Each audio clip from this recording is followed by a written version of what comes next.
So grab the duffel bag and let's roll.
Today's matchup.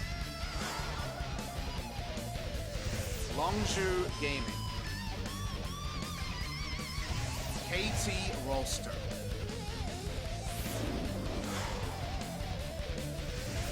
BBQ Oliver. Jinair Greenwing. 2017 League of Legends Champions Korea Spring Split.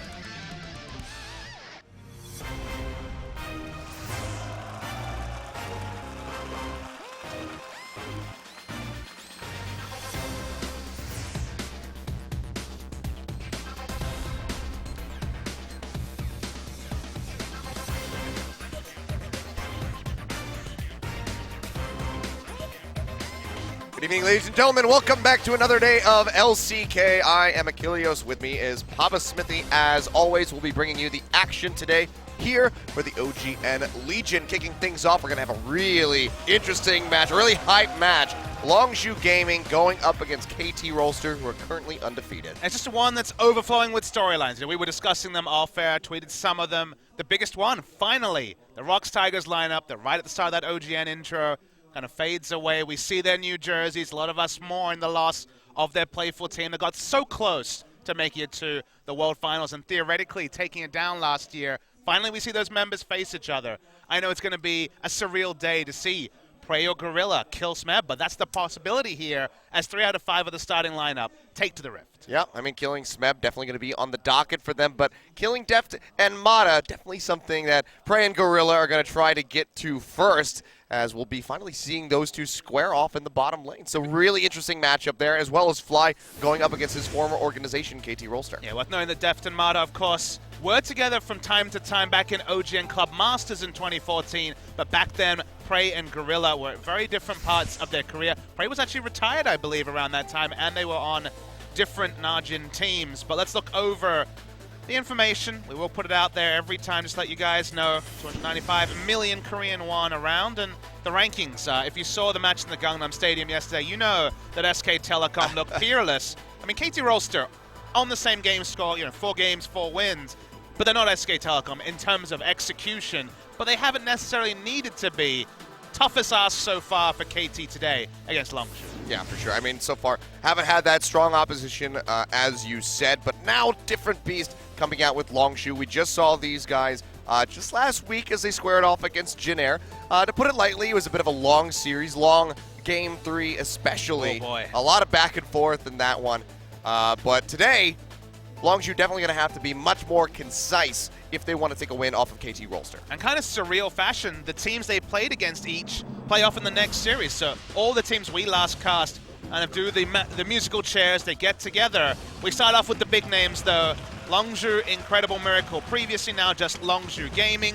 The starting lineup does not change. The people hoping for BDD and some more Katarina after seeing Faker get feisty once again yesterday. Sorry, not at least for Game 1. It is the starting lineup that you saw last time out. Yeah, going to have to wait a little bit longer for Faker Jr. to come onto the Rift. For now, Fly will still be sticking around here for Longzhu. And, I mean, we've seen some really wonderful play from him. The Talia, especially versus Jinair, was crucial, instrumental for them in that victory. So you can expect that that's likely going to be a ban from the side of KT Rolster. Maybe, obviously not going to be in that first side of the draft, but could see that come in the second side if it's not picked up immediately by Longzhu. But I feel like the biggest questions are towards the Longzhu players that remain on the roster. Crash and Expression in particular. Expression against Smeb is looking like a pretty tough ask for Expression, given that Smeb's been in strong form, and Crash versus Score is a really interesting matchup. Score's had kind of a quiet opening to the season, and Crash, if he gets the Rengar, he's going to be happy, but probably not going to be too much Rengar going around to either team today. Yeah, I don't think we have to worry about that for KT Rolster. Likely going to be seeing the Rengar banned out in the first half of the ban phase. Unless they want to get a little bit feisty, maybe try to just hand it over to Crash, give him that BM handover, and then smack him with the Rengar. I mean, you say that, but right now Longzhu, with getting the Rengar for Crash, are 2-0. Without the Rengar, they're 1-3. So that's some pretty simple math there. Get rid of the Rengar, probably in a pretty good spot to win, and KT will come in very, very confident. The KT that dispatched BBQ Olivers on the same day that Longzhu really limped over the line to beat Jinair.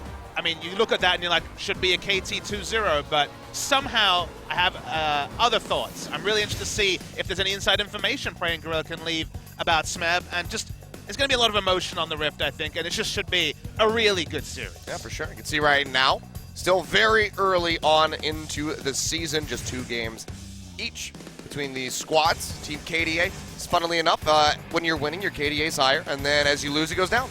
Yeah, I mean, this graph, I think, when it has more data points, will be a bit more interesting. KT's first game of the season actually was kind of a soft one. They only had a very low KDA. They've had some very clean games since then. Against the BBQ Olivers, they had maybe 1 or 2 deaths completely. They just kind of walked all over BBQ.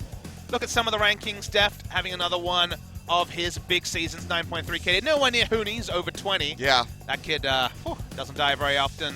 And Pawn, we haven't really talked about him a lot, but he's been pretty clean, even if it hasn't been the big carry performance that I know at least I personally was looking for, because I want to see Pawn right up there with Crown and Faker when it comes to the mid lane champion pool in Korea. Yeah, I mean, it hasn't been the flashy plays coming out of Pawn, but the consistency is there, and that's reflected in the KDA. So Fly going to be having half of that KDA. Maybe looks to increase that here as they come into that match. But you can see on your screen, Prey, who had a wonderful performance, especially in Game 3 versus Jin Air Greenways. If you guys haven't seen the clip already, kiting up the river, taking the honeyfruit to stay alive. And remember, Prey versus Deft actually happened at Worlds. It was EDG versus Rox Tigers. I cast that series. Rox Tigers went over the line very comfortably. It was 3-1 on the night, but Deft's back in Korea. Deft came back to win. This KT Rolster lineup on paper. Super Team has never fit a lineup better than this KT Rolster lineup, and still they may be second best to SKT at the end of the year. It's funny how these things work, Kilios. Yep. I mean, it's either going to be a former Super Team beating a Super Team, or it's going to be KT beating the former. So now with their own Super Team. So, I mean, it's got a little bit of back and forth here, but Longzhu definitely want to be able to put another win on the board. KT Rolster have just looked so strong. But Gorilla, in talking to him, you know, he wants to come into this very strongly. He wants to beat out Mata in that bottom lane, and going up against that former world champion, something that has eluded Gorilla. Got so close for 2 years in a row just about. Didn't make the final last year, but I mean, that SKT Rocks game was pretty much the final anyway. And the clock chimes 5 o'clock, and we're straight into Champions Select Kilios. That is the new system now. So, guys, in case you're wondering, if you want the preamble, we go live about 10 minutes before. But the Riot Korea rule is match starts at the hour. So same as the Premier League and other sports. Sports around the world kind of disagree about the timing aspect. You know, some of them do have the pregame, but at least for LCK Spring, it will be match start, picks and bans on the hour. Yep, so you just got to show up a little bit earlier if you want to see our beautiful faces. But hey, if you just want to see the game, especially with a game like this, I completely understand. Yep. Our feelings will not be hurt. But into the ban phase, you can see the Rengar going to be taken off the board here by KT Rolster alongside with the LeBlanc. You have to expect that Camille will be the third and final from them. Longzhu, we'll see where they want to go. They ban away the Misfortune, so looks like they might be fishing for that Zyra early pick. I mean, the Jace ban is actually a really interesting one for me, at least. They banned Jace on blue a lot.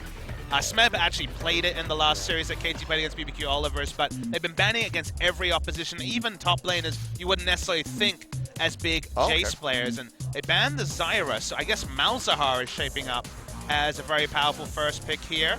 Might be overlooked. Kha'Zix also is a big jungle pick that's available. Definitely suits Crash's play style, since he can't get his hands on that Rengar, but it will be Malzahar. So we have seen this flexed into the mid lane as of late. So Pawn was the first one to actually bring that back into mid here in LCK. But with those big focuses around the supports in the bottom lane from Longzhu, you have to kind of anticipate the Malzahar will end up down there. But Varus and Kha'Zix very swiftly picked up for KT. Yeah, a lot of power there on the red side, but Crash actually insta-locks the Elise, pick that he hasn't been going for as much this year. Let's see if it's something that kind of balances farming playstyle with some more ganks. And Jin, okay, so it's going to be Jin Malzahar. Ashe is going to be overlooked in this draft, even though Prey is synonymous with top-tier Ashe play. Going for a bit more of a risky choice, a regular wave clear for the Jin is fine, but not necessarily on the same tier. And now that it's potentially going to be Varus Karma, there's probably going to be a pretty significant wave clear advantage on the side of KT, even in a world where we see the Karma flex to mid. Yep. You can see right off the board, as we spoke about it, Fly, his Taliyah, will be banned away, so don't want to put him on that big pick. So Longzhu really want to ban Maokai in this scenario. Even though Smeb is not necessarily the Somedays of the world, or Marin, for example, Maokai and Kha'Zix have a lot of synergy. You need a beefy frontliner to complement what Kha'Zix is bringing from the jungle, which is pure damage in most cases. It is KT that have the first pick after we get through the banning phase, so let's see if we do see Longzhu ban that Maokai, they just give it over to Smeb. And wow, it's actually KT that ban the Maokai, so maybe they have something completely different prepared. Worth noting that KT last time out played a very carry-centric style. It was Kha'Zix with no tank. It was actually Jace top, Kha'Zix, very much a poke comp. But it just felt like they outskilled BBQ. BBQ put up about as minute a defense as possible, and KT rolled through, especially in Game 2. Let's see where KT decide to go. Ostensibly looking for their solo laners. A lot of flex picks available. You see the hover over the Zed. Now we'll see that one come through. Just not been in the meta for quite some time. Do have Orianna Cassiopeia as well available in mid, and we saw Faker do some wonderful things with that Cassiopeia pick in Game 1 yesterday, but it will be Orianna for Pawn to start things off. I actually really appreciate giving Smeb the counter pick on Expression. Expression's the one with a very eclectic top lane pull. We already saw him try Jax earlier this season. His Singed is there as well. I feel like Expression will get more out of that last pick than potentially Pawn. It doesn't feel like Pawn is counter-picking for mid very often. You know, he was blind picking Ryze in his first series. Corki blind pick makes a lot of sense, and wow, okay, blind pick Kennen. We'll have to keep tabs. We've seen two flavors of Kennen. Marin exclusively AD on-hit Kennen. Cuvée took it away from Marin in the same series when ability power. So AD Kennen is the stronger laning option, and I guess, you know, we come back to the word flexibility. It's nice to pick a champion like Kennen because now you can look at your opponent and judge whether you need to focus on lane. Let's say it's an Aurelia lock-in from Smeb, who has played that champion before. Then AD Kennen is much, much stronger. If it's an easier matchup, you can consider the AP Kennen, even though I feel like after the changes to the ultimate, backloading the damage after the CC, I feel like AP Kennen may have kind of seen its swan song because getting reliable damage just isn't the same as before. Those big Smeb initiations, the famous one back at Worlds, so much more tricky to pull off without a lot of setup CC. Yep, well, I mean, that's what Smeb is bringing to the table now with his Nautilus pick. A lot of setup CC. So just going to be looking to, you know, pop Prey up with that depth charge, maybe even fly. Because he can Valkyrie out all he wants, but that depth charge will be chasing him to the ends of the earth. Really like the red side draft from KT. You have so much reliable wave clear between Orianna and Varus in particular, who makes every bot lane 2v2 just complete inaction because you can just hang back and wave clear from off the screen. The snowball to get ahead of KT and actually close the game is so difficult because the wave clear is there and they're the team with the cars that can kind of snowball themselves. So they needed a tank last pick. They banned the Maokai. Clearly, Smeb wants to return to the Nautilus. Rox Tigers were flexing Nautilus a lot during some of their successful periods last year. No surprise that Smeb will take it up top. Perhaps the biggest surprise is Crash on the Elise because it's not a pick that really is associated with him. It was the Rengar obviously this season, Rek'Sai in the past. Let's see if he varies his style because he's been much more on the farming side after that initial Nidalee craziness when we saw him debut. Yeah, I think he's going to have to shuffle some things around if he wants to get the ball rolling here for Longzhu because they need to get a lead early or else KT Rolster could just snuff them out. Just play slow, calculated, and just choke them out in the end. And then it feels like KT has more options in the bot lane, but this is the all-star matchup, featured matchup anywhere in the world. Praying Gorilla versus Def Martyr, standard lanes. Get hyped, because it should be awesome. All right, it's going to be a feat to behold, so let's go ahead, not waste any more time, and dive onto the Rift for Game 1, Longzhu Gaming versus KT Rolster.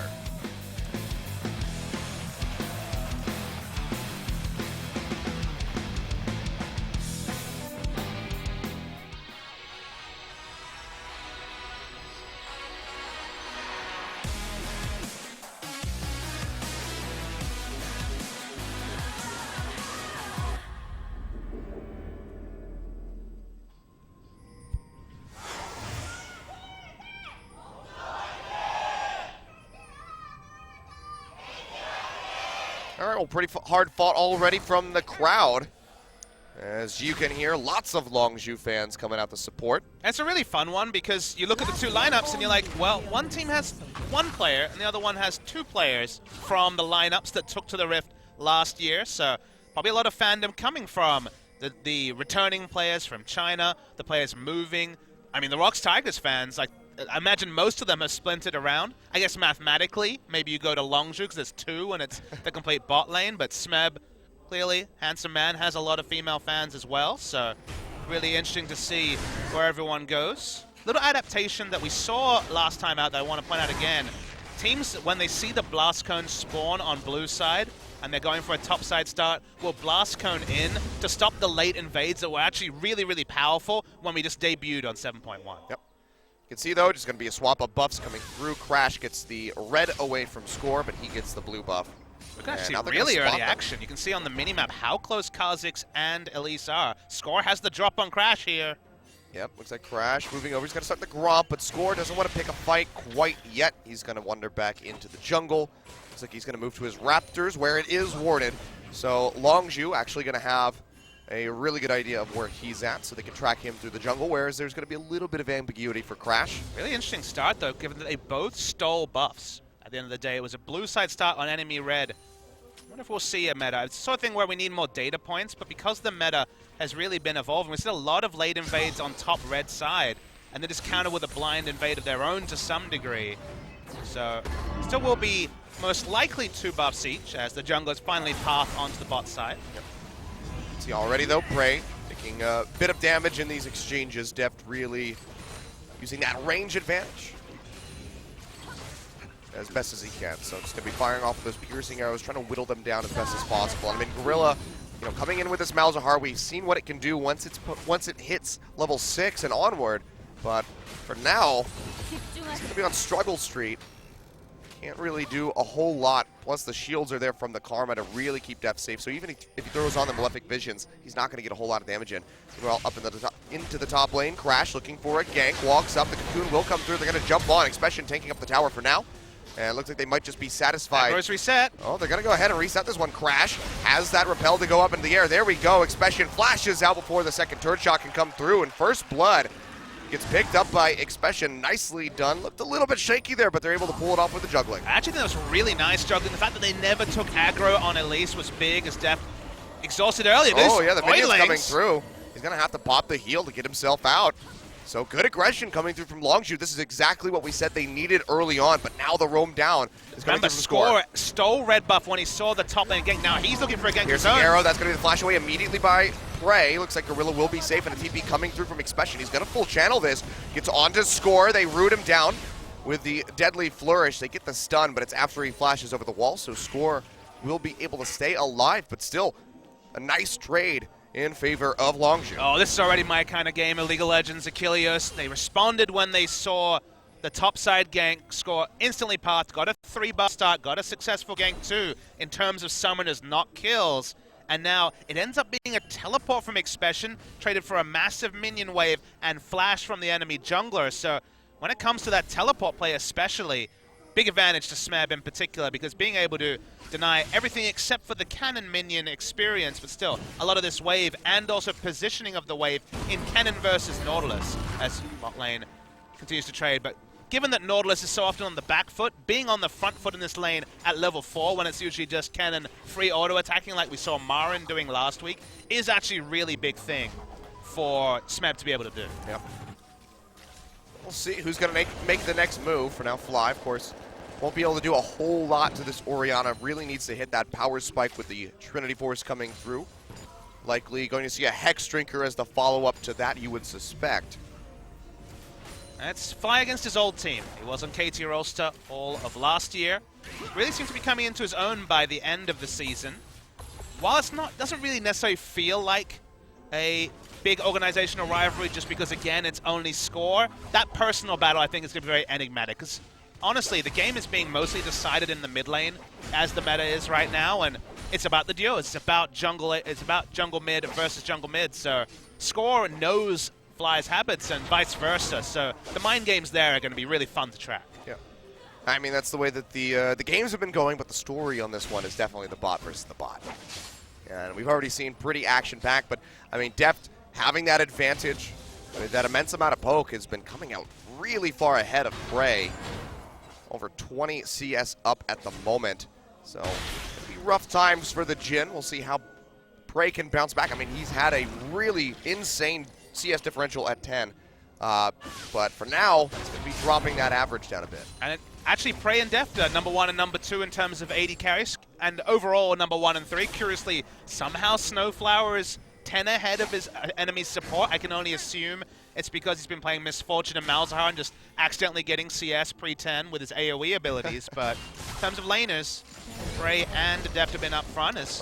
Fly, yeah, takes that shockwave to the face, but has plenty of damage to trade back with that Sheen in the inventory. But no pots, because he did go for the completed Sheen, didn't have a lot of gold afterwards. Repel on the depth charge. Yeah, nice repel there from Crash to take him out to safety. And now Pawn is wrapping his way around. They know there's no shockwave. Do they want to commit here? It's going to be the ball coming down, especially goes with the slicing. Maelstrom locks up Score, and Smeb going to come up with the double kill. Pawn is able to trade one back as he gets rid of the cannon. Looks like he's going to be able to walk his way out safely. But 2 kills picked up for 1. Longzhu still coming out on top of these exchanges. Crash caught the eye when he debuted in spring because he was willing to play with reckless abandon as if he was in solo queue, which he often topped early in his career, was so much more conservative in summer. He actually became a farming jungler, surprisingly, wasn't much of a ganking jungler. And it's nice to see. Picks the Elise, shows us something different, on the front foot and invading. It's people like Crash and Expression that I look at to step up, and this is the first sign from Crash. 100% kill participation, really nice pathing in the early game. Yeah, I mean, especially coming in with this Elise, something that we weren't expecting from him at all. Thought the Kha'Zix would be a high priority for him, but really showing up well. The Cocoons landing consistently, good juggling, good dodging, with that repel. So seems like he has a bit of a mastery of this champion, and he's showing it off here today. It's what it's done, because at the end of the day, he's played Elise before, clearly. It is in his wheelhouse, absolutely, but it's the fact that it's empowered him to make these aggressive invades. We started off with a trade of buffs. Return gank gets them that big advantage. Kha'Zix not the best at brawling 2v2 this early in the game. Much better when he's got the aggressive wards down and can just go for isolation trades post 6. So it's just the change in playstyle. Elise is very powerful after the kind of very top tier junglers like Rengar in particular. So it's just what it's done to his playstyle that to me is the biggest surprise in this game. Yep. Well, so far so good here from Longzhu. Need to keep that ball rolling, however. And look at the items. It's going to be the laning focus. Wit's End against Nautilus, who is almost exclusively magic damage, makes sense, but offers nothing against Kha'Zix, who clearly has taken a liking to top. He will get spotted out. Flash forward just to get the root off the auto attack. Smeb will get stunned up, but here comes Score, and he's got plenty of damage, what with Expression being isolated. He's got to flash away right at the last second, but Score has the leap. Takes a couple turret shots, otherwise he'll be perfectly fine. So kill traded back now by KT. Seems like Expression accepted his fate, but then flashed, because he never used the ultimate that clearly would have been better, and at least opening up distance from Smeb. So is going to be 2 flashes used. Score was only having to use his leap. Seemed like he was stuck in 2 minds, ended up committing to the flash, and let's see if Score makes a return visit, because for now he is still top side. Yep, bit of a poor decision there by Expression. So now not going to have that flash. Crucially, if a fight were to break out somewhere else on the map, can't just insert himself into the middle of the fray with that slicing Maelstrom to lock everybody up. So see how he's going to handle the rest of this laning phase. Still has that inching lead over top of Smeb, as you would expect, having that range advantage. So he will still be in a decent spot. Blue buff gets taken away there by Crash. Could see a Mountain Drake coming out soon. Elise still has the ability to solo those fairly early on. But for now, just be ignoring the objective. Meanwhile, here we go again. Expression trying to lightning rush away, gets dragged in. Slicing Maelstrom comes down, but he has no way to get out of this one. He gets taken out. Nicely done by KT. Well executed patient gank. Yeah, smart pathing. I thought Score would do this because he didn't have to use his flash and actually had pretty good kill pressure, even as a level 7 Kha'Zix. Expression, the only thing you can say is that, look, he didn't teleport back to lane because then the wraparound gank would have been 100%. He still has his teleport. He probably will have to teleport back to lane, but putting the gold in the pocket of KT, specifically the top laner and jungler respectively.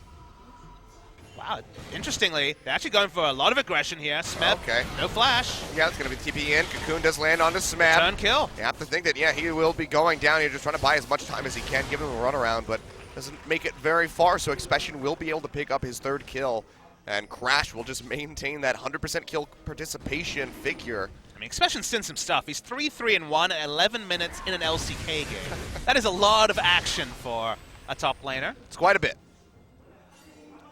Now Fly still working his way towards that Triforce. You can see Pawn waiting in the wings. Something amusing about Expression having 100% kill and death participation. Going full solo queue. Yeah.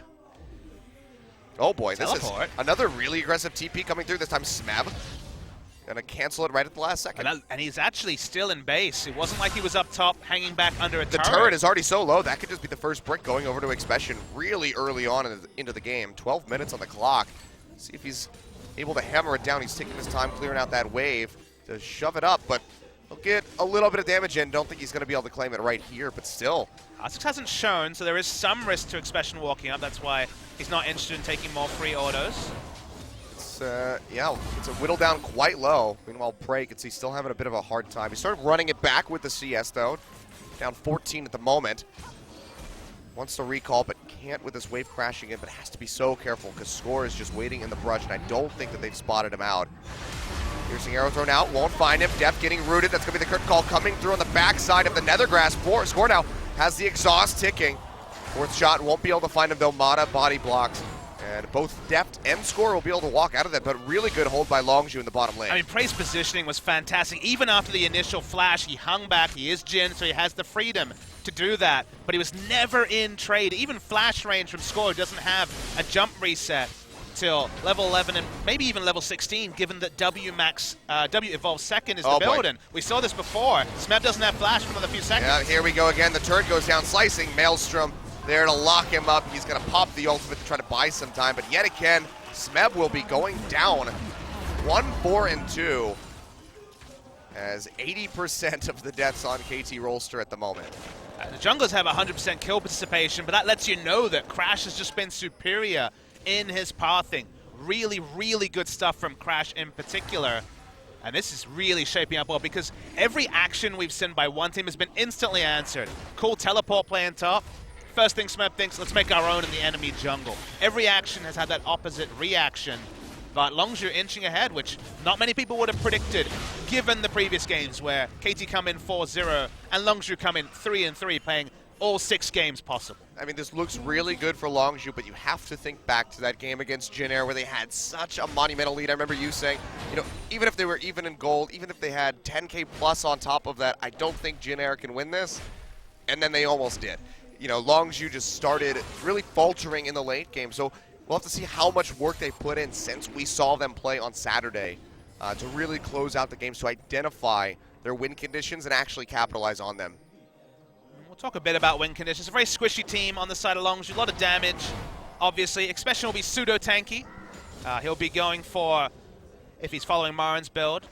I mean, honestly, it's AD cannon on hit cannon, so Frozen Mallet, Hurricane is pretty much the staple, and then everything from there is situational. Etc. Marin was Wit's End, Blade the Ruin King, just to have mixed damage that nobody could handle in the 1v1.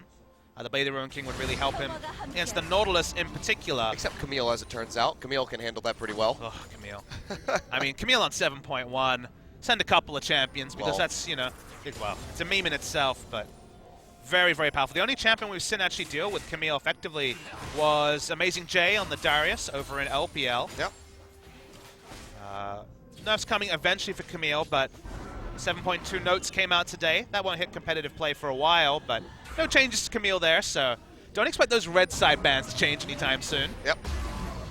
Let's get that nice, fat Triforce proc true damage coming through. I think that's a mechanic they want to keep. They don't seem to be changing that particular mechanic, but a lot of other power shifts coming through on 7.3. Be the hero up. If that steal actually happened, that would have been, I think KT just basically opens mid at that point. But Mountain Drake will be picked up by them. We can see it's going to be an Infernal to follow up, so keeping things nice and spicy here on the Rift. But Longzhu still trying to press their advantage in mid. You can see Fly really making use of that Sheen, knocking down the turret. Gets it pretty low to kick things off. Haven't seen any swaps yet. Looks like we might be seeing one now as Prey is starting to hover his way over towards that mid lane. So what with the tower being gone and bot could just go into mid, but looks like he's changing his mind. You know, Longzhu want to keep the pace of this game up as much as possible. Basically getting to the point where Varus Orianna will stall for days, so being able to push up specifically your control wards is very, very important on this Longzhu comp. Let's talk a bit about the cannon build. On-hit cannon is a new thing well, it's a novel thing, I would say, worldwide. It is by far the favored build in Korea, and it was big in China, actually, towards the end of last year. Laning focus, but what it provides in fights is that you won't have the upfront burst that you normally associate with Kennen, but because you have often Mallet Hurricane, you have initial catch CC into more CS. Speaking of catching, that's a Nethergrass coming through on Napon. Nice! Beautiful flash forward by Gorilla. Locks him down, and that's going to be a kill picked up here for Crash, as well as the assist for Fly. So he'll get himself on the board. That should just be another turret going down. 2 tier 1s picked up by Longzhu, just keeping the heat turned up against KT. And the control ward that I talked about in mid was one of the reasons why he could even get in flash range to acquire targets. So keeping up the vision, pushing up the vision line is so important against these double strong wave clear teams. Oh, look at this. Looking to try and complete the rotation. They still wave clear, not much of a wave here for Longzhu, so they will go ahead and have to peel back. So they only get a little bit of damage chipped away onto that turret. Things were looking a little bit scary there for Deft, but Crash showed himself immediately. Speaking of which, now they spot him out in the brush. Hit him with that Mantra Q, Mata. Flashing forward, trying to get the tether in. Smeb flashes over the wall. The dredge line not going to connect. Wow. Such a crucial miss, and Crash, he'll just be able to skitter his way up the river. And the investment was massive from Smeb. Teleport and flash, both thwarted just by the single flash of Crash, who flashed very early just because he saw the teleport coming in. Rest of KT are going to walk top. They could get the Herald buff. Maybe that would help the Nautilus in the 1v1, or just give it to Score for a bit more kill potential. And again, just finishing the point on Kennen. Big shift as a viewer is that the flank from behind teleport play onto an AD carry really doesn't work as well. You don't do enough damage to burst someone down. You do a lot of consistent damage. So honestly, the role in a team fight of unhit Kennen, when the Mallet comes through in particular, and Nautilus is actually pretty similar. One's much, much more tanky, but in terms of team fighting, it's all about expression, opening up with the range slow on the Frozen Mallet, then getting the stuns from the passive, then ulting to get more stuns. It's very much a disruption cannon rather than a burst cannon, and the laning is stronger, so that's why we're seeing more of it now. And we've also seen just how effective this is as a split pusher for the cannon. Yep. I mean, Marin coming up with the 1v2 kill. He killed a Ryze, and I think it was a Ryze and a Maokai. Yeah. 1v2. Now, at that point, he was hilariously far ahead in terms of items and levels. He just autoed them to death. He really did. There was no skill shots needed. You can hit the Q for 30 damage, whatever. I think he used his E just to get the stun, or maybe it's his W, I forget which one it is. But I haven't played Kennen in quite some time. But yeah, he just is to the get lightning one rush. stun. That's the one where he runs really fast. Yeah. W is the one you max first if you're AD. There we go. And Q is the shuriken toss. I was mixing up Lightning Rush Yep. on E and W, but yeah. I love me some Kenny. You know that. I'm all about the cannon top. Yep. In and out of meta. AP's more fun, though. You're an unfortunate person to meet in solo queue. I mean, there's not that much cannon in solo queue, so it's a bit of something different. I'd rather be a cannon player than a Riven player. Okay. I also don't like Yasuo, so I feel like some people can kind of like understand where I'm coming from. I can agree with you on that one. See, that's the one that's not a hard sell. No, not at all. I don't subscribe to the Yasuo channel. Maybe if it was a Watch Yasuo Die channel. There was that Salty Teemo back in the day. Yep. Salty Yasuo, there's a missed opportunity. Salty Yasuo is what you get in solo queue, but as a Twitch channel, it'd be something new. I think that one would really blow up on the subreddit. A lot of people would watch that. Smeb maybe looking for a flank on the Fly. Does have everything available except for his flash. Go ahead and walk out here, but Fly, he could just cut right back up to the top side of the lane. He'll be all right. Meanwhile, Expression, he's got alone time with this turret in the bottom lane. Doesn't have the ward coverage to make it safe. No wards at all on the blue side. Saw the members tending downwards and had to respect. Worth noting that because there is no true AD, apart from the Cull and the Doran Blade, not that quick in taking down the turret. When the Mallet comes through, there's a bit of AD on that item, and also the Joram's Fist that he's completed. High attack speed is often the equalizer. I'll see which way he wants to go. Again, we kind of talked about the potential of that Blade of the Ruin King. I think it might be a good pickup, just because he has that percentage HP damage to really help cut through the Nautilus. Mallet into situational. Even Rage Blade is worth thinking about. That could be. He'll fly. Gets caught by that dredge line, but he has the package to take him out to safety.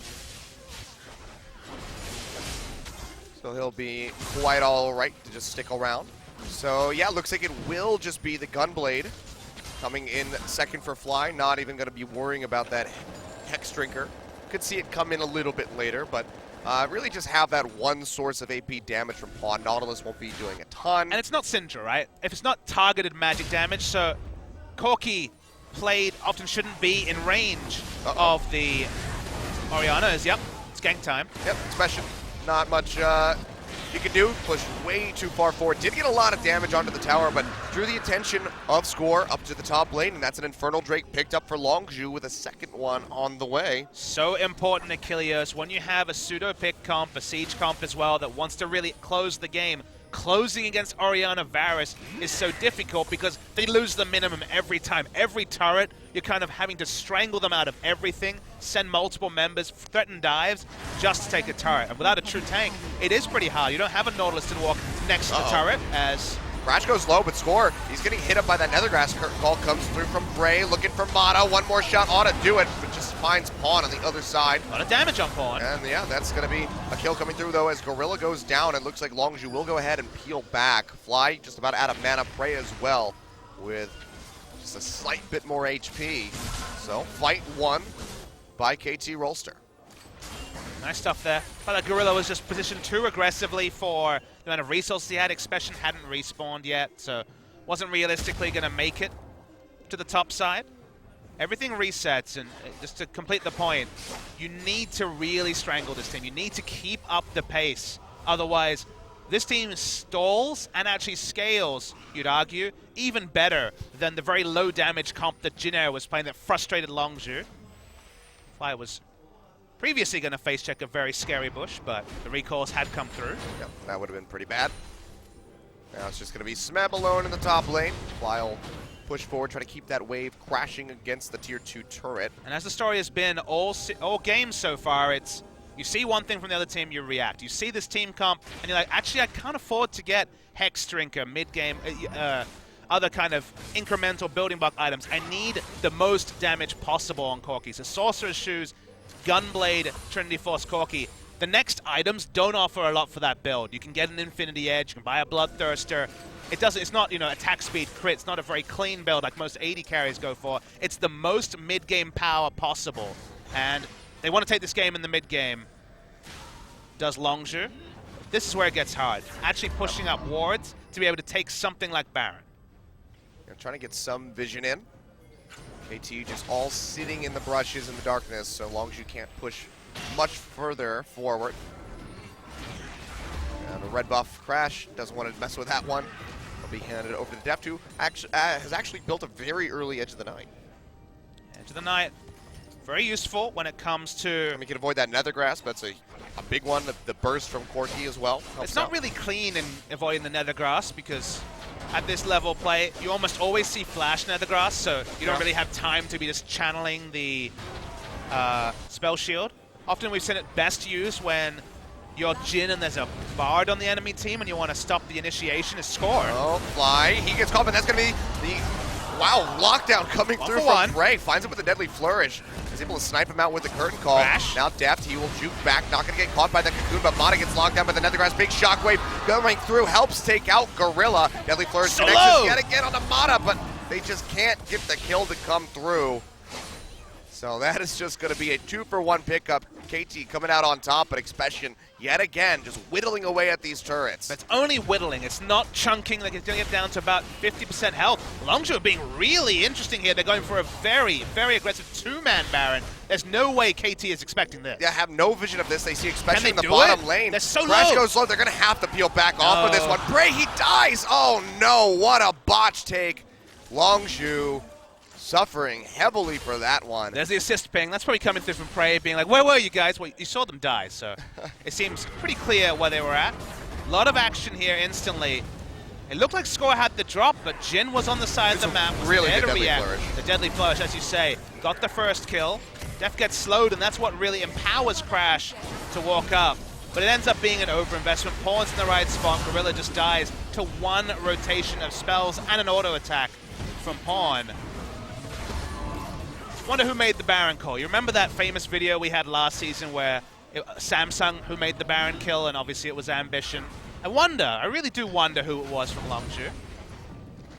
I have to guess that it was probably Crash. He was probably like, you know what, I have Spiderlings, we can tank this, but just not nearly tanky enough at the moment. I mean, you can see he didn't go for a Cinder Hulk, has the Leondra's Torment in his inventory, hasn't really built anything to beef up the Elise other than a Ruby Crystal. And last season, the big Drake and Baron taking duo was Malzahar mid and Elise jungle, just because the Voidlings and also the Spiderlings tanked up Baron Samarth. Worth noting that nothing has changed for Elise, but Malzahar's Voidlings now, because of their 3 HP or 3 hit mechanic, do die to neutrals basically instantly. So no longer is Malzahar's support or Malzahar mid adept at taking those neutrals. Still does damage to them for sure, still is respectable, but it's not, I have Elise and Malzahar, so don't even need a tank, just going to DPS it down for free. Yeah. And again, I mean, that's something that you kind of mentioned. There's not that big frontline tank, just the pseudo tank and Expression to have to tank up that Baron. So He wasn't there. It was a 2-man Baron. No, I know. I'm just saying, like, even when it comes to actually taking a Baron, unless Longzhu is able to get a couple picks on KT, it's going to be so risky for them to try to sneak something like that. And that's why the comms, if you're Longzhu, you realize, all right, we tried to put Deep Vision down to allow Expression to go for a flank teleport. When they've got Varus, Orianna, and just the pick damage of, say, Nautilus, Kha'Zix, getting the vision past the enemy red buff is impossible. They're not able to do that. The control wards get a lot of value, so Baron is a hard objective, and you just saw they're not going to be duoing it anytime soon.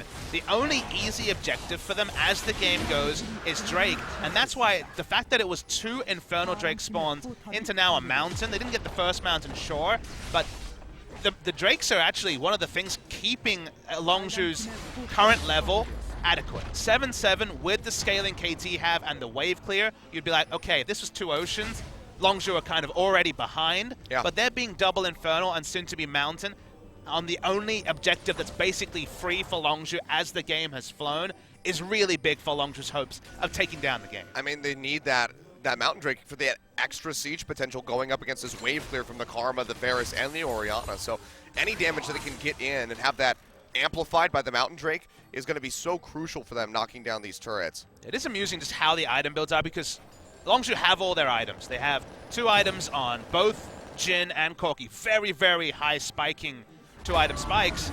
But KT has so much wave clear, they're like, well, I see your items. There's nothing we really want to fight over because you can't actually realistically do Baron as the game is right now. So we'll just hang back. We'll wait for Nautilus to get 4 or 5 tank items. We'll wait for you to actually test other objectives, and maybe we'll get a pick of our own. Yeah, I don't think they're going to wait for Fly. Just go ahead, jump right on him. He pops the exhaust, but it's not nearly enough to keep him alive. He goes down in an instant. Another kill picked up here for KT. Nicely done. Meanwhile, Expression just trying to be as annoying as possible. Success. In that bottom lane, and yeah, it's working out pretty well, it would seem. Needs some lifesteal. The Blade of the Ruined King would be Marin's He's build, got a and also Doran's would blade. help a lot there. Okay.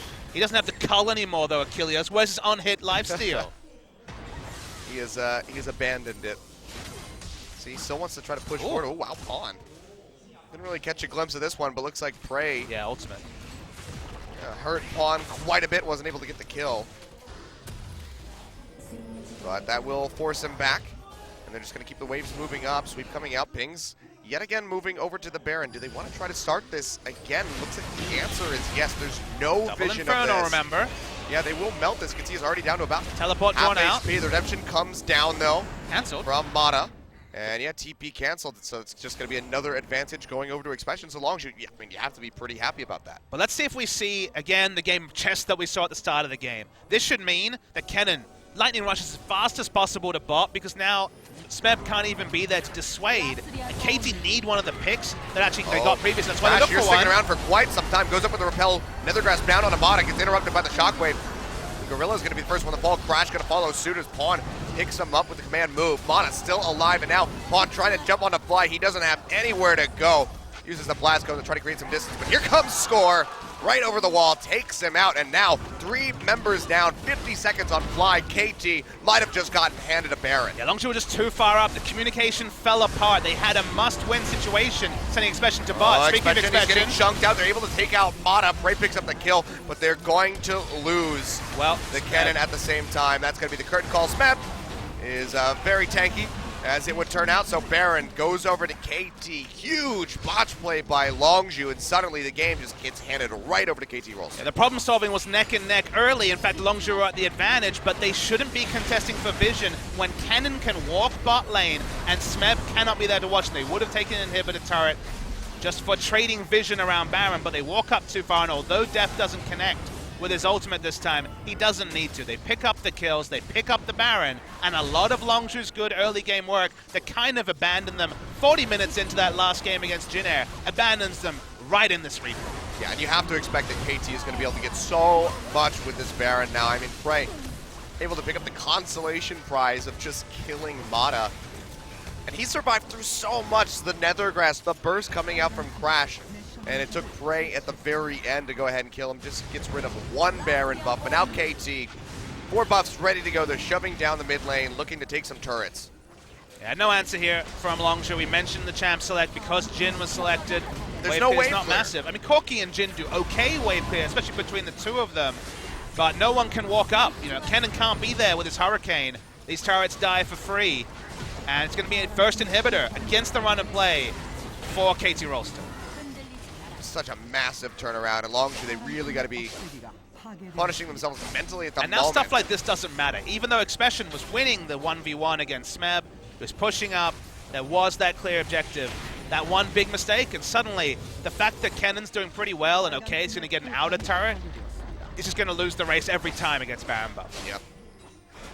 Still just trying to keep those waves moving.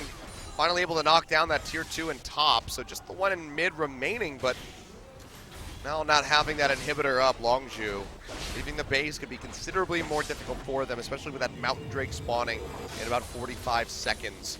KT can get that. Mountain Drake, I think ending this game that much easier for them. And they were dictated to for so long, KT. Talked about losing the minimum. Varus wave clear, Orianna wave clear. And now, the lack of wave clear on Longzhu is being exploited by Longzhu and the Baron buff in particular. Vision line starts to move up. Longzhu inched forward. Finally it felt like they were within the realm of finally inflicting the first defeat onto KT Rolster they've taken even in games all season. But one Baron buff later, and that seems very far away. That it does. Now Longzhu. How do they want to play this one? Fly has the package ready to go. Expression splitting in the top lane. You can see Smeb moving up there to try to deal with him. Curtain Call gets opened up, but even hitting Pawn doesn't get a whole lot done here from Frey. The Command Protect doing so much work. Fourth and final shot does hit Deft, takes a decent chunk off of him. But KT, they can just continue to play up here. Expression. The rune can complete it. He does do a lot of damage to Smeb, as you can see, whittling him down, but you have to think that Longzhu are going to have to surrender this turret with the incoming wave. Dredgeline won't connect, and Expression, he might be able to expose that inhibitor on top. And what you're learning from the picture-in-picture is that Expression is beating Smeb in the 1v1. If it was a 5v5, they don't have the tools to do so. They need to split for as long as possible, but then you've got super minion waves pushing in. Then KT still pick up objectives, and Expression can't break the base and look for even a disadvantage trade. It's just a win outright for KT. Absolutely, now gold lead starting to push into their favor. 800 up at the moment. And it looks like they will go ahead and attack a second Mountain Drake onto the tally as well. Crash not able to get over there in time. And now it's just going to be the Elder Drake coming up next. Just the most wave clear from KT, Double Mountain to go along with the composition. And that's all before Longzhu's been able to break the base. So timer for a Longzhu victory is looking further and further away, even if it is to happen. Elder Dragon definitely would help them out a lot with that double Infernal. Give them 24% extra AD AP. So the biggest thing that that Longzhu can do is actually ward up the top side jungle, or ward up basically one side of the jungle, and set up a safe split push. Split push is really the only thing they have going for them that's reliable right now. Obviously, crazy picks can happen, other things can happen, but Expression straight up out pushes and forces Smeb to back in an auto attack trade. So with those two wards, including some control vision, this is about as safe a split push can happen. A 4-1, I guess you could say, could happen after losing the Baron.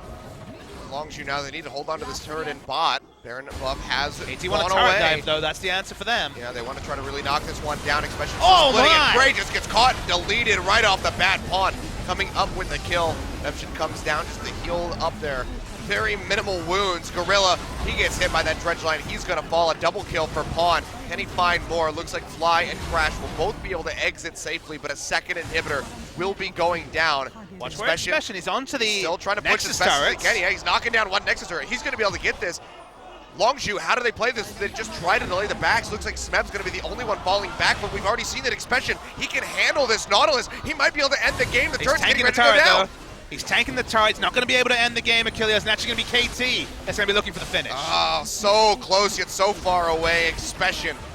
Looks like he nearly had it, but now Crash going in. Desperation. Can't even go Watch for the Corky. lapel. Fly going in. Trying to get some damage on the depth. Flashes into his face, but just can't do enough. Prey and Gorilla just now respawning. The Nexus will fall. 37 minutes on the clock. KT Rolster come up with the victory, but after it was handed to them by Longzhu. Yeah, I mean, it's really cruel when you see those last scenarios because, again, a different game where Gorilla doesn't walk up, they don't try and so aggressively clear vision, and Smeb just isn't able to answer the split push from Expression. Cannon walks into bot lane, takes in the inhibitor opposite the side of Baron. The next Baron is easier. The game flows very differently. KT's early game shakes were completely cancelled out by taking that first Baron, and Longzhu, so near, but so far.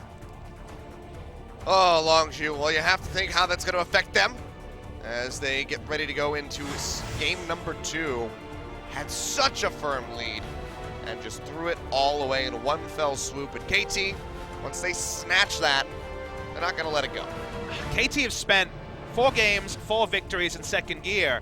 They started this game in second gear too, and I'm not even convinced they got out of it, and they only just got that victory. The level of opposition for KT is a lot higher, and we're not seeing SKT level performances.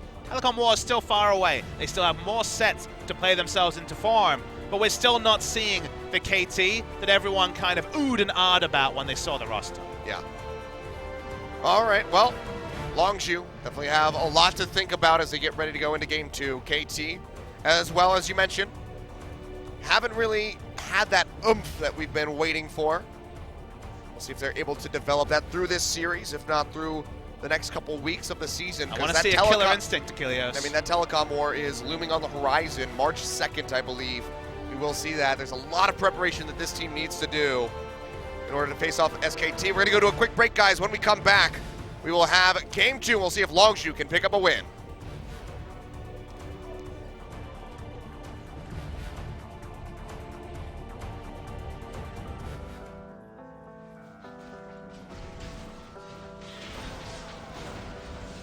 Sweet talk so sweet that I'm getting enough to get too weak, but shouldn't eat it. You talk like you need me, like you never leave me until I begin to believe it. I was good on my own until you came along, waiting for me to fold. Now you're gone, baby, gone. If you don't mean it, don't just say it. If you don't feel it, don't you fake it. If it's a lie, baby, don't say it's true.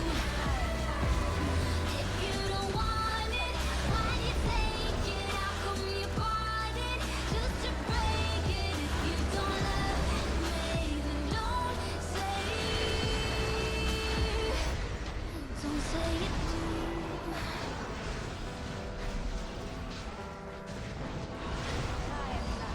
Days pass since I'd seen a trace of your face with some million things got your attention. I beg, just be honest. You said that you promised. My disbelief lost its suspension. I was good on my own until you came along, waiting for me to fall.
the clock's ticking, the cops are coming fast, so grab the duffel bag and let's roll.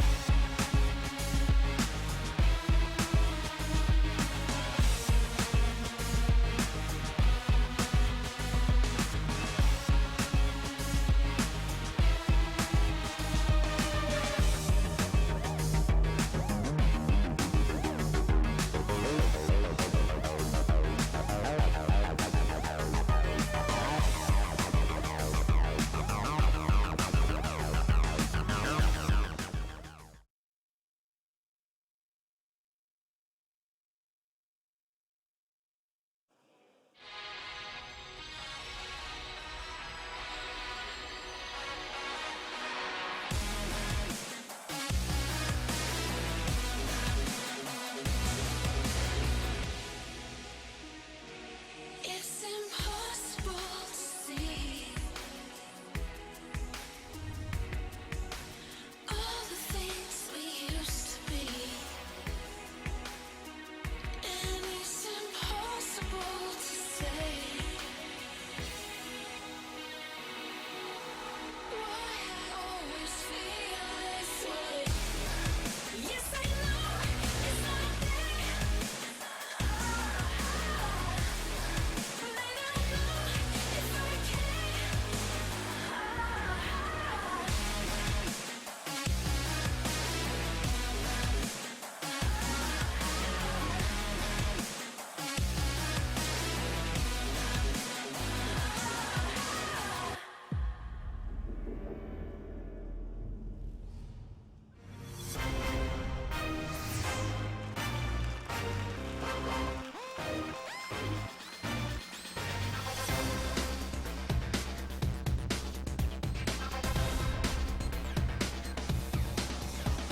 Welcome back, ladies and gentlemen. As you can see right there on your screen, depth with Varus equals lots and lots of damage. So feels bad, man, for Fly on the Corki. Could not even best out, or barely bested Pawn on the Orianna. I mean, the feels don't just stop at damage charts. Pawn, honestly, looked a cut above Fly in that game in particular. The Orianna play from Pawn was really impressive. I'm interested to see if he actually picks up the MVP for this game. Oh. It will still be Deft, who All right. was more unheralded than some of his other AD carry performances. We actually saw, I mean, his Ezreal on the first day of the season set the tone for KT Rolster, but good role playing from him today. He did the Varus thing, and he did it damn cleanly. And Yep. look He's at gonna some of take- those names there. Faker and Deft right at the top. Yeah, he takes sole possession of second place. I think we have like a 6-way tie or something like that for third. Several people having picked up 200 points each, but Deft inching out ahead of the rest of them. And Faker will still be in that top spot, but I mean, Deft, what can you say? He did some good Varus things in this game. But not really notable ones. I can't really speak to some excellent cool outplays from Deft. Sure, he did his usual standard, which is a very high level skirting around the edge of team fights. His Chains of Corruption were good, so perhaps that's one of the reasons he caused some very nice picks to come out. This was the moment when Longzhu undid all their good work. Yep. It was more of a Longzhu thing than a Deft thing. Yeah, they definitely handed that one over. But all in all, I mean, good catch right there on the Fly, who was just poking way too far into uncharted territory. But again, I mean, just helping annihilate Prey here right at the end for the final push. Expression almost knocking down that second Nexus turret, but the lack of a wave kept KT's hopes alive. And all those storylines, of course, will still keep going over the course of this game. Smeb with first blood over his opponents, not in the game, but in terms of the victory between Rox Tigers members, as KT took down game one. Fly struggling against his old org.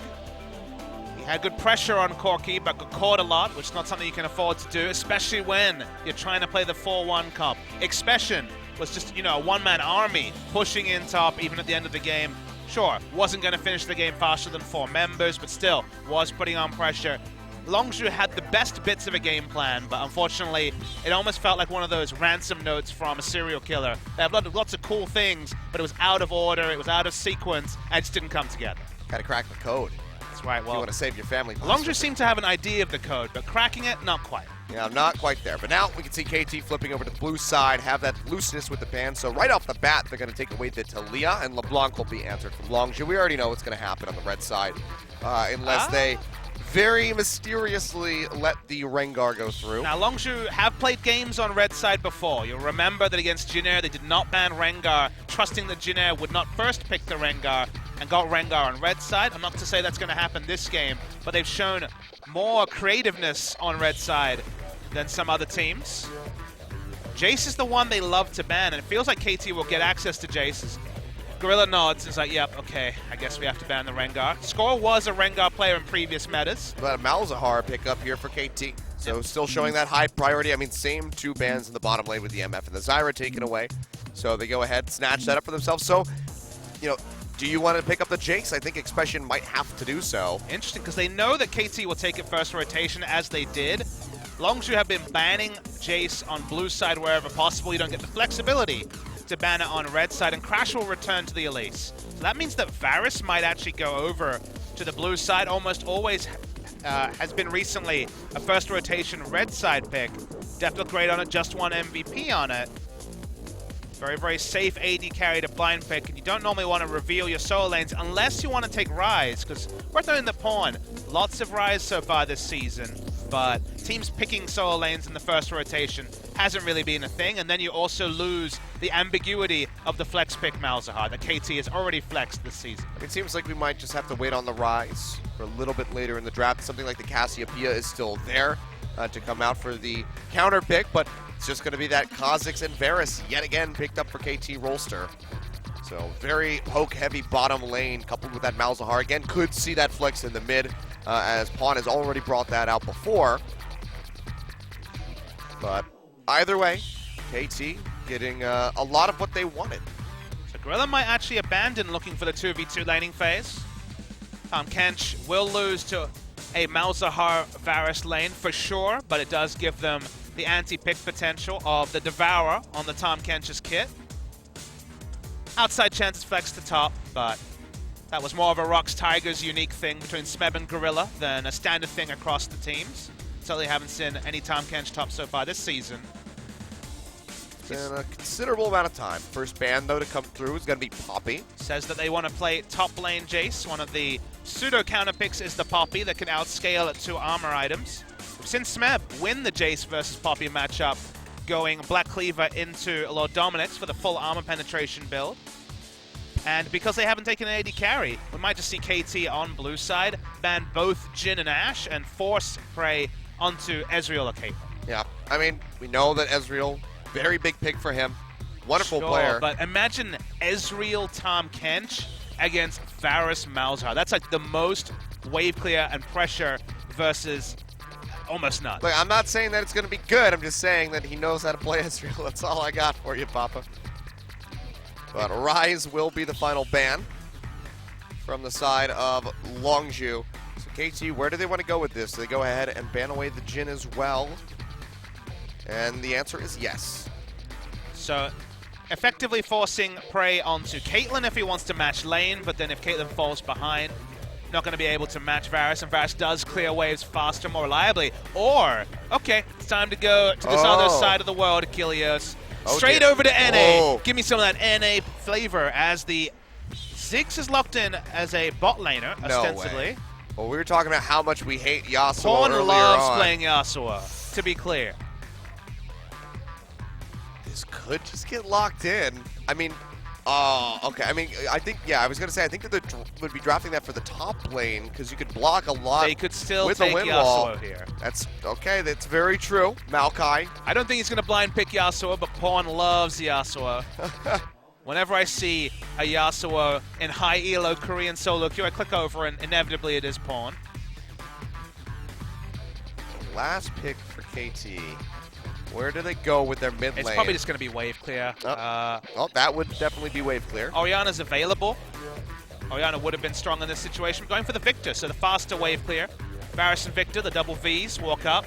Instant wave clear is now assured on the side of KT. And will Fly return to the Corki that he didn't really do so well on the previous game. Worth noting that in the previous series, his Corki mid in Game 2 against Jinair was a lot cleaner. And okay, very different. It is Kennen locked in. Oh, so mid Jace going to be coming through. Top lane Kennen. We're going to see the Marin Kennen on-hit build once again from Expression.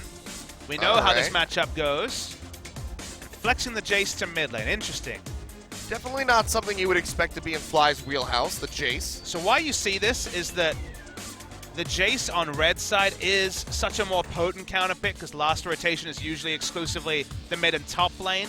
Can be flexed into multiple different roles. They ban it on blue because they don't want it to be flexed on red side. They're kind of forced into picking it up to deny it from Smeb, and clearly still do have the ability to flex it as well. I mean, it's a bold move, Cotton. I don't know how this is going to pay off for Fly, particularly with this Jace. Just doesn't seem to be something that really fits him from what we've seen. But got to have confidence if they're going to go ahead and swap that up. I mean, if this was fully intended by Longzhu from the get-go, it's a really good mind game for them to get the Kennen back into an advantageous position. But I feel like Fly, really, we have to take a look at him with this Jace in the mid lane, see how he's going to perform, because the Corki was really lackluster. Now, needs to be landing those skill shots for the big burst so they can safely walk up into the face of Victor. Otherwise, Pawn might just run all over him in this mid lane. Early game, though, if we can see Crash emulate his Game 1 performance and be on the front foot, good lanes to invade for. We should see the lane pressure in basically every lane except bot, just because of Tahm Kench support with the Ziggs. So if they can play around solo lane pressure and get the snowball going, maybe Longzhu can get to the same mid game, which was great in Game 1, but just stick the landing a bit better. However, you know, it's kind of up in the air. It's going to be a really fun one, Achilles. Longzhu really want to pick up a win here. All right, well, let's see if they can do just that. Otherwise, KT going to snuff them out for another 2-0 victory. Let's go ahead and jump onto the Rift.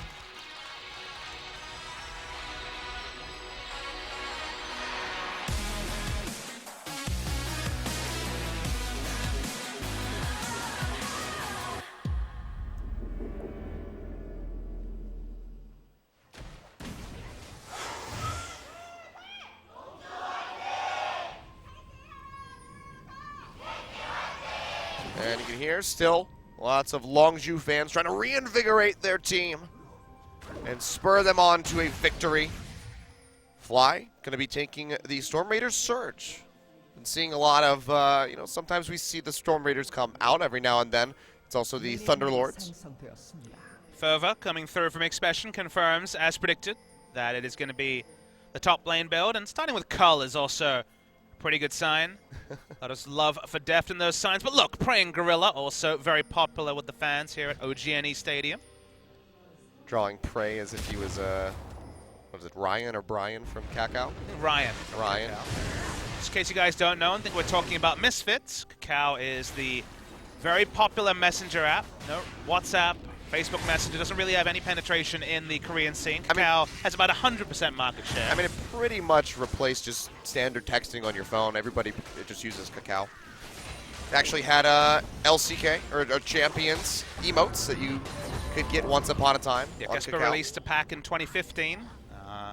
Very outdated now, someday in the old KT roster. Mad Life, still on CJ. Yep. But Not available anymore, so I Fury can't. on Samsung, that's actually multiple hops ago. Oh, wow, yeah. But yeah, Ryan is one of the actual characters that, Kakao originals, let's say. Cute bear that gets annoyed and miffed quite often. It's one of the most popular emotes for you. You use that quite a bit. Like just throwing all my toys out of the pram. Kilios for a British emote. So not British emote, a Britishism right there.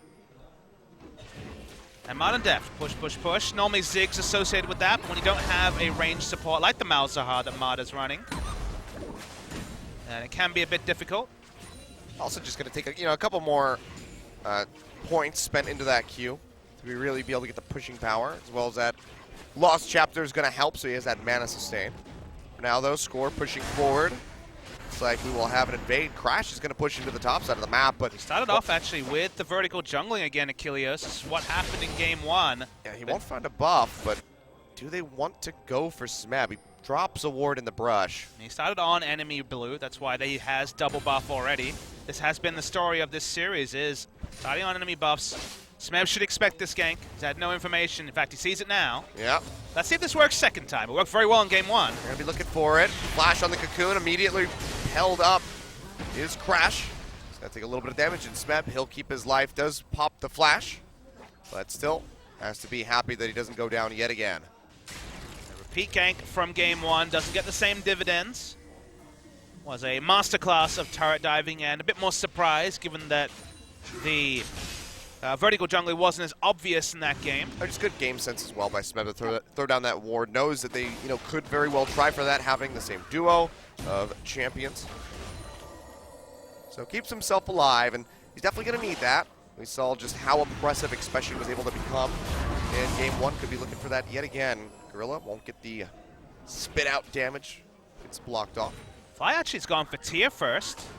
Ooh, okay. This is definitely not possible on the top lane because you need to grab the longsword to start with the trading, but isn't going to be the manaless builds. When Jace had his mana cost adjusted downwards, it opened up, just rushing things like Yomu's Ghostblade and more Malmortius, you could say, in the mid lane. This does mean he's going to be looking for more poke, but the early trades, and also if Crash comes with a successful gank, the 20 AD from double longsword might be the difference between picking up a kill and missing out on one. Yep. No Crash, speaking of him, going back up to the top side of the map yet again. He's going to wrap around, sees that Gromp, so should know that Score is in the vicinity. Starts this one up himself, will drag it into the fog of war and try to take this out, but this is so risky. Score's full HP. Crash is just going to go ahead and have to peel back. Control ward thrown down over the wall. Just donates a little bit of gold over to Crash. Trying to run this top side jungle that the first boss was stolen away from, and there's a Gromp as well. All right, good pick up there. In the end, spent a lot of time, so good for Crash to actually net something for it. But meanwhile, in mid, you can see Pawn just pushing forward, keeping Fly away from the minions. Being as oppressive as possible, and it's going to shut him out of some CS. Jace just hanging back. They don't have the aggressive vision. They saw Kha'Zix at the top side, but figuring he's on the bot side jungle now. Certainly been a much slower start to the game. At this point, I believe Xpecial had died and gotten kills a couple of times already. It was the second invade, specifically to the enemy red side, where the Elise and Cannon got the jump on their enemies and got that double kill. That really started up the winning early game for Longzhu in game 1. Yep. And again, you still have to be worried if Longzhu can't get the ball rolling. I mean, they had such a good start in game 1, completely dictating the game, and then they handed it away. But they can't even get into a position to have a lead. And, the ask of having them close out this game just becomes increasingly difficult. Prey. Oh, he's dead! Good lord, that damage coming through. Deft just snipes him right into the face. Yeah. First blood going over to KT. Yeah, I think this is surprising damage. Prey doesn't even use his heal, so about as clean as you can talk. And Deft on your screen, smiling, smirking. We talked about it being a dream bot lane matchup, and this time we have a true victor. It's KT, and specifically Deft, picking up that first kill. Man, what a way to go. Just takes that arrow straight to the face. And Deft comes up with that very nice first blood. Talking about how the game was kind of stagnating. And Deft, actually, he's going to be building that Tear of the Goddess. So we've seen Versus move away from this, go for the Essence Reaver first, but he's going to be going for the Man Immune as well. Meanwhile, Crash in the river, So taking squishy. a hell of a lot of damage from Score. He's going to flash the wall. Take one more taste of Veer. There we go. They'll take him out. 2 kills on the board for KT, and this might be where it starts unraveling, Papa, if you're Longzhu. But can KT keep it up? We haven't seen the sort of dissemination of an enemy team from KT yet. So far in 5 attempts, they haven't needed to be clinical, really fast in the early game.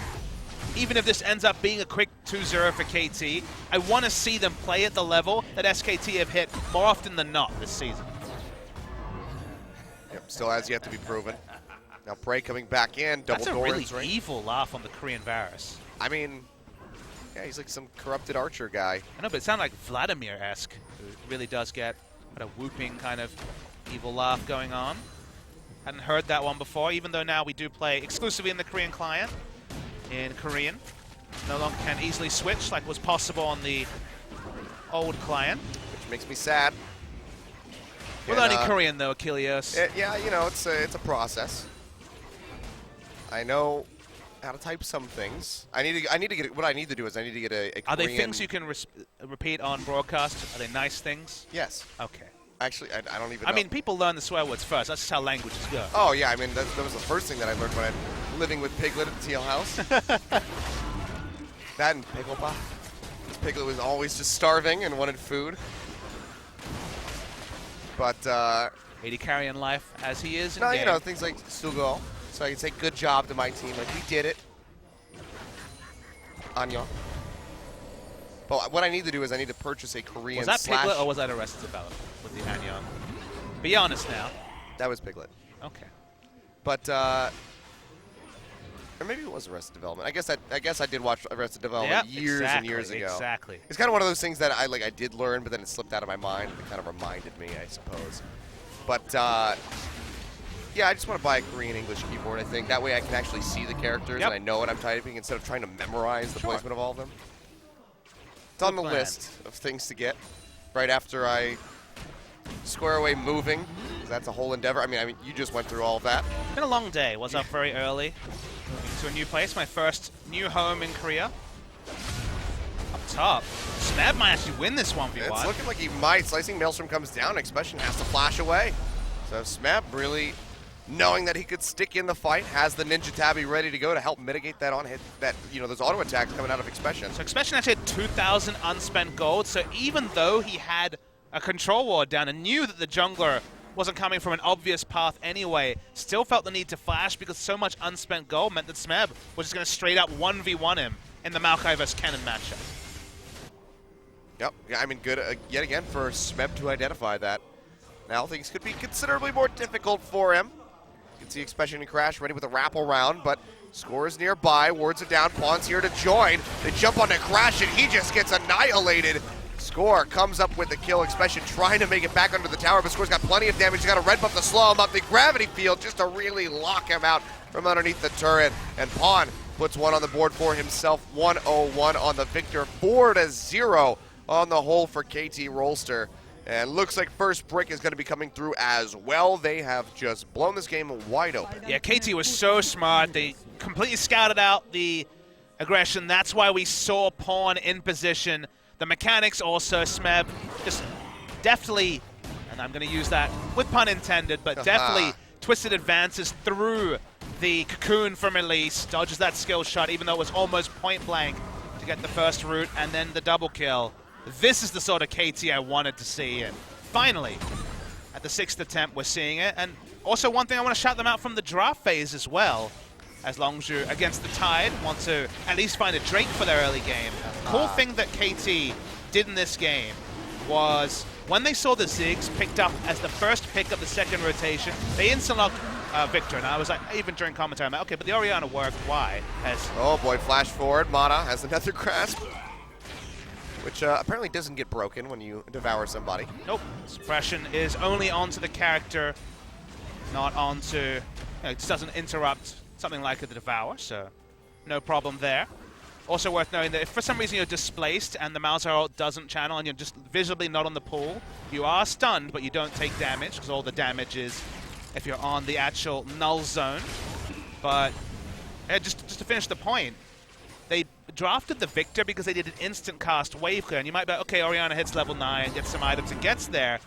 Basically, the worst case scenario for KT was that somehow Frey gets first brick in bot lane, the first outer bot lane turret of the game, then rotates mid, and if Orianna doesn't have the items and can't instant wave clear, he deletes the mid lane turret with his W, goes top, rotates. Victor gave them the insurance that between Varus and Victor, there would be no mid game that basically completely accelerated the game, 5,000 gold out of nowhere through the mechanic that Ziggs has in his W, that turret execute. So that's why we saw the Victor drafted.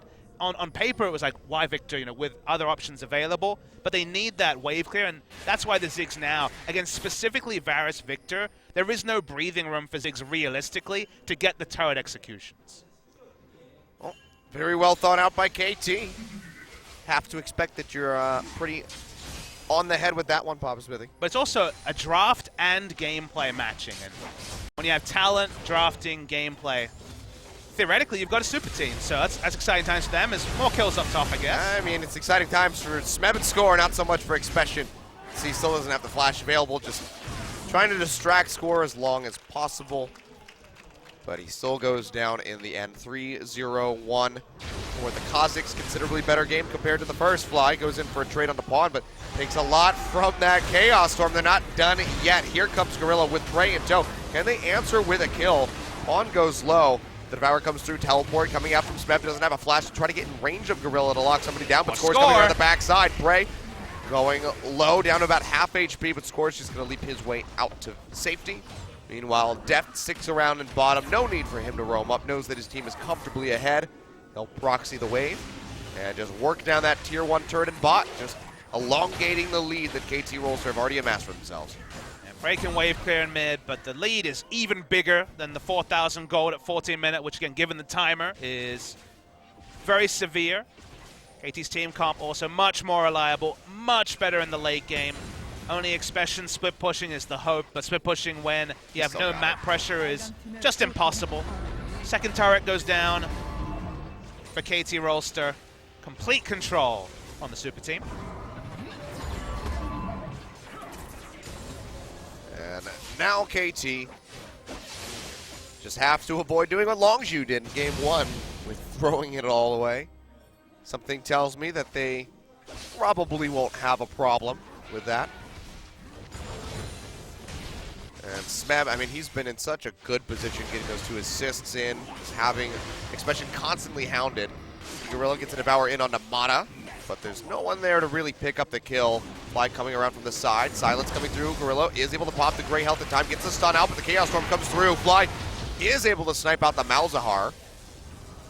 They get the flash away from Gorilla, however, and the rest of Longzhu have to peel back, because even just these 3 members of KT that are present can very handily deal with Longzhu. Yeah, even the levels, level advantage for everyone involved in that skirmish. Pawn at level 11. Yeah, Storm was already used, but still the respect is needed. And it's just a kill. Worth noting, nothing else to take. Drake is dead. No way to push against Varus. Varus comes when they're snowballing. Even more disgusting when they're delaying the game, as Flies. There was something here on Pawn. Yeah, he's getting it locked up. Gravity Field does go away. Now Crash jumping forward. Pawn's still alive, though. Gets a heal coming out from Depth, but it's not enough to keep him alive. He will go down. Now 4 members of Longzhu here in the bottom lane, but Fly and Crash both so very low. Big Shock Blast connects on the Score. He'll be able to zip his way out to safety. And you can see that Mega Inferno Bomb won't connect. So no kills picked up. No further kills, rather, picked up here for Longzhu outside of Pawn. Definitely wanted more for how many members they were able to commit into the bottom lane, but they just come up short. Yeah, Maokai walked down just in case it was going to be a very elongated fight. Despite there being no AD barring the Cull and the Doran Blade, this will be turret down to Longzhu, first of the game.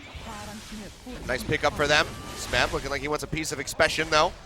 Jumps on him immediately, hasn't taken much damage. And now with Mata roaming up, has the Nether Grasp available. You have to think that Expression might just be falling yet again. Hasn't popped the Slicing. Maelstrom might not even get a chance to. Nether Grasp comes through, he gets silenced. And the Maelstrom from Smeb gets popped, and he comes up with a kill. Doesn't matter how much hybrid damage you have when Warden's Mail, Ninja Tabi, and the Spectre's Cal are all completed this early. As an answer for everything coming through from the build from Expression. And then the Malzahar to guarantee the kill as well. Longzhu maybe looking for something in mid, though. Cocoon gonna go wide, but Pawn still takes a huge burst of damage. Jump forward by Prey, able to take him out with that short fuse auto attack. And they come up with it. Devour from Gorilla to keep Crash alive. A nice pick yet again on the Pawn, just trying to bully out this Victor as much as they can. But can Longzhu get more from this? Dragon just now spawning. Can they collapse on this? Looks like the answer is going to be yes, but Score is nearby. And Longzhu, they might just have to peel back. Control Ward thrown in over the wall. Deft is ready to throw out the piercing arrow, either to try to come up with a steal or to chunk them out. Getting Corruption, not going to connect onto the Jace because it's just going to find Gorilla. And the piercing arrow is just chunking through everybody. Score flashes over the wall, but 1Q here. Exhaust comes out, but now here comes Smeb. Propel up into the air, Crash keeping himself alive for a little bit longer. The heal is there to help him escape down to that tier 2 tower. Expression comes in with the Slicing Maelstrom. Won't find Deft like he wanted, but instead finds Smeb. And Smeb is ready to take a big chunk off of this cannon yet again. Piercing arrow connects, Expression goes low. And meanwhile, on the other side of things, Mata will come up with a solo kill just about at the end. On to Prey, working him down with those Voidlings. And yet again, Longzhu, they try to do something, they get stopped right in their tracks, and KT, they come out on top. They'll take that dragon, they'll take a mid-turret. We're going to see the replay. Good target selection, going straight onto Fly when they noticed he was out of position. So many people DPS down, and suddenly a Q could actually kill 3 members from Deft in this case. He hits every Q in this particular chain. Such is his level of accuracy. And Prey, when you're behind on the Zig spot, when you don't have map pressure, you pick this for when you have a pressure advantage. When you're against a team that doesn't have Varus Victor, you're able to do so much. It's pretty embarrassing being soloed down by just a whole lot of crap. Wolves, Voidlings, a bit of incidental damage from a support. Visions. It's always bad when your bot lane carry is soloed down by a support and also some jungle camps. Yep, Expression. Well, Expression's dead. Yep. 0-4-0. This is a night and day difference compared to game 1. Longzhu just couldn't even find a single foothold.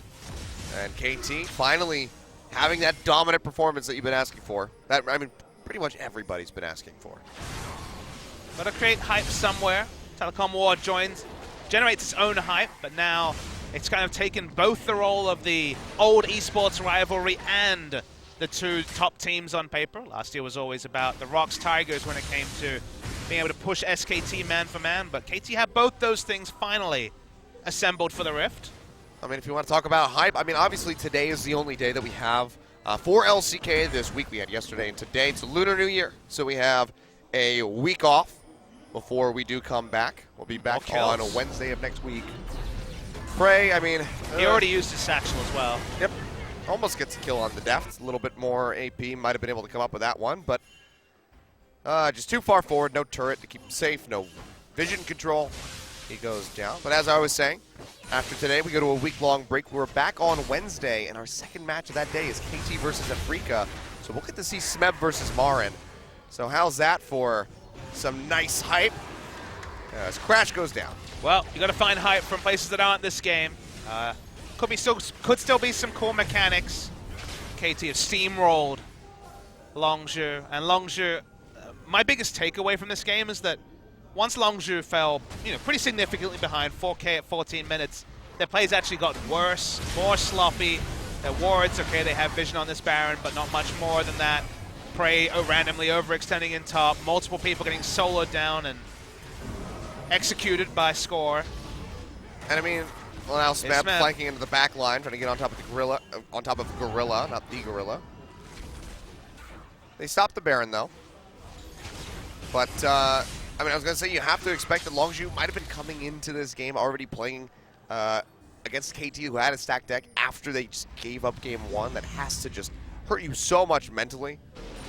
So I mean, once they started losing pretty considerably with that 4K gold disadvantage, that might have just been the final straw, and the mental could have gone boom.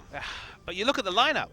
This lineup is not rookie at all. Crash, okay, a year behind him, but Expression, 3-4 years. Prey and Gorilla, just as much time as this isn't a duel. There's a lot of experience on the side of Longzhu. So, I mean, super team is a term you'd look at in any other region. This is a super team in itself. A lot of talent there. Oh boy. As more people will die. So there's a lot to worry about, honestly, Achilles. That Score going low. There we go. The mentality side seems to so easily escape Longzhu. Well, Fly coming in hot, flashes in, gets that kill onto Score. So a sign of life, but now Crash about to lose his more than likely. Chaos Storm still taken away, but nice Devour coming through from Gorilla, able to keep his jungler alive for a bit longer. Crash will just go ahead and recall. Baron still hasn't been taken by KT, but I mean, they're still in such a strong position. I mean, it's either we can go for the Baron or we can just knock down turrets without it. Don't really need it to get objectives at this point. You feel like everyone on KT can turn around a 1v2 at this point as well. Items are in a really, really nice spot. Straight up Rylai's bought by Pawn. Still putting together an item build is Deft, getting some magic resist to deal. I'm waiting for the straight up Muramana to come through because that's got to be stacked up at this point, you would think. Getting close. Feels like 24 to 26, 27 is the power time for those Manamune transformations. Kind of been slowed down since what we saw last season. There's a lot of 22 minutes if you got that as your first item. That was something that we saw come through 22 minutes. I mean, hell, the one time I think we had 16 minutes on a stack. I mean, you definitely have to transform it straight away. The one you're quoting, I believe, was a level 1 tier. Yeah. Definitely an outlier. The asterisk has to be there. That wasn't 7 minutes and then just literally like Oh, sure. power charged it. But when it's only the tier, Deft, while he does use the Q a lot, it isn't the Manamune that gets it on the auto attack as well. And yeah, nothing longer you can do. You just want to put up as much vision as possible and then catch someone who tries to get very deep vision. For example, where this control ward is on the map from Longzhu is somewhere KT would love to ward before they went to Baron. That said, KT, oh, well, just poking in where they can, waiting for this wave to push up in mid. Bray going to be doing his damnedest to clear this out, but they have a lot of damage. Throw out the Mega Inferno bomb just to get rid of the wave, so cooldown expended. If KT can make their way over to the Baron, they wouldn't have that big explosion from Bray to deter them. And in a different game, this game actually flows very different at this point. Maokai is always going to be splitting on the other side of the map, but you look at KT's side, let's say this is an even game, there's no duo from KT that can safely put down wards without someone being deleted. Kha'Zix, Victor, Varus, and Malzahar don't have a lot of tankiness between them as looking for a turret dive. I mean, Gorilla going low, still has that great health to pop. He'll do just that. Slicing Maelstrom comes down from Expression, locks up Smeb. He's going to flash forward, tries to find a kill on the Prey, but just can't go that far up. Redemption comes in, 500 plus HP onto the already very healthy Maokai. And that's going to be a tier 2 going over. KT could rotate straight down into the river, take this Mountain Drake, put a second dragon on the board for themselves, and just make it that much easier to take out the Baron. It's a game of what-ifs from the side of Longzhu. KT just take every free objective, which at this point is so many. When Maokai is outdueling Kennen on the other side of the map, and Kha'Zix and co can put together wards because everyone's scared of just the sheer damage, even though they're so squishy. Longzhu don't really have any strategic options, barring a massive misplay on the side of KT Rolster. Yeah. KT just pushing forward. That's going to be a teleport coming in from Smeb. Is spotted out, repel over the wall for Crash to keep himself safe. But you can see KT, they have decided the time is now. Let us get ready for the Baron. With Maokai there, they can tank it freely forever. One pick would do it. Easier said than done when Gorilla's on the case on the Tahm Kench. Getting Crash would definitely be their ideal target. Or Prey to eliminate a lot of that poke damage. Looks like they might just go ahead and commit into the pit. They pop the Blast Cone. Do they want to start this off, though? Looks like they will. Mata is waiting around the backside, has the Nethergrass ready to lock down Crash if he tries to go in with the repel. He's looking for it. Crash pushing forward. Nethergrass comes through. Gorilla just now going to devour. Tries to spin him over the wall. Won't find it. Mata goes low. Crash, he's going to have to jump in there. The Baron is being delayed so long by KT. They can just hold on to this one, but no, it's not going to be confirmed by Crash. Can't come up with a steal. Deft actually gets the last hit in onto the Baron. Expression not even playing around with the team, just trusting them to not die at the Baron pit as he tries to knock down a tier 1 turret at bottom lane. It was so close. Crash flashed over Q'd at the same time Score smited. Got it down low on an auto attack of all things, I assume, from Deft is what secured it. Crash had the flash, so he didn't actually have to go straight into the pit. KT waited and waited and waited. They just decided to go for it. And actually it's a Q from Deft, not an auto attack that claims it's so close. Looks like Crash would have had the mechanics to get it if not for the early smite from Score and the secure from Deft. So not necessarily the cleanest of Barons, but a Baron nonetheless, one that this far ahead and with a wave clear advantage. Yeah, and I mean, they don't even lose the tier 1 turret at bot. Now Expression look like he's going to lose his life on pushing up, getting that move speed from the Q, but Gorilla will be able to take him out of the safety, spits him out, but he gets locked into that gravity field. Goes low, has to pop that great health. There we go, barely does it in the last second, but it's not going to be enough by the look of things. to keep himself alive. He goes down. Pawn coming up with a kill, and now Smeb just diving right into the back he's a line. raid boss. Such a tanky Maokai will finally fall in the end as Expression picks up the kill, but that's already 3 dead on the side of Longzhu just for Smeb, and you have to think that KT should be able to knock down the inhibitor, maybe even end the game right here. Well, Prey the does- minion waves are so far away, Akos. Oh, They're yeah. tanking up. And They haven't inhibitor taken that turret, turret. Score's dead. He does get executed, so yeah, actually not going to be the end of the game. They will lose 2 Baron buffs at the end of this, and now Mata, Deft, and Pawn, so I had a mind fart right there, will be way too low to shove in and finish this one off, but looks like Deft might be able to answer with a tier 2 and at least move the wave up. Doesn't want to commit. Sees Bray coming back in, so he will go ahead and peel back, but I mean, 11,000 gold in the lead now is KT Rolster. You're going to have Ocean Drake won't really help close this out, but I mean, they pretty much have all the tools necessary to go ahead and stomp out the last breath of Longzhu. They skipped a lot of steps there by diving 2 turrets, got the kills, and execute for Score, not the biggest deal, with no big objectives he needs to smite on the board. But the game will roll on for at least a little bit longer. Much to the chagrin of Longzhu, you'd have to imagine. Pawn looking like he wants to 1v1 Expression. Runs around the side, and Expression's going to head for the hills. So won't be able to find that kill, but yeah, I mean, KT is going so ham inside the base. Oh boy, now they're going to try to turn this one around. Missile Voyage coming through, Gorilla jumping in, and Pawn sticking around way too long.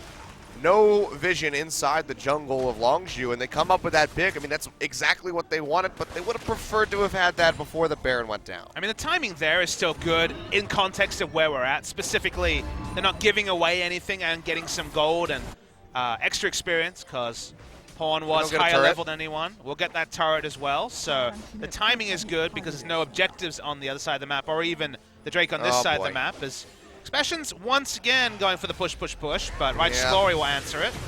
Comes in with a lightning rush, but they'll just get locked down. Slicing Maelstrom yet again, only going to do so much. Score does go decently low, but he's able to finish him off in the end. Not much to say. Just overstaying. That's been Expression's MO. He realizes that teleporting in with this item build doesn't really do anything, especially with how fast Maokai's had his frontline items. One thing, picking a laning focused champion and winning lane, like he was doing in game 1, when you lose a lot harder. At least AP Cannon can think about the team fight phase and go, all right, 2-3 items, a proto belt, maybe I'll make something happen. AD Cannon, not really that reality. Yeah. Well, rough stuff here for Longzhu. Having to pick up the Zerat portal On Elise of all on people. Crash. Smeb could just walk up onto that a couple times. Looks like they'll let it stay up for a little bit longer. Armada pushing forward, trying to get some vision perhaps inside of the base. Silence out the members of Longzhu so they can push up. Then Inferno Bomb comes down, does clear out the wave. They only get a little bit of damage in onto the turret. See where KT wants to go with this one. The bottom wave going to be pushing away from Longzhu's base, what with the Zerat portal, and top lane now Expression's up there to keep that safe. Looks like it will just be the Ocean Drake for KT. So, I mean, they've really put their foot down on the accelerator, but now they're going to go ahead and pump the brakes a little bit. And they're in a rush. They're very confident with their team comp. They have the true frontline tank, whereas Longzhu, I guess they have now Tahm Kench for 2 off tanks on their side, but certainly not the team fight impact that a Maokai can make. Expression skipped over the Hurricane, so that's why you see him staying in lane. Doesn't even have sort of team fighting that the Hurricane Mallet can provide. Just hoping against hope that he has enough items to take down Smeb. Somehow, I'm skeptical. Yeah, I don't think that one's very likely. And Smeb has just, you know, constantly had the backup of Score as well. So it's just been really rough times from Expression. I mean, right off the start, he has as many deaths as his team has kills. That's not a good look. Feels bad. We're swapping the kills for assists, the kills for deaths in game 1, but just doing a bit of that old feeding this time. He's not doing the wrong thing. The Score obviously doesn't look good, but he's choosing not to teleport into fights that they will just lose harder if he shows up. At least in previous fights, he was chunking out bot lane turrets. He was forcing the hand of KT. So when they're sending multiple members bot, that's one of the few times that Longzhu's actually been able to dictate rather than be dictated to. They got a pick, they got a turret, then one person dies from sending multiple members of KT. There's still something about drawing pressure, as Expression is known, playing a lot of Singe so far this season when it comes to the map pressure game. But otherwise, if KT's allowed to walk up, they've got the items, they've got the pick CC, teleport and Righteous Glory up from Maokai. We're just waiting for the one further engage that just kills the game. Yep. It looks like it might be coming up soon as Baron is respawning in less than 10 seconds. You can see KT already shoving forward as a unit. Smep's not interested. He's like, well, let's go find a pick. I'm not interested in dealing with this cannon. It is going to be wandering his way up. I mean, Expression should be able to take that tier 2 and bottom, but it's probably at the exchange of the Baron for KT, which in all likelihood would just lead to them ending the game. That's going to be the Nethergrass coming through onto Gorilla. He'll flash away as the Malefic Vision's ticking down on him, but he is able to make it out relatively safely, loses about half of his HP. See if KT feels confident enough to engage the Baron off the back side of that. They have one more scrying orb. They have multiple different abilities that can steal the Baron as well, but Def's doing some good zoning. And there's a hell of a lot of damage coming through from Score. Turret does go down in the bottom lane. Def down to about half HP. Like Inferno Bomb comes down. Mata dropping quite low. Gorilla trying to get on top of him to come up with the kill, but just can't find it yet. Prey will be able to get it with the short fuse in the end, but here comes Pawn back around the side, drops the Gravity Field with the Chaos Storm onto Fly, trying to come up with the kill. The Hex Drinker is there. He jukes out of the Storm with the To the Skies, but it doesn't matter. Depth is there to help his mid laner out. Comes up with a kill. No seal coming through from Crash. Score will be able to smite this out. Crash will lose his life for it as Smeb takes away the killing blow. A 3-for-1 Expression trying desperately to knock down this inhibitor. And KT looks like they might just be able to answer in time. Here comes Smeb, slicing Maelstrom down immediately. Score to back him up. A couple more shots. Can he get it? No! Tries to flash away. Goes down in the end. 90 HP on the inhib, and now KT will be looking for one of their own. It's just Prey and Gorilla alive inside the base. And the Ziggs is going to have one hell of a time trying to wave clear through these Baron-empowered minions. You can see that inhibitor, not long for this world, will go down. KT, do they just keep pushing? It's 10 seconds out on Fly. This could be a little bit risky, but they have the TP coming through from Smeb. Yeah, it's one load of minions clear, but not all of them. Maokai will walk up. I think it's going to be the series for KT, Achilleos. It's definitely looking that way. Gorilla doing his damnedest to tank up, but it's just not enough. Smeb smacks him down. The Nexus turrets fall, and KT Rolster now with this exposed Nexus should be able to finish off the game. Longzhu just trickling in one by one, hopelessly trying to stave them off, but in the end, KT will close this out. Another 2-0 victory for them in just 36 minutes. Nicely done. And Longzhu, you gotta say, a lot of work needs to be done. I really want to rewatch that last Baron fight because Expression was not going to teleport in. He understood that he was going to keep on the inhibitors. That fight was close. I think Longzhu had the right balance at the start of poking in. KT got the Baron low. They spent a long time tanking it up. There was a 1-for-1 at the start. Maybe there was a tank cannon teleporting in, CCing a couple of members that actually would lead to a one fight for Longzhu. Very hard to evaluate. Expression, either by his own hand or by his team's, stayed on, couldn't get the inhibitor. Maokai with Baron, and teleport comes in, and the game is killed in much the same fashion as game one. So in spite of Expression split pushing, KT get through, but this one was a lot cleaner from KT. Finally, the explosion at the start of the game. Really fast-paced. Score got ahead. Multiple members got ahead. Maokai was solo killing, or nearly solo killing a cannon, which let you know how well the game was going for KT. And again, not in the same fashion as SKT, but if you hadn't watched the games, both super teams 6-0. Yep. Looking really good for KT. Longzhu, they have some time off. They play when we come back next week on Wednesday, so they have a good amount of time to reassess, figure out the problems. Where did things go wrong? I mean, we can figure out where things went wrong really easily in game number one, but when they come back, they're going to be playing against Kongdu Monster, a significantly weaker opponent, you could say, compared to KT Rolster. So could be an easier time for them, but Kongdu is a team that has shown promise, so they still need to prepare for that matchup. But with these, 8 days off coming up for them, hopefully they can get enough practice in, they can get enough preparation through, and come out and put another win on the board. Yeah, kind of a bizarre schedule. Kongdu actually played back-to-back on the first 2 days we come back, so Certainly not liking that. BBQ an easy opposition for them, then Longzhu. Longzhu playing today and then the next match day, but there is, as you say, the break to be considered there. I mean, it's been a really weird schedule so far. We haven't seen BBQ without seeing Jin Air, I'm pretty sure.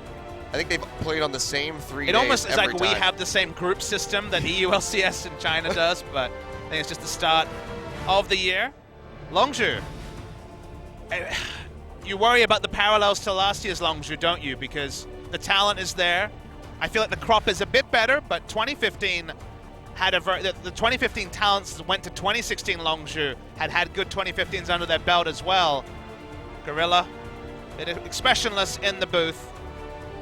Longzhu still have a lot to work on. We said that after they won against Jin Air. It was very much at the end after having some wayward ends to the game. And we kind of don't change the summarization. After watching the series against Jin Air, you would expect KT to dispatch them. To Longzhu's credit, big step up in game 1, but I would say an even bigger regression in game 2. Yeah, it was 1 step forward, 4 steps back pretty much, comparing those 2 games. So unfortunately not able to even put, a game win on the board for themselves. And KT is looking so strong after that second game. And it was the Trinity. It was the draft, it was the players, it was the rotations. Everything came together for KT as we can look at the damage charts. No Maokai topping the charts. In fact, Maokai the last damage dealer, even lower than his support Malzahar. Victor, Kha'Zix, and Varus all fighting for the last 1,000 damage or so to distance themselves. I mean, and that's just really impressive, honestly, coming through. Especially from the Kha'Zix. From Score, from Score and Pawn to try to keep up with depth after we saw what he was able to do in game 1. But your MVP for game 2 is going to be Score. So gets his first MVP nomination on the board. The Kha'Zix really made it work here in the second game. Was a little bit lackluster in game 1, but coming out 8-2 and 9. Really good stuff from him. Yeah, outpathed in game 1, but the pathing was much better in game 2. And then when you get ahead as Kha'Zix and all your lanes are winning, the deep vision can go down and everyone's walking up to be free kills and resets. This is the sort of game you can have. This is why you see Kha'Zix such high priority, is that worst case, solos down those Drakes and Barons very fast, and is a decent team fighter. Best case, can decide the game. An 8-2 and 9, high kill participation, but specifically just the bloodiness of this game and the disorganized Longzhu made it pretty easy pickings for KT. Yep. Score was a great candidate. Smeb also, I thought, had a really good game. Teleports were on point on the Maokai, and the drafting was really good too. So when it all comes together, this is what you get. Yep. I mean, like you said, kind of out mind gaming Longzhu, going for the Victor so they can just constantly push back against the Ziggs. It was really good stuff. So, I mean, if you could award the MVP to the coach of KT Rolster, maybe you do that. I think in another game where the Ziggs lane actually wins, then you come back and you're like, wow, it's so smart to go for the Victor in that situation. But it was, again, kind of the cherry on the top of what was a very appetizing cake from KT. It wasn't necessary, but it was still just an extra little step. It was decadent, I would say. It's kind of a style when, like, you don't even need the style. You're just winning outright, guys. Calm down. Yep. Right there, missing that final hit on the inhib. But I mean, honestly, even if Expression had gotten that, the base was still going to be shattered by KT in the end. So just trying his best wasn't enough. But let's go ahead and throw over to the interview with our MVPs. Joel is here for the translation. Take it away. Thank you very much, guys. My name is Joel, and I'm here once again for your interview translations. And we are here with KT Rolster, who has received many different variety of expectations for this game, but in the end, they pick up a 2-0 victory against Longzhu, and we are here with today's MVPs, Deft and Score. Deft, congratulations on the win. Would you like to say something on the win? I feel like today's game was one of the more important games that we had to face throughout the season, and we're glad that we won today. And right before the Lunar New Year's, we're glad we really have a feel-good victory today, so I think we can spend the holidays right.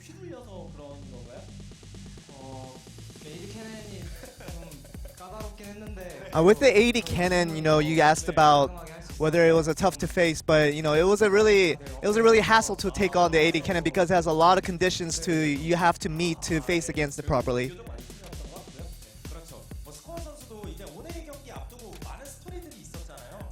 Score, you had a lot of talks about you going into the season because you have all these new teammates that you have to adjust with. from a team composition, I wasn't too worried because our talented teammates would do the job. But I was just worried about, you know, getting my individual talents up to par. And it was something like I have to, you know, always maintain myself very well at the highest condition. And today's big attention really went to the bot lane matchup between the two teams. How do you rate your bot duo against the opposition today? 저희가 여태까지 했던 경기들이 좀 바텀 선수들이 그래도 비교적 쉬운 I think the teams that we faced so far, comparably, they were weaker bot duos that we faced, but 프레이 고릴라 선수가 좀 그런 게 있잖아요. But Prey Gorilla has that thing going on with them, you know, having that big synergy that they always had. 그걸 좀 제가 영성을 뺏어 오려고 I think I really wanted to try and make an objective to take away their fame of the Prey and Gorilla duo. I think I did just that today. So we have a prepared highlight video, and we'll look at that and have a further interview. This was a situation where both teams really tried to go for the team fight, and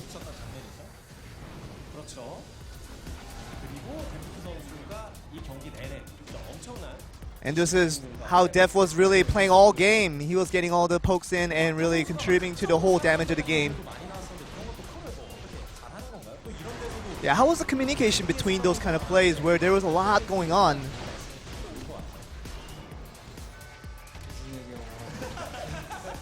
Yeah, I think it was really all over. You know, everybody was saying different things. 많이 침착하게 콜이 잘 된 And I think we were just trying to be calm as possible and just make the right calls at the right time. 개인적으로 좀 불안해 보였던 게 뭐 이제 롱주 입장에서 마지막 승부수라고 할까요? 발언을 두고 막 미케네는 밀고 발언. One thing that was really nerve-wracking was that last Baron play where you guys were fighting for the Baron, but Expression was going for that split push and he almost took out the whole inhibitor. 당해본 적이 한두 번밖에 없어요. Yeah, it's one or two times that I've really experienced that at its fullest, but it was once again nerve-wracking. 뭐 사실 데프트 선수가 막타도 치고 그랬던 거를. 그때는 스마이트가 없는데 좀 천천히 치라 했는데 Yeah, it was I had smite, but you know, it was a situation where Def's Q took it out in the end. 협규가 먹어줬으니까 저는 대신 먹어줄 친구가 많은 것 같아요. And I think I have a lot of people to help me out with my miss smites if I do miss. 좀 원래 스코어 선수가 좀 플레이가 편안하다 이런 얘기가 나왔었고요. 그리고 데프트 선수 전 개인적으로 좀 궁금한 게 현재 이제 바루스가 좀 튀어가. That's something I'm very personally curious about is about your rating of Varus. 바루스라는 픽에 대한 평가는 개인적으로. How do you think about the champion right now?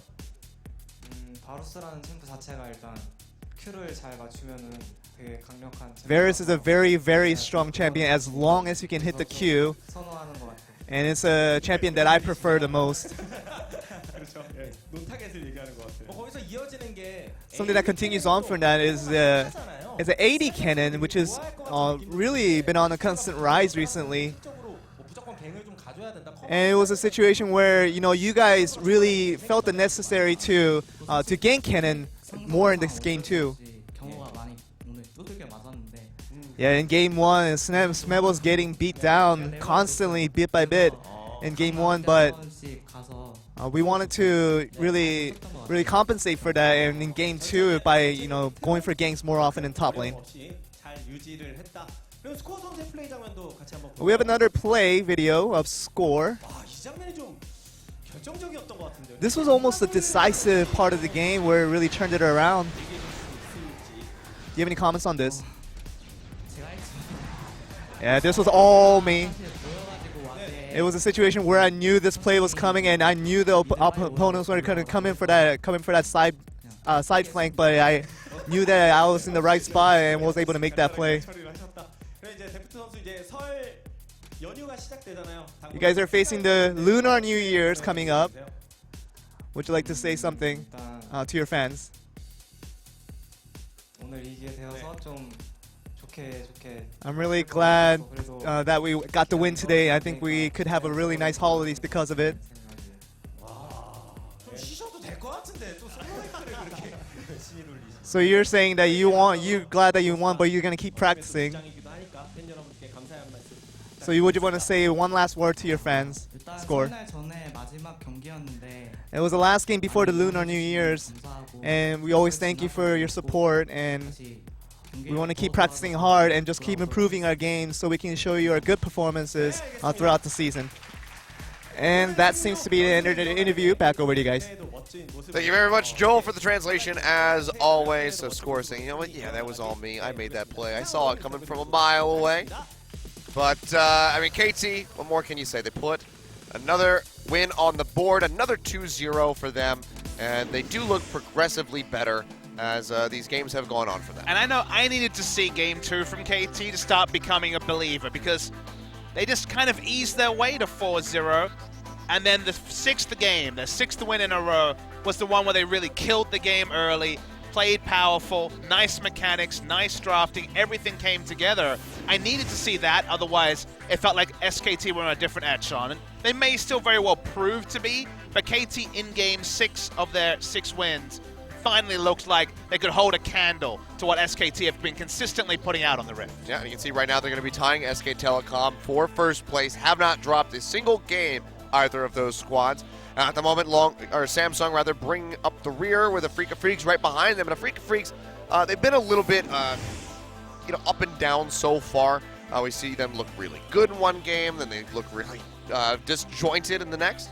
So they're going to be KT Rolster's next opponents when we come back on Wednesday. But coming up next, we will have BBQ Olivers versus Jin Green Wings. That's going to be in about an hour, guys. We do have to go to that slight little break as we're locked into that 8 p.m. start time here in Korea. It's 6:56 at the moment. So we're going to go to a break, run some music for you, throw up a timer so you guys know when to come back. And then, gives you enough time to get a snack. And that's what we are going to do. BBQ Olivers is here. They're providing free chicken yet again. So we are going to munch up on that and get ready for the game. So Jin Air, they had an interesting game against Longju, as we saw on Saturday. Still look pretty dominant. BBQ Olivers, they've had their moments. Tempt has shined in the mid lane, got that double MVP. So we don't really know what's going to happen there. Yep. But remember, exactly on the hour, so exactly in an hour and 3 minutes time, we'll be in to pick some bands. We'll be here for a bit of a rap session beforehand, but not much to go, and we've got to finish off for the Lunar New Year. Yep, so we'll see you guys in about an hour. Don't go anywhere. We have more LCK still tonight.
Coming up next,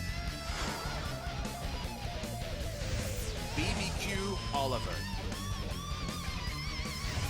Jin Air Green Wing, 2017 League of Legends Champions Korea Spring Split.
The clock's ticking, the cops are coming fast, so grab the duffel bag and let's roll.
grab the duffel bag and let's roll.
The clock's ticking, the cops are coming fast, so grab the duffel bag and let's roll. Let's roll.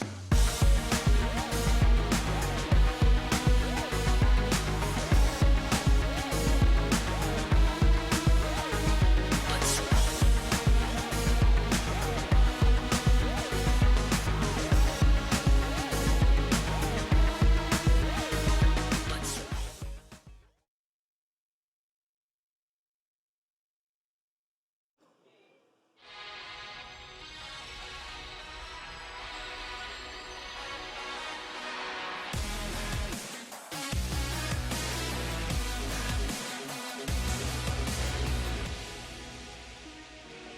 It's impossible to see all the things we used to be, and it's impossible to say why I always feel this way. Yes, I know it's not there, but I don't know if I can.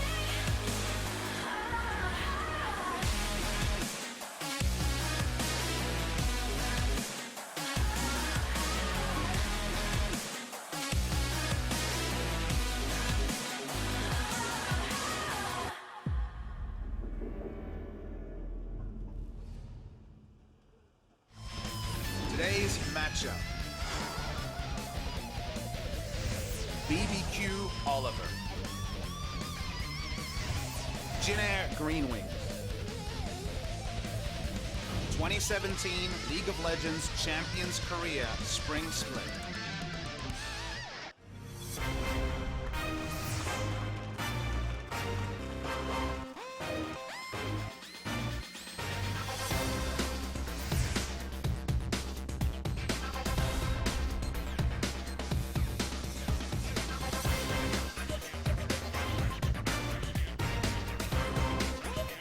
Welcome back, OGN Legion, to LCK. If you're just joining us now, I'm Achilles, that's Papa Smithy, and we're getting ready to dive into our second best of three of the night. It's BBQ Olivers versus Jin-Air Green Wings. Jin-Air, we recently saw them as they took on Longzhu on Saturday, and whoo, it was a bit of a long one there, 60-some-odd minutes, I believe, in that game 3.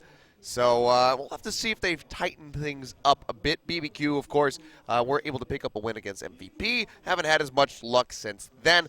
But Tempt has looked quite promising in the mid lane. And overall, I think that these guys aren't too bad off here at LCK. I mean, with BBQ especially, they got steamrolled by KT, and not in the same manner that KT steamrolled Longzhu. It was more like they didn't put up any resistance. Yeah. A lot of the scores, if you look at the Game 2 scores especially, 0-1-0, 0-2-0, just not much going on at all from the side of the BBQ Olivers, and I think that just kind of got in their own heads. Psychologically, they didn't look like they were on the Rift playing a 50-50 game, and this is a much more winnable series for them. So hopefully we do see, as you say, the BBQ that beat MVP, specifically in that series, as you said, Tempt went off. LeBlanc, probably not going to see that one again, but the Taliyah play was very clean as well. So let's see another test for the BBQ Olivers. They can beat MVP, who had a nice performance also yesterday. but the ceiling for kind of the bottom 5 teams is still to be established. Yep.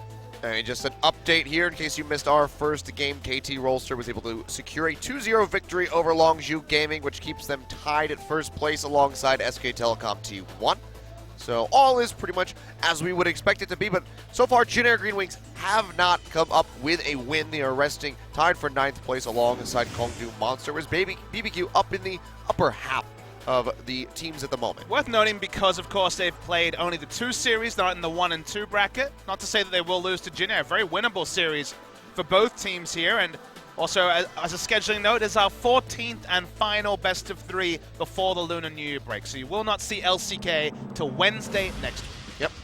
So we'll be closing things out, and then we'll reopen things as well come next week. But Speaking for now, of reopening, the chicken truck is back, Achilles. oh, it is indeed. We have some chicken waiting for us after the game, so I'm excited. My stomach is excited. But first and foremost, we have to go ahead and meet the BBQ Olivers, because a lot of you guys might not have seen these guys' set so far. This is ESC Ever. Got bought title sponsorship by BBQ, which is a pretty major chicken chain here in Korea, and they have a couple shops around the United States, mostly in Koreatown and LA, New York, sometimes in the I think Atlanta.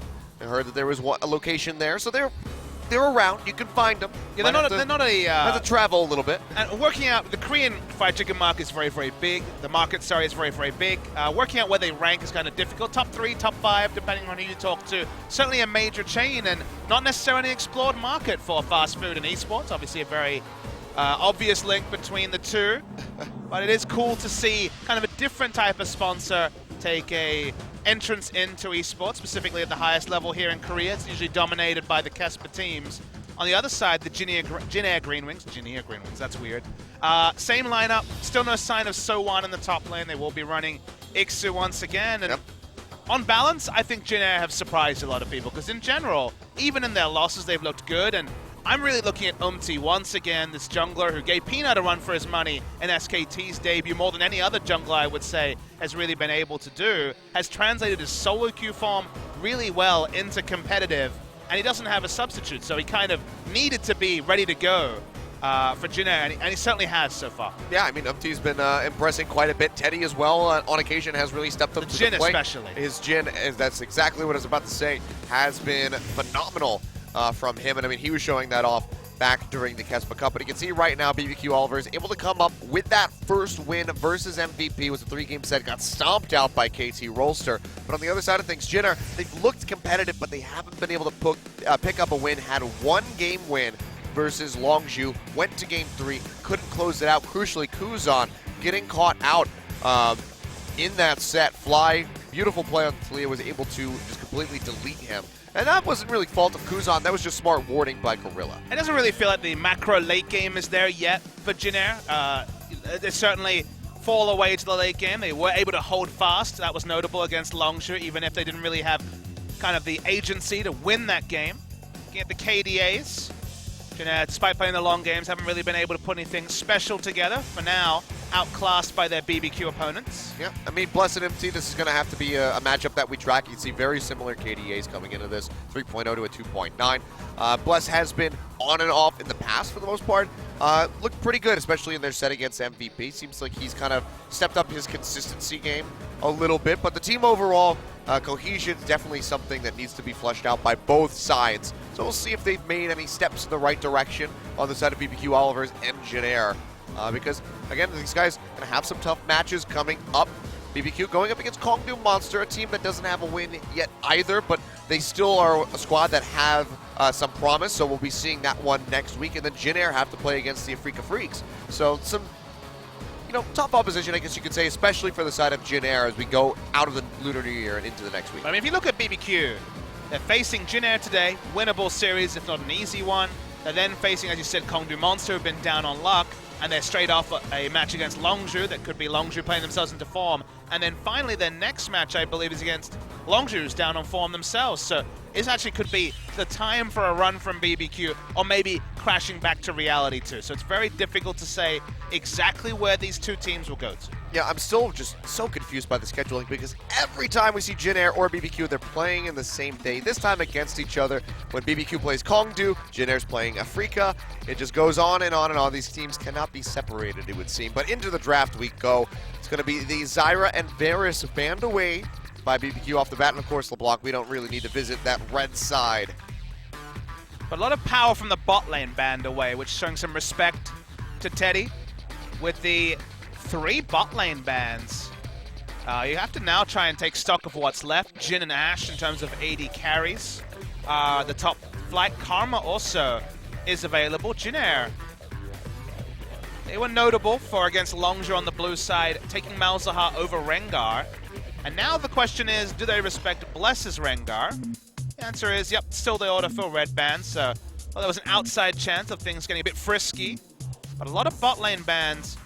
And still just a Kha'Zix takeaway. It feels like on the red side here, Jin Air could take a really strong bot lane, and we're starting to run out of tools, at least of the meta mages or ranged supports, to actually battle against a completed bot lane, which has been pretty much the norm in the first round. It's basically been jungler and bot lane duo has been the most common first round, then trying to counterpick as much as possible in the second round after the second load of bans, but there's always other priority picks when they come through that kind of throw a wrench in that plan. So Ashe here will be the strongest wave clear choice, and yep, is taken here. And they're going to wait for the support pick. The curse was finally broken, Achilles over at the Gangnam Stadium. Lee Sin has a victory. SKT put that one to the test. What does that bring him to now? 1-9? 1-10. 1-10, yeah. All right. But 1 is way more than 0, so That's true. when it comes to percentages especially. Well, might just have another visitation to the Rift, But I would prefer this. I talked about get a completed bot lane when 3 bot lane champions are banned. Suddenly Ashe Karma, you start racking your brain. Okay, what's the answer to this? Maybe it's a Tahm Kench to answer the Ashe arrow, but then you're kind of losing out on the 2v2. In terms of laning power, you're thinking Jin, and that's predictably locked. But support-wise, with Malzahar and Zyra banned on blue, all right, BBQ's throwing out the playbook a bit. Maybe they're going to be going one of these riskier supports. Taric we've seen almost exclusively as a counter pick, or at least a safe lane into Malzahar, and then scales very well to answer Malzahar's pick potential in the late game. Support in the final round, that's not been a common one, but that's what BBQ have forced themselves into by all these bot lane bans. Yeah, definitely a bit of a mix-up, but now straight over with the jungle available, could yet again see that Lee Sin coming out.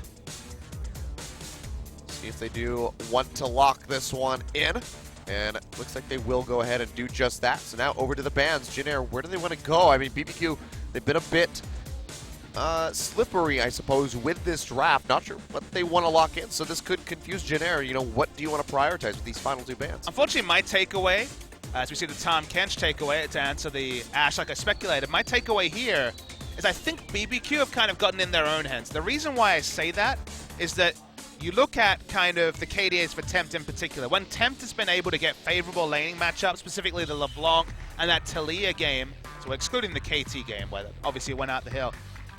Basically, when in victories, Tempt is 34 kills and assists, 3 deaths, 11.3 KDA. In losses at 1.25. Because they banned bot lane champions, blind picked their top laner, Jin Air can get a counter pick and guarantee one.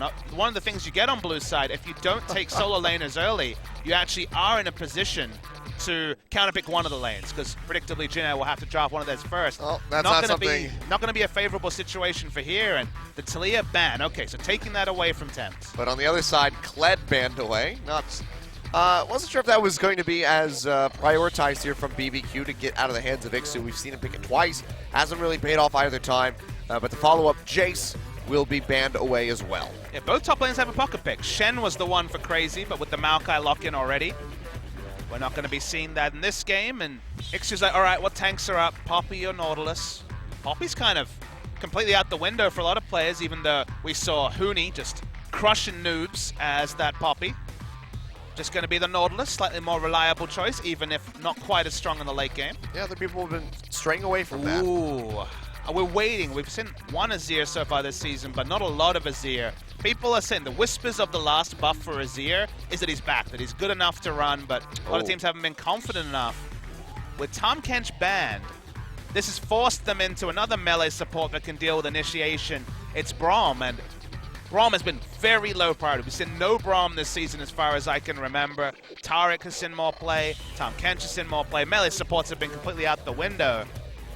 And they end up blind picking both lanes, so they got the Kha'Zix. That's really the only thing you can say they claimed here. Plus they have the Maokai over Nautilus. Blue side bans are so important with red side bans forced, and I just don't feel that BBQ banned themselves into a win. Yep.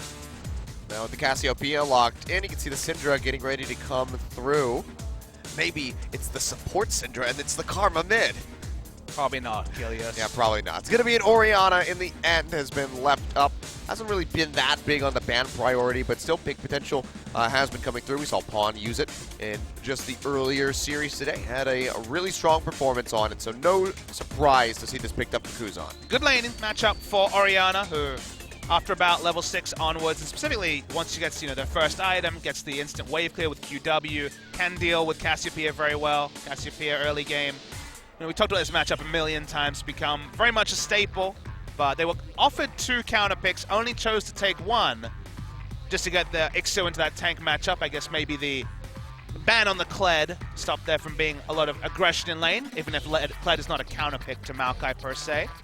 Interesting times here for BBQ. The draft different in texture to the other ones we've seen this season, and I'm skeptical that's different in a good way. Yeah. Well, not sure. Both of these teams have had some kind of hesitant performances thus far throughout the series, throughout the season rather. So both definitely want to get a win on the board. Second for BBQ if they can do so. First win for Jin Air Green Wings because they've only picked up that 1 game win versus Longzhu. And then it all went out the window with Kuzan getting picked. So and the solo lanes, not that exciting. We know pretty much what to make. We've seen these solo lanes a million times. The players obviously can change things, but on paper not that exciting. The bot lane though, getting the Braum in the mix is very interesting. Sure, you get the right wall, you stop the Ashe arrow. Outside of that, Ashe is going to outpush you, and Ashe Karma especially are going to just harass the melee support in Braum to high hell. So we're going to have to see Bless really relieve pressure around the bot side. Yep. Well, I mean, BBQ or ESC, they kept with Totoro because he was more consistent than Key. Let's see if he can have that right now as he brings out the Braum for the first time. Let's get onto the Rift. BBQ versus Jin Air Green Wings.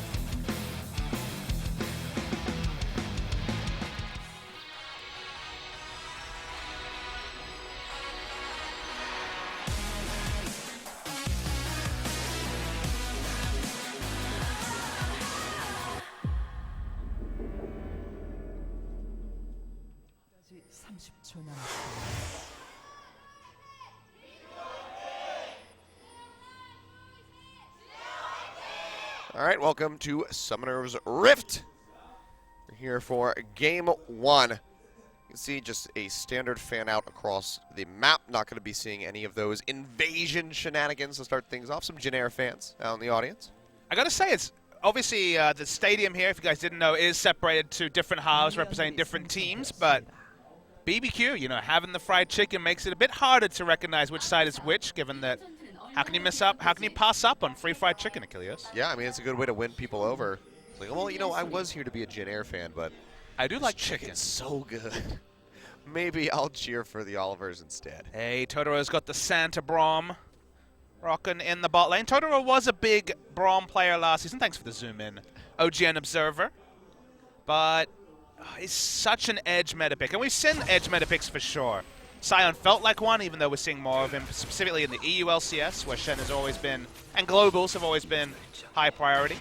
Some Taric has been played, but almost exclusively into Malzahar. And the top lane pool, you get the Sions of the world and things like that. So, in general, there is room with 10 bans for more creative picks, but there's a reason you don't see that much Braum. It's that the mage supports just auto-attack and harass him, and what's he to do?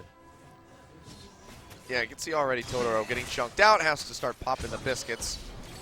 So, having a bit of a rough time. Ghost, however, not being the target of the harass, I'm sure he's going to be quite happy on this Jin for a start.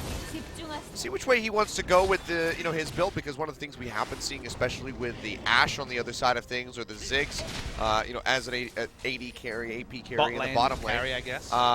has been that edge of the night coming out. We saw Deft build it in both games very early on as Varus, but Jin makes a lot more sense to come through, because you pop that as soon as you go into the curtain call, and then you're safe from that Ashe arrow just disrupting you on the back line. We'll see which way he wants to go. I think that's not as necessitated here. If you have a true ranged interrupt, I'm thinking Gragas ult or Bard ult, then Edge of the Night makes a lot of sense. But you have Braum, who's effectively going to be focusing on peeling for his Jin. When it comes to interrupts, sure, if Lee Sin goes for a kick, but that's probably a bigger problem of vision necessarily than needing the spell shield. And Nautilus also with the flank, but he has so many other skills to pop it that you don't get a lot of value. So we may still see an Edge of the Night, but this doesn't strike me as a game that really demands an early Edge of the Night, because we've actually seen Edge of the Night rushes. We've seen Edge of the Night as first item, given that it builds out of Serrated Dirk and other laning options, but I don't expect this to be one of those games. I just think maybe as we go later throughout, we could see that one pop up. For now, UMT and Ixu roam down, trying to find Bless in the jungle. Weren't able to spot him out. He's able to just rotate back up through the map. He'll take out that Gromp and be moving along. Okay. Bless. Oh. All right, you've gone for the Poacher's Knife.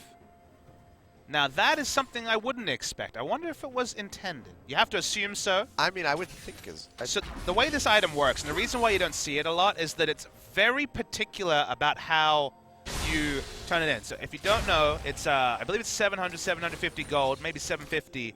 It turns into Serrated Dirk if you steal away 3 different large monsters. And it doesn't mean 3 Gromps. It means 3 different camps, once each. So I think it's really hard to actually proc the effect, especially because the moment the enemy sees it, they're like, okay, I know how this works. Well, I know where to put my wards now. So, an optimistic start, a snowball start, if you will, which from the jungle, already a Feast or Famine roll, and Kha'Zix, the snowball assassin, seems too risky for its own good, but I'm ready to be made a believer, Bless. I mean, we saw both sides of the coin with Kha'Zix getting rolling, and very much not so just in game, or in our first match, you could say. What with Score in the jungle, had really weak performance in game 1. Game 2, really got the ball rolling and didn't stop. But the reason why I'm skeptical, Kilios, is think back to when we had the Poacher's Smite, the one that, for example, Nunu would take, where you could consume Smite and you get the move speed away. The moment you see that particular choice, you're just like, okay, well, I'm just going to ward my camps, and I know that you're just going to be playing with Reckless Abandon to pay off the type of Smite you've taken, and you're going to be predictable in your aggression. And I feel like this item choice is pretty much the same thing. That's why I'm skeptical, because a good team gets a lot of information about what you want to make of your playstyle from just that buy. Because if you don't get the stacks, it's very inefficient. Yeah. Well, so far hasn't had much of an opening to go push in for the camps, so won't be turning into a Serrated Dirk for a bit of time here. Potentially never. Yeah, potentially never. If you fall behind as Kha'Zix, you're not going to get in the enemy jungle very much at the best of time. So, again, skeptical, let's say. We'll see how Bless wants to play this one out. For now, just going to be picking up his own camps. UMT maybe looking for a gank onto Tempt in the mid lane. Has not been spotted as far as we can tell. But UMT going to think better of it. Just rotates back in. He's going to keep clearing out some camps. Saw some amazing Cassiopeia play from Faker. So traditionally, can we say that statement about any champion? I was going to say insert champion. And the statement is still true. What a lot of people learned that day is the way the ult flash mechanic works. Even if you ult behind, if you flash, it will position it forward. Exactly. So even though the animation looks a bit wonky, maybe Riot will look at tweaking that just for readability's sake. Can be very, very powerful. Ult flash has certainly been the only way you really see Cassiopeias pull off 2 3-man ults, because otherwise the animation time is enough to juke the ability or turn around.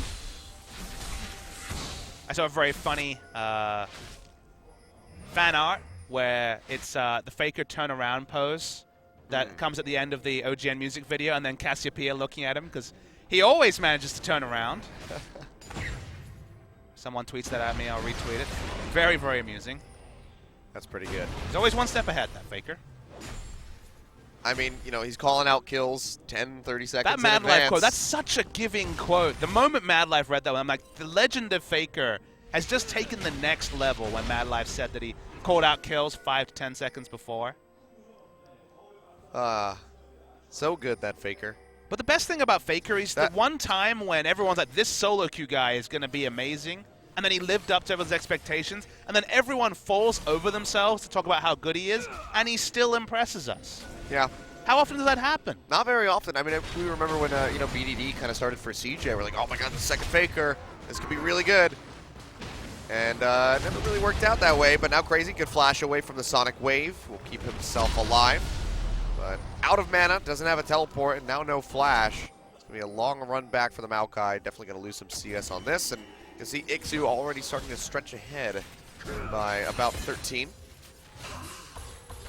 Bot lane hasn't been super interactive just because of the pushing. A lot of CS has been denied from the side of Ghost. Again, worth noting that BBQ forced this scenario. They knew what the bans would be on red side. They banned 3 bot lane champions, took Kha'Zix.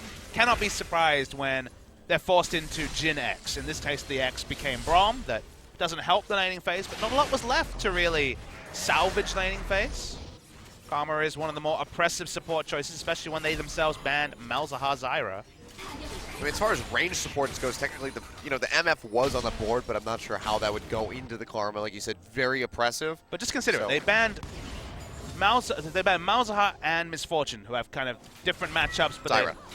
And Zyra. So we're just running out of real ways to play the bot lane, especially when Varus is so frequently going to be a red side takeaway, and they banned that as well. So it just feels like they paid the highest price possible to take Kha'Zix, which so often has been slipping to first round on both blue and red side.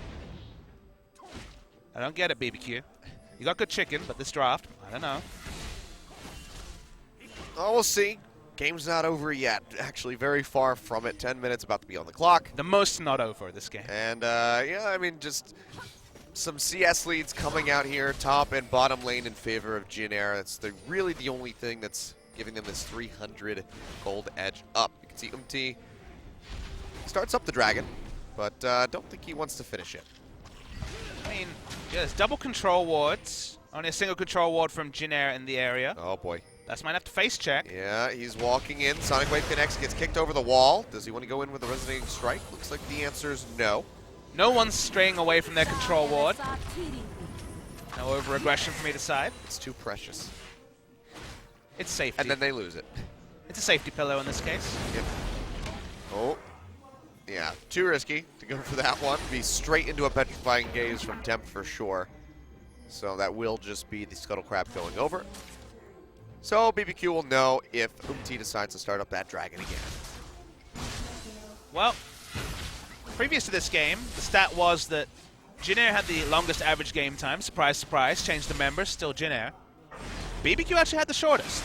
They got rolled by KT. That helped. That but definitely helped. That series against against MVP was very topsy-turvy, especially that game 2 with all the losing lanes. So they've just been playing the the shortest series so far. But feels like Jhin Air are going to pull them up in terms of game time, at least, in this particular series. Because nothing's happened in 11 minutes. Jhin Air can pull up pretty much anybody's game time. I mean, they took SK Telecom to, I think it was a 44 and then a 40-minute game in that best-of series that they lost out. So that's just the Jhin Air way. Try to exhaust your opponents to death. Against young lineups, against someone like Ghost, who doesn't have a lot of stage experience. It is amusing to me that they often end up playing in the second set as well, so then suddenly it starts getting to 11 p.m. for game 3, and it's real-life factors like tiredness become more and more of an issue. Even if, from what we can tell, pro gamer sleep stages still are 4 or 5 a.m. bedtimes. Happens from time to time. I mean, it's actually a good thing that I've seen from a lot of NA orgs is that they've kind of stamped that out. It's usually the 2 a.m. is the cutoff. So you can solo queue up until 1. It's all right, get ready for bed, read a book, look at Reddit or whatever while you're laying in bed on your phone. And then lights out, go to sleep, we wake up at 10 a.m. There is still some cultural factors to consider. You've probably found this out, being the most recent of the OGN cast to join us, but Not a lot's open in Korea before about 11 a.m. That won't be true for too long, Papa Smithy. That's true. You are alluding to our still mystery newcaster. I won't Tease that as long as reveal we can. anything, gender, role, nothing. Nothing there is going to be revealed, but we will have a newcaster that I cannot make that particular anecdote, but still important to say that things don't, there's not much of a breakfast culture here, so Yeah. even though we currently live in a very western area where there's a couple of options open, there's not a lot going on in the morning, so in other countries where there's more happening, you can understand more early focused sleep schedules, but waking up at 11, 12, you know, I don't think there's much of a cost in Korea just because the options aren't there to really do much. Yep. It's a lot of people, I mean, going to work early, having to go to school. So Yep. the customer base isn't really there to support it, but also just sometimes, especially on the weekends, Well, just want to sleep in. It man. also, like, the only carbs Koreans really eat are, like, white rice, you know? So there isn't really a lot of breakfast cereal situation going on. And there's still some people eat cereal, but Oh. milk also. Not big in Korean cuisine. Nice juke there by Attempt. Getting away. Has to pop the Ghost for that, though. I like how the most upward inflection you've had this game was Tempt having the Ghost. Yep. Nothing else. Drew, It's been pretty dry. it's okay, you can conserve your voice, Kilius. All right. Maybe there'll be something to shout out around the 38-minute mark. I mean, I should conserve it as much as I can. I mean, having bronchitis and having to cast kind of sucks, but, you know, you got to do what you got to do. Hey, man, when you get KT versus Longju, you got to count your blessings, right? You got to... All right, game's there. And then now you get the conservation game where you can go, okay, we'll just talk sit about other back stuff, and relax. enjoy ourselves. I don't think either of these teams are enjoying themselves at the moment. Maybe Jin Air. They're in their element. I mean, Jin Air's thing is in the bot lane, they have the matchup. The only kind of psychological mind game that's being played is that Jin Air really want to take the turret to justify just how much of a lead they have in terms of picks in the bot lane. Speaking of picks. Oh, yeah, that's going to be the slow up there on the Pulverize coming through from Crazy. Dredgeline Nice connects. hook. Ixu, will he get himself out of here? Bless goes way too far forward, kicked in underneath Oh, the tower. baby. And he goes down. Nice little counterplay coming through. Good arrival by Umti. And Bless just way too much of an overcommitment there. He's working with his life. And even though Umti is pulling down that Lee Sin win rate with a couple of games, his mechanics have been clean. So a really nice pick onto Faker in the Jin Air versus SKT series as well. This guy is a solid Lee Sin, even if it hasn't translated to match wins. And this is tank play. Courage of the Colossus, tankiness in general. Ixu does hit the Spider-Man swing, and he doesn't die. Auto attack, he hadn't already used the passive. Nice stuff from Jin Air, and Umti in the right spot for a counter game. So it's mechanics being in the right spot. It's bot lane. A lot of fighting, but probably no kills coming here. Yeah, looks like Snowflower going really low. Ghost still has ult. He's chunked down to about half HP, but Ixu is here to body block. Should have come down to it. Jin Air, they really want this turret. Teddy getting locked up. Shield put out to block him. He's going to flash away as the exhaust comes through. Tether connecting onto Totoro. Won't get the full channel, so he doesn't get rooted down. You can see both the mid laners had crept down the jungle and river respectively. So everybody ready to react in the bottom lane, but still no kills going to come of that. Bit of misread, I think, from Maokai. He knew Ash Arrow was still up, so he wasn't sure there's going to be over aggro, but ended up being a very conservative teleport that doesn't really get them anything, and Ghost doesn't find a spot to ult at all. It felt like Ghost hanging back, kind of sucking them into a turret dive with the very low health. As Crazy's just going to go Rambo onto Snowflower. Yeah, tries to get the kill coming through, but the tether connects from Snowflower. He'll get a bit of HP back there and has the shields to really mitigate a lot of that damage coming up from the Maokai. Now with Umti coming down, chunks out Bless. Looks like they're going to go ahead and have to peel back. Ghost and Totoro have both arrived in the bottom lane to try and hold that turret and keep the first brick out of Jin Air's hands, but Ixu's going to get some alone time in that top lane. Like you said, really odd teleport coming through from Crazy. Now he's going to have to walk his way all the way back up, lose even more CS and damage on his own turret. I mean, the big thing was that because the turret was so low from just Ash Karma being able to outpush, outduel 2v2, the Crazy needed to be there to relieve pressure, or first brick would have gone over, the first blood turret. So, at the end of the day, not like Nautilus is going to do much with free time in top this early with no Sheen or Iceborne Gauntlet complete. And Totoro is slowly getting through laning phase, even if first brick may be the answer or the price they pay for taking a melee support into a double range lane. Just needs to come up big in those team fights, you know, block as many projectiles as he can, as well as get that big knock up with the Glacial Fissure. See if he's able to do that. For now, though, the pressure really going to be on that bottom lane. As Ghost has fallen behind, almost 20 CS. There we go. Let's try Teddy this again. having that Hurricane with that BF sword. A lot of harass, a lot of attack speed. Crazy goes forward onto Ixu. Plus is here. This seems like a pretty tall order for them to take down Ixu at this point. There's no armor. Oh, here comes Bless. Yeah, no armor. Already chunks him down to half HP. That's going to be the twisted advance into the Arcane Smash. And, oh, lo and behold, they shut me right up. That's going to be a kill coming through for Crazy. Yeah, the item build was what really cost Ixu, even though he had a lot of gold. It's in the mid. Oh, Kuzan. Kuzan. Yep, throws on the command protect, Wow. but can't do a damn thing. Tempt comes up, doesn't even lose any health in that exchange. Takes out Kuzan with ease. Yeah, we missed how the ult registered there, but it certainly turned the fight as bot lane. Ghost still hasn't ulted. Health bar's going low. Turret There going has low. Teddy. He hasn't thrown it out. Glacial Fissure comes through. Ash Arrow connects on the Ghost, canceling the curtain call immediately. Now Totoro having to flash away. The heal comes out from Ghost to keep him alive. Big root coming through. Ghost, can he come up with a kill? Has that fourth and final shot. Would have been able to get it if it wasn't for the exhaust, and he has to peel back. And with the healthier members being there from Jin Air, you have to think that this turret will go down. The race. And there it is. First brick comes through in the end. Bless and Tempt able to take out mid-tier 1 in time. Nicely done by them. But it's going to be even across the board on gold. Yeah, big fact though that BBQ won the race given how low the bot lane turret was. Jin Air should have had it. In the end, didn't. I love the mind game between the two supports. We're first going to see the replay of Ixu going for a walk. Realize he's gone too far. Nothing he can do at this point with no armor in the build. Let's see how the ult registers. Let's see if it's a Faker-esque one. It is! Very nice. So there you see. Not backwards like Faker yesterday, but to the side, the flash, no response time. Second confirmation of exactly how that mechanic works, where your character ends up in the cone in front of you. And Tempt. Been watching his Faker VODs, which, you know, in terms of mid lane VOD review, couldn't do much better. I mean, it's pretty easy to watch your Faker VODs when it's just covering the front page of Reddit, and I'm sure it's covering the front page of InVen as well. It's one of those fun things where, like, what percentage of competitive mid laners watch Faker for the, like, learning VOD reviews? Probably 95%. 5% are just like, no, I'm a Pawn fanboy, I'm watching Pawn. What's he up to? Yasuo again, weird. Oh, this is an odd one. I didn't think this was in the meta, but Pawn must have something going here. Dragon is picked up, though, by Jin Air. Cloud Drake, not the most consequential. Top lane. Meanwhile, yep, that's going to be a This big is a lockdown turnaround. from Ixu. Finds the kill onto Bless. They just really want to keep diving onto this Nautilus. Easy Crazy still going to lose quite a bit of HP as he just swings away with the anchor. Mid lane tower will go low. Totoro arriving to try to block as much damage as he possibly can.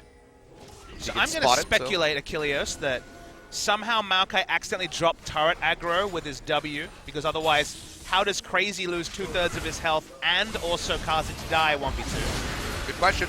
Slow up, though, coming through. Petrifying Gaze, not going to connect on the front. Just going to get some slows in. It's Crazy. Trying to block Crazy. Hovering in from the sideline. Slows the ward down, so they will see that drop. And they'll know that he is in the vicinity. So TP burned out by Crazy. Yet again, going to have an advantage for Ixu. And he can't find an engagement. Let's watch the replay. So Kha'Zix... So he's in nearby him. Yep. Yeah, that's my guess was correct. So in case you weren't clear on the interaction, Twisted Advance makes you untargetable for a brief second. That's why you can pop projectiles and go through something like a cocoon. However, when there's no minions, you just drop turret aggro. So, well, that's not the best look between Crazy and Bless. Remember, these guys were together for all of 2016. Bless played basically every match barring the promotion tournament when it came to ESC Everest, so that's not a good look. Definitely not. And Ixu having a whale of a time in top lane. Just like, yeah, no, keep diving me, whatever. And that's not some insane prediction, it's just how else could this happen? How else could Kha'Zix and Maokai against a Nautilus lead to 1.5 health bars disappearing? It's just, unfortunately, some very poor mechanics. Yeah, meanwhile, back in the top lane, Crazy, Ixu, and Totoro trying to go for the kill. Or on the, trying to go for the kill on Ixu. They're able to find it. Nupti, he gets locked up right at the end. He will go down. A double kill picked up for Bless. Nicely done by them. Looked a little bit shaky at the beginning, but with the arrival of Bless, the damage came through. And they're able to find a double kill. So nicely done by them. 4-2 on the board. Still so close in gold, though. And Jin Air are up that Cloud Drake. And this is getting out of the laning phase with Grom, where you can really start to get going. They're going to see that this is warded. They're going to have to pull off. They don't pull off quickly. It's still pretty squishy, Achilleos. I mean, it's 10 seconds until Umti and Ixu Ash Arrow attempt. Gets hit by the Ash Arrow. Slow going through onto Snowflower. Flash forward. Finds Kuzan. He gets rooted down immediately, and he will fall. The Shockwave Won't do a damn thing for Jin Air. And now Teddy, he goes down. Snowflower will follow suit. The Baron has been picked up, and BBQ, just like that, blow the game wide open and have a massive lead. And Tempt, when he can get ahead, has been the carry for BBQ all of his 2 games, 2 victories, 11.3 KDA, and it looked so bad at the start. They're squishy. It's not just crazy taking the values, but that's another one of these initiates. I think this is going to be seen world round because people are seeing that you can finally really hide the wind-up for the Cassiopeia when you're moving unpredictably, looking behind you, looking to the left, looking to the right, and then ending up where you go for the stun. So suddenly, every time Cassiopeia's ult's up, the threat is that much higher. So thanks, Faker, Cassiopeia is now a tier higher, and she was already pretty damn good. Yeah. Well, BBQ, really good stuff. I mean, it seemed like the Baron might have been a bit too aggressive of a play. Still 3 members of Jin Air alive, 2 carries, plus Carmen to offer up those shields. But, I mean, Tempt coming up yet again with that beautiful flash petrifying gaze. Wasn't able to get Teddy, but taking out Kuzan, getting rid of that shockwave, which was in the pit, trying to go for the steal on the Baron, instead of in the front line trying to kill the carries of BBQ. It was just really good stuff. Bold decision making by them, but it pays off in the end. And just to kind of complete the thought about specifically this interaction we're seeing where you're completely facing a different direction and going for these flash holds. Sure, it was done before Faker, but there's no denying it's not a coincidence. And Occam's Razor tells you that if you're seeing this twice, just a day later, people noticed it from Faker. So it's popularized by Faker recently, and it's going to see a whole lot more play for Cassiopeia until this interaction is changed, which honestly, I think it needs to. Yeah. The whole thing about Cassiopeia's ult is it's a punishing one, but it is very easy to twitch it away. When that's gone away, it's kind of like the... It's supposed to have that telegraphed aspect. Well, you think about the last time this was really in the meta, is I think about Thresh, when he could hook flash instead of flash hook, because you could just hook and then cancel the animation with a flash. MIA on Complexity was the one who popularized that. There were other people as well. That mechanic got patched, and I think this one needs to as well. I'm sure that we can expect that in the future. You can see, though, BBQ grouping up in the mid lane, trying to get some siege damage in onto this tower, knock it down to about half HP. They don't have the waves pushing up too far in any of the side lanes to kind of threaten and draw Jin Air away at the moment. Top lane, pretty close. Bot lane, looks like it's going to be a ways away. Let's see how much damage they can get in. They want to make use of this Baron as much as possible before it expires. Wave's still pretty good from Jin Air, so for now BBQ a stall. Nice gold lead, no guarantee they can close the game given that Jin Air have that wave clear. So like you say, using the Baron buff to the maximum to push the wards. But the ward coverage still pretty good, still double control around the Baron. Not that that's the place they're fighting anymore on the side of BBQ. Jin Air as well. Pushing these turrets is so difficult because who's going to walk up and auto attack? There's no one on the side of BBQ. Triple melee. And Cassiopeia, who's short range, and Jin, who, you know, it's very obvious. If Jin walks up, it's a go button for Jin Air. So for now, they need to play the map a bit smarter. You can see in the bot lane, Jin Air have a massive minion wave pushing out. In the top lane, it was pretty equal. So if they don't play the minion waves up, they don't play 3 lanes, and they try to play 1, especially the brute force method, unless they're going for a true turret dive, which suddenly starts to throw a lot of juggling balls up in the air. Not a clear path for BBQ to get the next step and close the game. Yeah, so not really able to pick up any objectives off of that, but Ocean Drake. this does give, I mean, the Ocean Drake in the end, but this does give BBQ at least that bump of gold. I mean, where before they were just a couple hundred apart, now you can see 5.4 thousand gold lead in their favor, and that is really going to help them out. But if they can just get some more picks like we've already seen them make on the map, you know, that led to that Baron getting him to getting Ixu, then BBQ can definitely keep putting on the pressure. Bit of a curious build from Ghost. The common build is Swiftness Boots, Yoma's Ghostblade into Infinity Edge. Essence Reaver. The reason why the Essence Reaver is such a questionable choice here is that if you take Infinity Edge, if you take Essence Reaver, you need another crit item. So you're kind of delaying your utility power spike to 3 items. And then, but even then, it's such a slow, like right now, it's a 2-item build that doesn't do a whole lot. You still have some AD, you have some armor penetration with the Last Whisper, but 2-item Infinity Edge, Yomu's does a lot of damage, and now that you need crit, when you have this snowballing situation in the game where you want to keep pushing, and you're delaying the game to another item to get the full efficiency out of your second item, The second item should be kind of building on the start of the first item. Youmuu's into Infinity Edge is just amplifying what you've begun with the Youmuu's Ghostblade. Here it feels like you're slowing down, and I don't think BBQ can afford to slow down against the Jin Air team, Carl. Yep. I mean, that's playing pretty much perfectly in their hands, into Jin Air's comfort zone. Say, oh, okay, you want to take this game to like 35+ minutes? We're totally fine with that. They don't know any other way, Jin Air Green Wings. No, they don't. They haven't for a considerable amount of time. And then they had that one series where the games end in 29 minutes. Like, is it a new? And it's never a new Jin Air. Yeah, oh, it was just Take one. as many members as you want. It was just a one-off. Even take Trace, it's still the same thing. Finally, take. It's got to be Kuzan. I mean, with GBM, they were the same Achilles. That's true. Members won't change. It could be the coach, of course. Coaching staff has largely remained the same. Coach, what should we do in this game? Play late. It's a really disguised Ash Arrow through terrain, but doesn't lead to anything. Ghost easily able to sidestep that one. But where did BBQ go from here? The tier 2 turret in mid was knocked down. Now they don't have an Ash Arrow that they have to worry about. You can see Tempt is pushing up the wave in top. That could be the next target for BBQ. Recall's coming through from Crazy, but he does have the teleport, so he can rejoin the team if necessary on a moment's notice. Just to clarify, unless anyone was wondering what I'm looking for Cassiopeia ult change, I think the ult flash combo where you're looking forward, you flash, you cancel the animation is fine. It's literally, backward one. I think you need to make it so that if you are looking backwards and flash forward, you should ult back. Yeah. But that's too much hidden power. Should always go into the direction that it was initially Yes. started. So you still have the cool ult flashes, which still people respect. That's the cool thing. When you see people turn around on an ult flash, you're like, damn.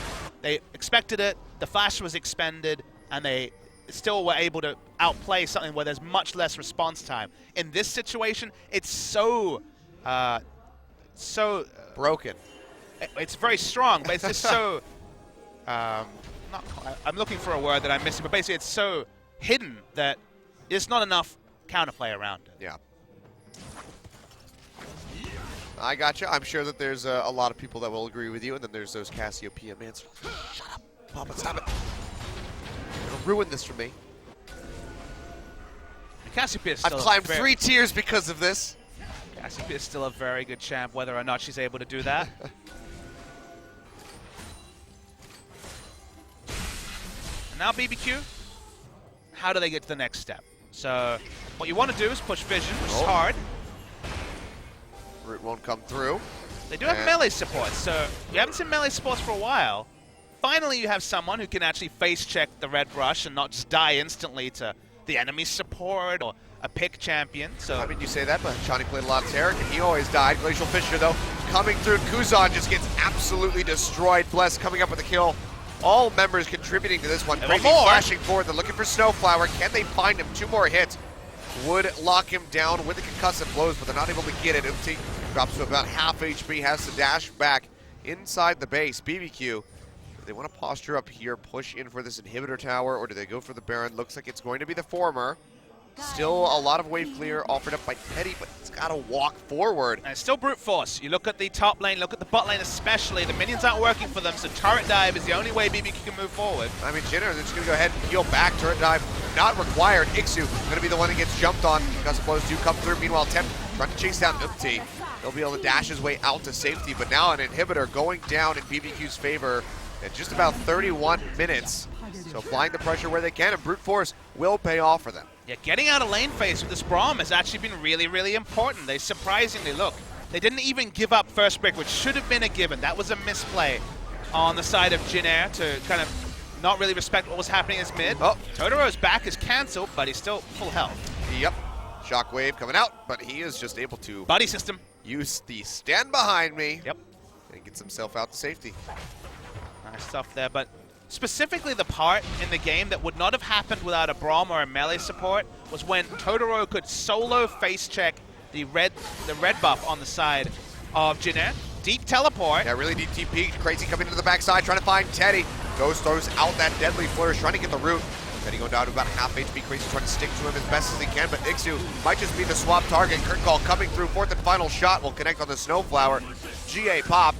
nowhere to go, really. He is going to die. Bless picks up yet another kill for his Kazakhs. 9-2 in that regard. Almost 10,000 gold up. And now Umti in a bad spot. Bless just fiercely diving in underneath the turret. Totoro flashing forward, trying to get that Q in. Doesn't even need it because Crazy is there for the lockdown. GA comes up. Umti goes down. Another turret will fall and likely another inhibitor. Yeah, this melee support, just the tankiness of the front line has allowed BBQ to take turrets that other team comps have not been able to so far in the LCK. The red side stall with champions like Varus has been so real so far this tournament, but they're making me a believer of what they've done with the bans. They took away the Varus, they took away the range supports, they block in the Braum. They got the Braum through laning phase, and that so far has been really good for BBQ. I mean, it was certainly a gamble, but like you said, making it out of laning phase was the key thing that they needed. They were able to accomplish that. So Baron does go over to BBQ. Didn't opt to go straight for that second in him. Want to get the buff to make it just a little bit easier. Could see another Ocean Drake come through from them, but looks like Teddy is actually going to go ahead and start this one up. Has plenty of damage with the help of Snowflower to burn through this. But even so, this is just a slight little consolation prize for Jin Air, and they're not even going to get it. They had to pull back. They weren't sure about what vision there was behind them, and certainly aren't in a position to take on even 2v2 skirmishes with the way the game is going. Will be an Ocean Drake stack over to BBQ. Double Ocean, so going to be good for especially Ghosts when it comes to poking around. Tempt as well. And a lot of sustain for these elongated sieges. Just peel back, get out of combat, get that regen coming through, and then push right back in. So, I mean, this does cater to this brute force style that BBQ is trying to offer up. And Jin Air just look like they're struggling. Well, they don't look like they're struggling. They are struggling. Take a super perceptive man to work that out. This could be second breaking of the inhibitor line. That's why I'm a play-by-play. Nothing super perceptive about me at all. I don't even have to say anything, Achilles. Know your role. Oh boy, well look at those shots coming through onto the turret. That thing just absolutely vanishes. And BBQ, do or die time. Do they want to go ahead and stick around and try to chunk out these Nexus turrets, or do they just rotate up to the top side and slowly choke Jin Air out? Looks like it's going to be the former yet again. As they move forward, trying to get some damage in. Crazy throws up the Maelstrom. Trying to find a way in onto Teddy. There we go. Deadly Flourish coming through. Crazy goes for a bit of a ride. Almost ends up in the fountain. Big pop-up onto Tempt there. The Curtain Call still firing off shots on the back line. Won't get a whole lot of damage in as TNX2 is still decently tanky. Connects onto the Lee Sin, but it looks like BBQ is going to have to wait out for more Super Creeps to push into the base. They're not feeling confident enough now with ults down to try and push in, even though they had a double minion wave pushing. So perhaps the tutorial approach is going to be what is adopted by BBQ. They don't need to get antsy. They're in a really, really good spot to win this game.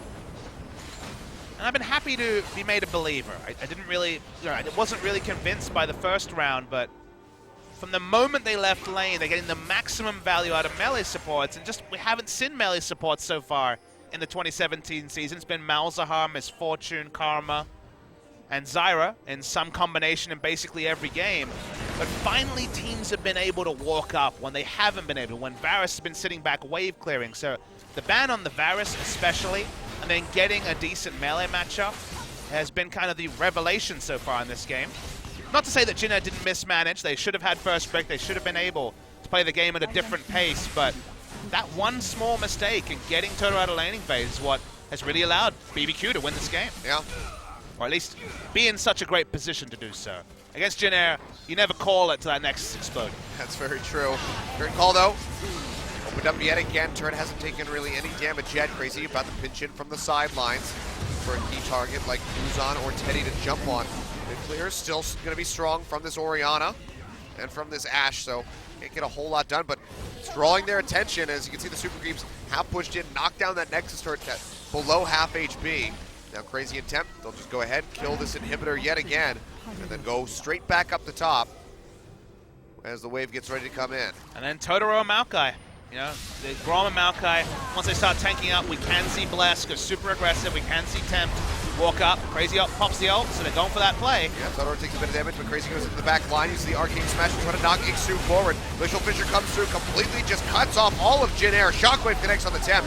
but he is not going to go down yet. Ghost goes low, but flashes out. Nice little fadeaway shot on the Teddy to take him out, and Bless is just going to start hopping all over the faces of Jin Air. A double kill coming through for that Kha'Zix, make it a triple as he tacks Umti onto the board. Snowflower being the only remaining member alive. Jin Air will go ahead and get defeated in this first game. BBQ, bit of a slow start, evenly paced on both sides, but getting that Baron completely blew the game wide open for them, and they stomp out Jin Air pre-40 minutes. And I love the new playbook. Finally, we see something different. Finally, we see melee supports used for a discernible reason. Lots of new stuff shown from BBQ. The turret dive style, rather than all the poking, the much slower games that we've seen this season, is really cool to track. And we said it the last times we've seen BBQ, we'll say it again. The murmurs around is that the scrim results for BBQ have been a lot better than, say, ESC Ever's previous results would leave you to suggest. So BBQ kind of vindicating some of those higher expectations for them.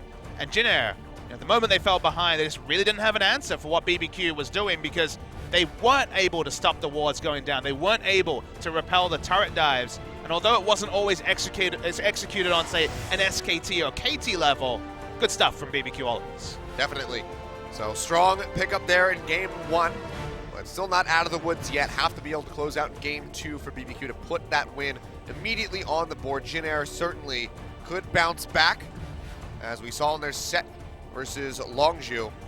So could come back into game two very well and pick up a win and take us to a game three. It's Jin Air. They like to go late into the night, Papa Smithy. It's not even 9 o'clock yet, so I suspect that Jin Air are going to try to push us in past 10 p.m. Yeah, we saw a BBQ blue side strat. Now it's Jin Air's turn. So the Rengar will be an interesting one to trap, because they previously looked over Rengar as a first pick. Interesting draft coming forward, because BBQ had some cool tech going on in this game. Well, poor Lee Sin going to move to a 1-11 record for the season so far. So rough spot to be in, but we're going to go to a quick break. When we come back, we'll have game two, Jin Air versus BBQ.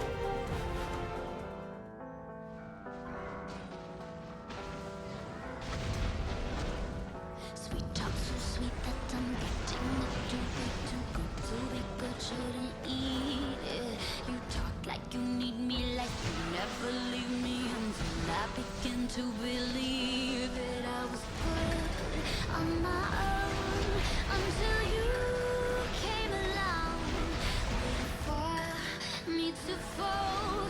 Now you're gone, baby, gone. If you don't mean it, don't just say it. If you don't feel it, don't you fake it. If it's a lie, baby, don't say it's true. If you don't want it, why do you take it? How come you bought it just to break it? If you don't love me, don't say it do.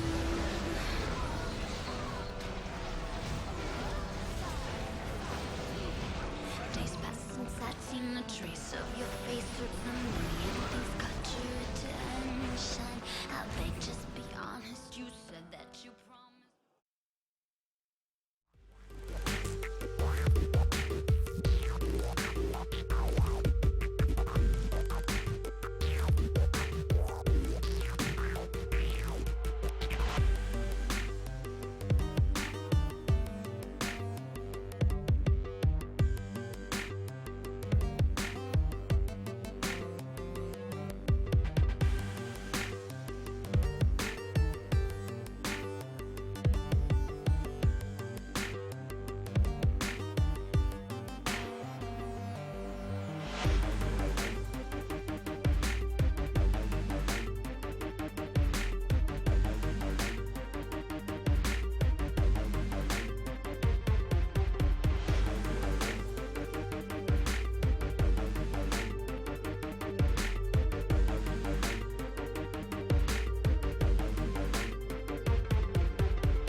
The clock's ticking, the cops are coming fast, so grab the duffel bag and let's roll.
Welcome back. Take a look at the damage figures here. So as you can see, Teddy playing his heart out there on the Ashe, but in the end, it's actually Bless coming out with the Kha'Zix. When Kha'Zix does a lot of damage, lets you know that there was definitely some elongated fights. He actually ended up doing most of the poke for his team because the rest of the champions didn't have that much poke available, barring the Jhin ultimate, you could say.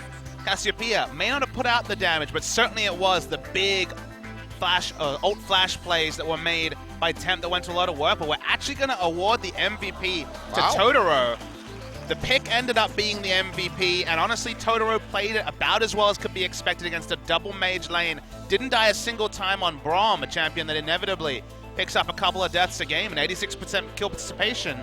Totoro, so often overlooked for his more flashy cohort last year at least in Key, put on a really solid game here on Braum. Yeah, I mean, deathless game as well. Just constantly, having the proper targets, getting those concussive blows stacking up, and he had some really excellent glacial fissures throughout.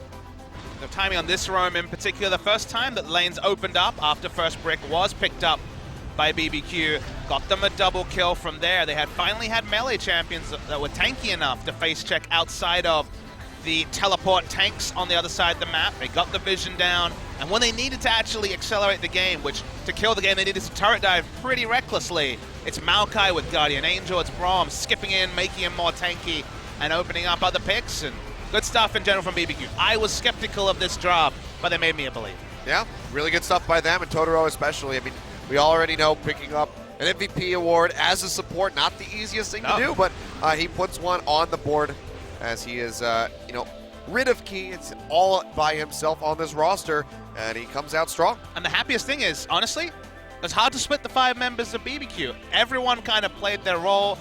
Everyone looked good and polished. Really good performance all over the board, and Jhin Air's on the blue side this time, so they're the ones who dictate the pick ban. That's what's happened. Feels like red side pick ban is solved. I don't know if we will see BBQ leave up the Rengar and hope for it to be there in the second rotation like Longzhu was able to pull off in their series, but even an outside chance of that as well. Yeah, I think that was a bit of an oversight there from Jhin Air that they likely won't repeat again, but you never know. Could very well happen, but let's go ahead and get straight into the draft here for Game 2. For Jhin Air, see just how inventive they can be. Rek'Sai going to be the first ban taken off the board on blue side. Interesting to see if they kind of are able to diagnose what was the key part of the last composition and change it. For me, Kha'Zix, along with the tanky front line, the Kha'Zix perhaps the champion that fit that comp the best. I'm a really big fan of Cassiopeia, Kha'Zix, Maokai as the 2 solo lanes and jungle. Kha'Zix brings so much from the jungle and that was what really allowed the BBQ comp to take the next step, even with the shortcomings of the melees. Jhin Air traditionally has first picked Malzahar whenever it's been available. So far, it looks like it will be available here as well. Varus would likely be the answer on the BBQ side, would be a flex pick. We say that, but honestly, it's only 80 carry Varus. However, Tempt was a big Varus picker in 2016. Well, where do they want to go with this final ban? They've been really choking down onto the jungle pool here. Taliyah will be the final ban away from Jhin Air. So really severely limiting the options in the jungle so far. You have to think that it will be the Rengar here from BBQ, which basically leaves up the Lee Sin and the Rek'Sai like we saw in Game 1. Is there ever a world where you chance Jhin Air a second time and then take Kha'Zix if you're wrong? BBQ's done this before, but look, BBQ won't take the risk. No. Fool me once, shame on me. Shame on you, etc. Shame on you, that's the reference. I got it, don't worry, I got there. Kha'Zix first pick, when you double ban jungle, double ban jungle yourselves and Rengar's force banned. The Kha'Zix got a lot of value for BBQ in Game 1, so I guess we shouldn't be surprised. 80 carry pool is wide open, so again, Varus really sticks out as the red side draft. I mean, this could just be a Varus Malzahar bottom lane Sure. for BBQ. Get a lot of power, a lot of pick potential, but BBQ, they might have other thoughts. Corki will be locked in. Have to expect that will be for Tempt in the mid lane. Very safe blind pick mid laner, but it's another bit of hijinks here as we saw BBQ show their hand quite a lot in Game 1, but still come across very strong as, will we see our first Nidalee of the season? Bless was an excellent Nidalee last year, but after the nurse, people have thought it's made in Italy largely unviable. I mean, that's another one that we haven't really seen a whole lot of. The Gragas. See, they're really playing with this, but okay, we're going to go ahead and rotate back to the Lee Sin. So 1-11. We'll see if he can make that 2-11. You love when the mind games have gone so far that people are like, I don't know about Lee Sin. What about Gragas in Italy? Like, you're going to lower tiers of jungler, almost on the reputation of the pick, and of course that win rate that you bring up, 111, is not easy reading. Jin Air, predictably, they actually get what they want in the second rotation, so they're going to be feeling pretty happy with themselves 2 picks in. Yeah, I mean, really swift pickup on that one. And the Varus as well. Looks like this is just going to be locked in for the bottom lane, so really big missed opportunity by BBQ to not snatch up both of these. There's a world where Jin Air get Maokai Cassiopeia in the last rotation, have close to the top tier and everything. All right, well, it will be Jin for Teddy. This is comfort for Teddy over Varus, which to me is superior to Jin at this present power level. Specifically with a lot of the Jin builds opening up, sorry, the Varus builds opening up recently. Zyra available very late in draft, so gonna have more laning impact, especially pre-6 than the Malzahar. Yeah, I mean, we saw this banned away by BBQ, so now get their hands on it, so they go ahead and snatch it up while they can. Race to Maokai, I think, is pretty big on both sides. Or do you just ban it out to really throw a wrench in the machine of Jin Air? I think both are going to be fishing for it. Jin Air, to me, needs to ban it first, but BBQ are kind of in a unique spot because they've already drafted ostensibly their mid laner with the Corki. Is, as you say, outside chance of a flex pick, but feels like AD carry Corki misses those timings that make mid lane Corki so strong. I mean, this could be an opportunity here for Jin Air to ban Varus, and there we go. Might have to force an Ashe draft, could ban that away as well, and then we know that Ghost seems to be going to Caitlyn pretty routinely as the next pick. We've seen the double AD carry bans when people have refused to take their AD carry in the first round. Okay, Jace off the board yet again. To me, this is, again, seems like a pretty big Maokai suggestion on the side of BBQ. So do you ban a second AD carry? Do you ban Maokai? And they ban Caitlyn. They banned the Caitlyn instead of the Ashe and forcing their hand on the Caitlyn. Now they're kind of forcing BBQ onto Ashe, but Ashe Zyra, very famous duo lane, still very powerful. You don't need to rush into drafting it. To me, seems pretty clear after they showed the Maokai hover. That's what they're looking for, but now they're hovering Anivia. That'll be a lot of magic damage, so... Yeah, I mean, you got to go for the Maokai here. Get that really big tanky front line for Crazy yet again. Well, you'd be giving over Maokai Cassiopeia onto Jin Air, and then you just have, again, so close to top tier in every role, and the Maokai Kha'Zix, great synergy. Crazy's actually the one who's been playing the most Shen in the league, but certainly fits in the wheelhouse of Ixu, who is a tank player first and foremost. Yeah, they go ahead and lock it in right off the bat, so won't be seeing the Kled come out even though it's available. And after seeing a melee support get through a tough laning phase, maybe Snowflower will be playing confident enough to take Tahm Kench into the Zyra lane. All right, so that will be a Malzahar mid for Kuzan then. So Tahm Kench on support to keep the Jin safe, likely as a counter to this Ashe that they have to expect will be coming out. So Jin Air kind of prepping for this one a bit in advance. Really intriguing though. When you double ban AD, force the enemy onto Ashe, then take Tahm Kench, you're saying, okay, well, we have the answer to Ashe, you know, in terms of the Ashe Arrow initiate. But the cost is the laning phase. This should be really painful for Jin Air, but I would have said the same thing about Braum, and Totoro escaped lane basically unscathed and ended up with an MVP level performance. But the roles are reversed. Now it's the aggressors coming out of BBQ, where Ashe Zyra will want to take the turret very quickly from the Tahm Kench Jin, and Jin, once again, the AD carry in this spot, doesn't have fantastic wave clear either. Cool to see this the role reversal, because if we can see BBQ win this side of the matchup as well, it gives us suddenly a much higher expectation of this very new BBQ duo lane. Yeah. All right, well, Crazy definitely getting what he wants here. Going to be going up against the Shen. So, I mean, you can be sure that he knows the counter matchup here. As you mentioned, he is a big Shen player, but Bless going to be trying to give Lee Sin yet another win, his second in LCK so far. We know that he likes to play aggressively. We saw that from him at the beginning of the game when it was still going back and forth between them and BBQ with him on the Lee Sin. So because you can expect him to come out, out of the gate swinging with his Kha'Zix. Don't think we're going to be seeing the poacher's knife from him. And seeing the Corki. The Malzahar that was first picked, or sorry, second rotation, is flexed into the mid lane. Mid lane Malzahar just going to try and push in a void lane against Corki, which is cool to see. And then the bot lane. Melee support versus double ranged. Mark 2. First one didn't go so well for Jin Air, so let's see how the reverse matchup goes in many ways. Yeah, just going to be swapping them around. Ash this time. Over to Ghost and Teddy back on his very comfortable Jhin. That's something that BBQ have to take into consideration as we get ready to get onto the Rift for Game 2. BBQ Oliver is one win away from closing out this series with a 2-0. Jin Air desperately need a win. Let's see if they can find it. Let's get on to Summoner's Rift.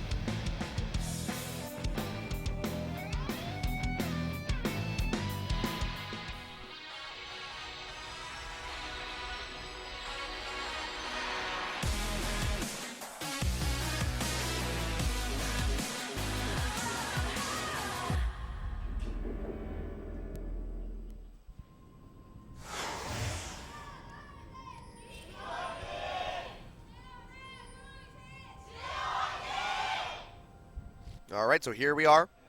Standard 5-point coming out across the board. Just realized how amusing a chant BBQ fighting is. I mean, Oliver's fighting would just be some weird Dickens stuff with Oliver Twist.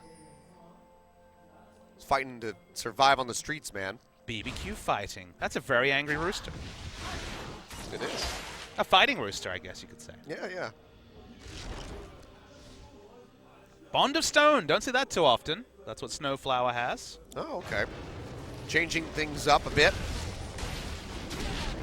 as it would seem, but already Tempt's going to be feeling the pain of those Malefic Visions right in the mid lane. And It's an angry rooster. some big BBQ fans out in the audience. We're passing out masks and fried chicken today. That they were. We got a little bit of both. Feels good, man. Apparently there's more chicken still to come. I don't even know. They're just balling out of control with the chicken today. Buying their way into our hearts via our stomachs. They know us too well, Achilles. Yep. I still wonder. I still want to kind of get to the bottom of it and find out if this is going to be an everyday thing where BBQ plays, or if this is an occasional thing. I mean, it's interesting because is it going to be a we won last time, so we're having a chicken party for our fans? Yeah. Really hard to say. I need to figure this out so I can plan my my meals around the BBQ schedule. This is an interesting invade from Bless. He went Okay, straight wow. from buff to buff, didn't go for another camp, and now is looking to kill Kha'Zix at his red. How patient is he going to be? Umti's going to show himself in a second. Oh, Smart wow. ward here. Very nice. Really good read by Umti. Not going to fall for that one. That's a very creative path. So red into blue into invade. That's why the pace was so rapid. He's behind a level to Umti, or half a level, but can easily mop that up with picking up the Raptors. Yeah, still get a little bit of a takeaway there. Doesn't take the large one. We'll go ahead and peel back into the river. Looks like he wants to pick up that Scuttle Crab. But, I mean, just really good by Umti, because you know that if he didn't get that ward out, Bless very easily could have come up with a kill. Lee Sin having that early damage is nothing to ignore. So you're going to get spotted. You want to wonder why it's Bond of Stone on Tahm Kench. When it comes to Rocket Courage of the Colossus, the only ability that does that is his W when you use it offensively. And Grasp of the Undying was the old master you would take both on top lane Tahm Kench and bot lane Tahm Kench when it was Trundle versus Tahm Kench in the melee matchups. But, I mean, if you're looking for extended auto attack trades against Ashe Zyra, you're going to find a bad time. So Bond of Stone, I guess, fits the situation best.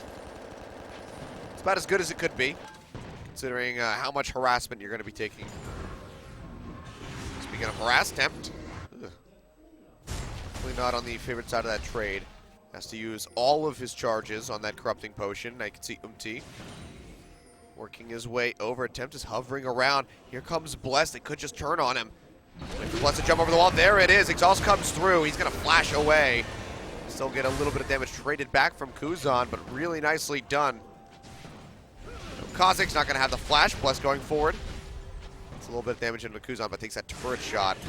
Now they have to be careful.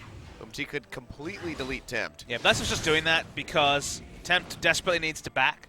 So he wanted to help push out and Also getting harassed means that even though Kuzan's out of mana, he wants to be able to help. It's tricky there. And you accidentally miss the W and you just go in. How do you miss a W? You just click on the other side of the minion. I don't know. There's like a minion wave there, and you just miss all of them.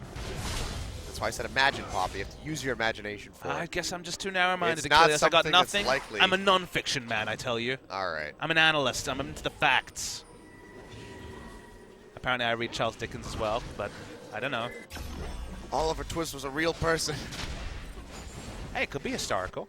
Yeah, it could just it's a biography, autobiography.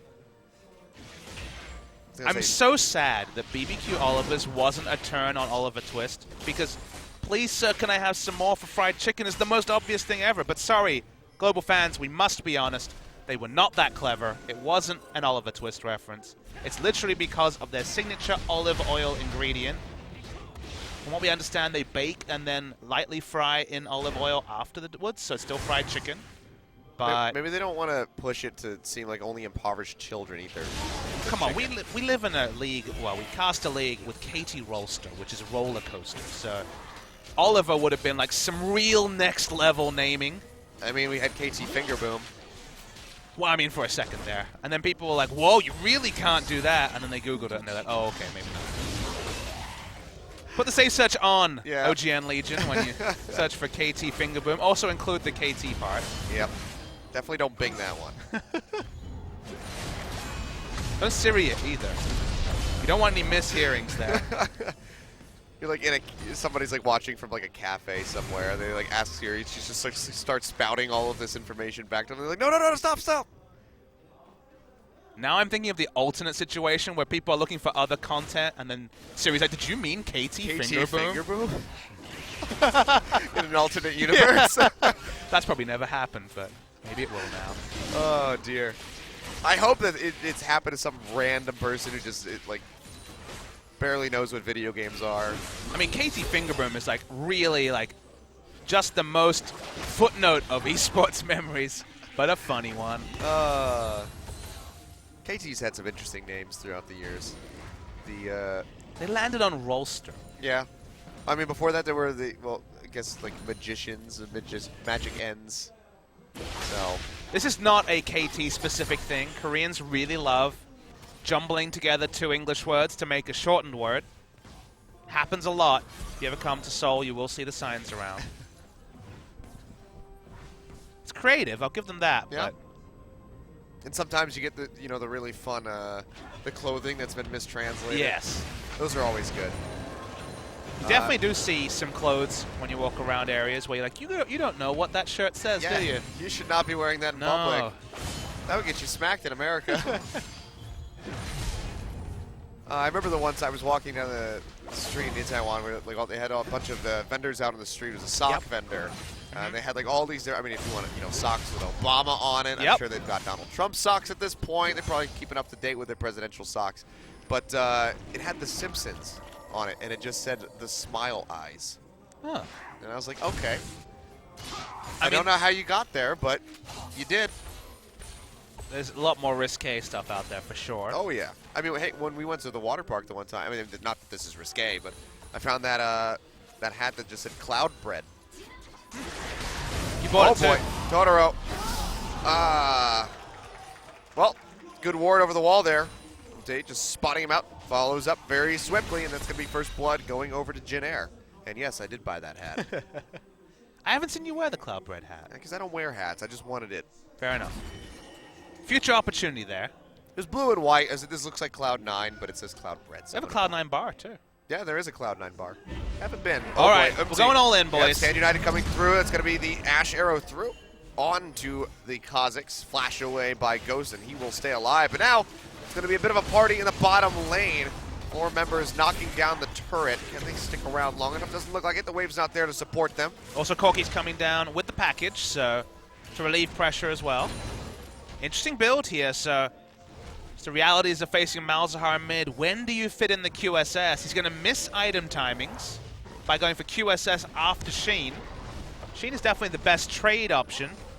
The rocket autos do 200-300 damage. If you hit a Q, obviously it's even more.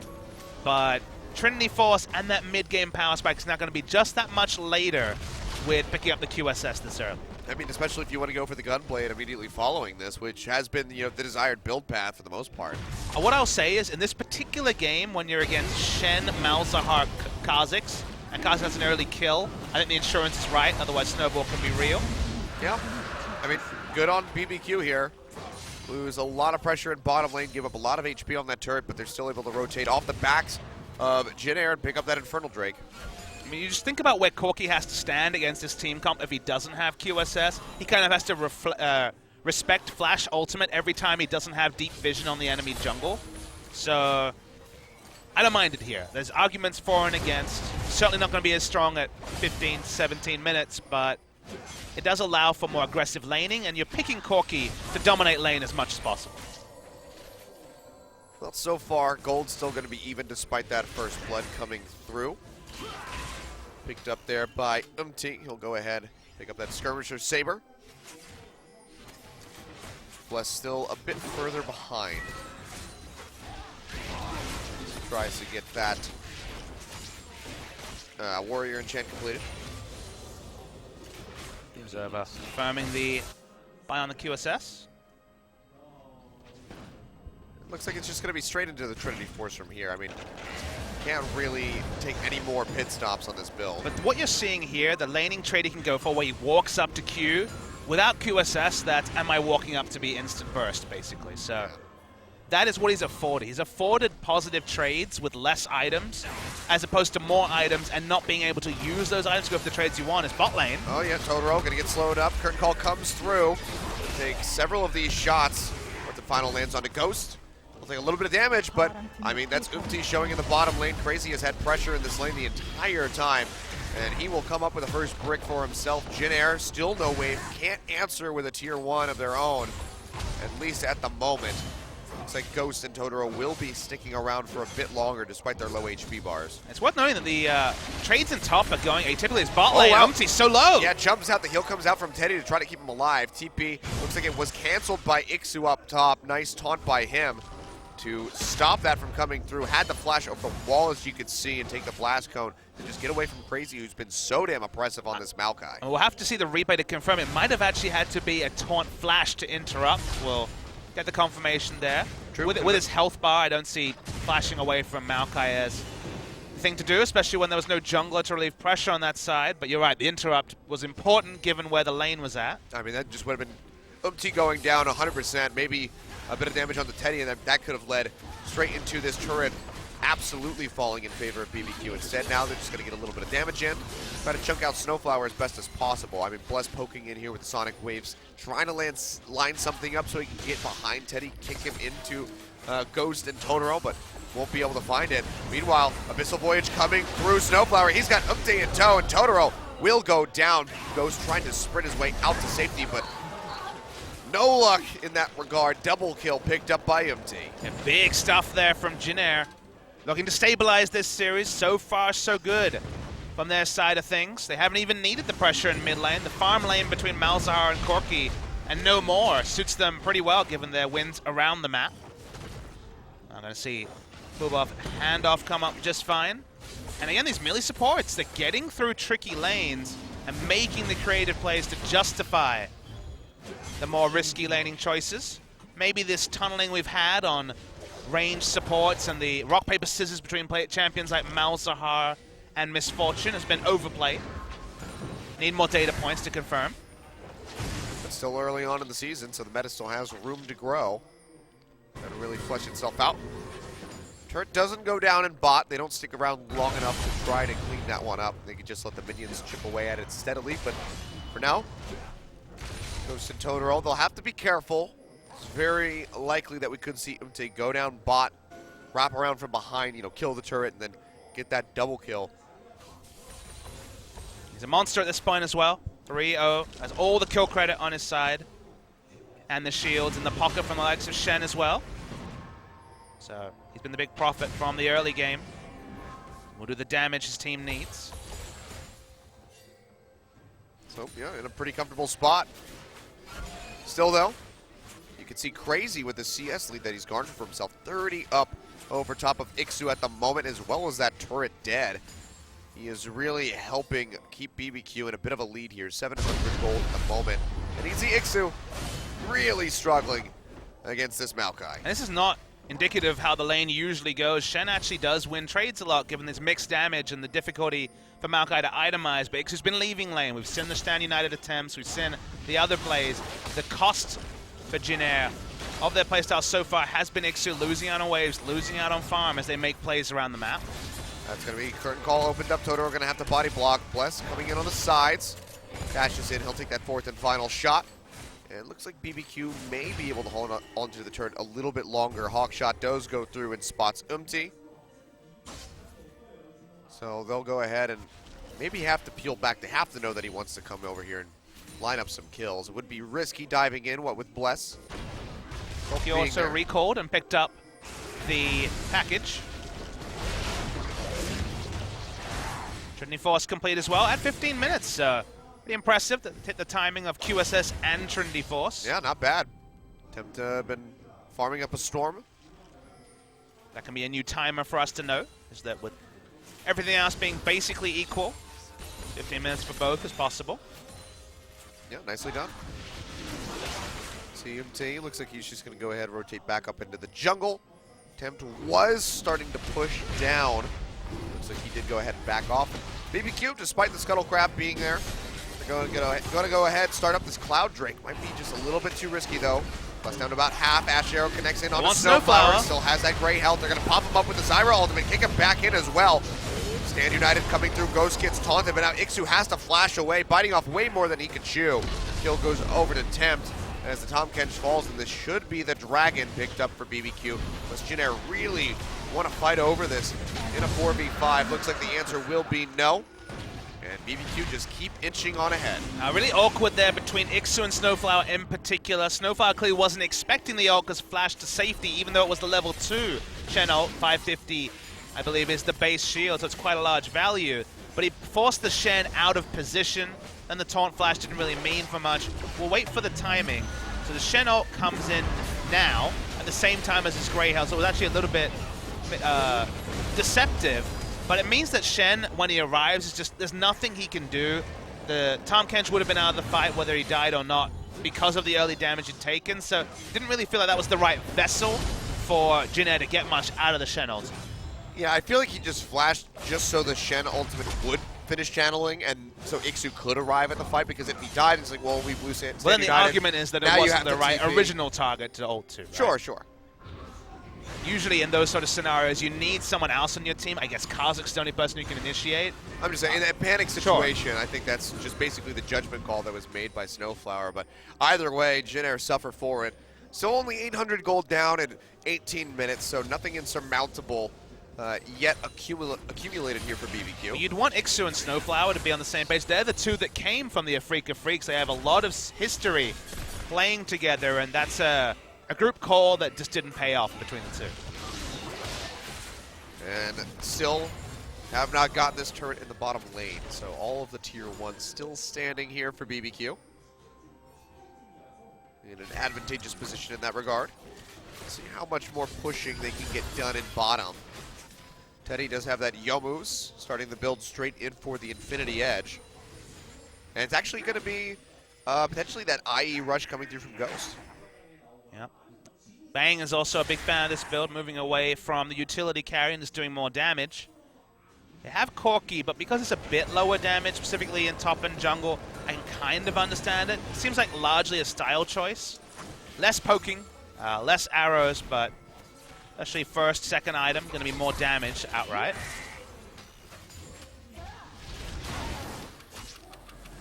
He's starting to hover around the bottom lane. Really just trying to fish for an opening, but you can see he won't be able to find it. Ghost and Totoro, they rotate up towards mid. And this might just leave open that bottom tier 1 for the taking, but nope, see, going to go ahead and swap straight back down into the bottom side of the map. Just keep that turret alive as long as possible. If he gets spotted by that control ward, he'll have to clear that out. Takes a heck of a lot of damage from those Zyra plants. Supports, huh? A lot of damage. And they do, oh, one more shot from Teddy. On to do it. There we go. It's going to be the Zyra ultimate coming through. Does pop up Snowflower. TP Teleport. coming in. That's going to be the Ash Arrow thrown down. Stand United onto Snowflower yet again. Ixu makes it through, and Snowflower is still alive this time. Plus comes through, is going to get rooted by that Deadly Flourish. Now open up with the Curtain Call. Crazy going to have to tank this in the front line, but he's dashing out of range. And now it's Tempt, eating 2 bullets in a row, knocked down below half HP. They will pick up the kill into Snowflower. That might just be the disengage, but they say, you know what, Crazy, you're still pretty tanky, pretty healthy. Why don't we go ahead, shove it, and try to get some damage onto this turret. Kuzan, he's roaming down from mid, almost into the Tri-Brush. Can he find a way in? Looks like the answer is going to be no. He's just going to hover his way back up.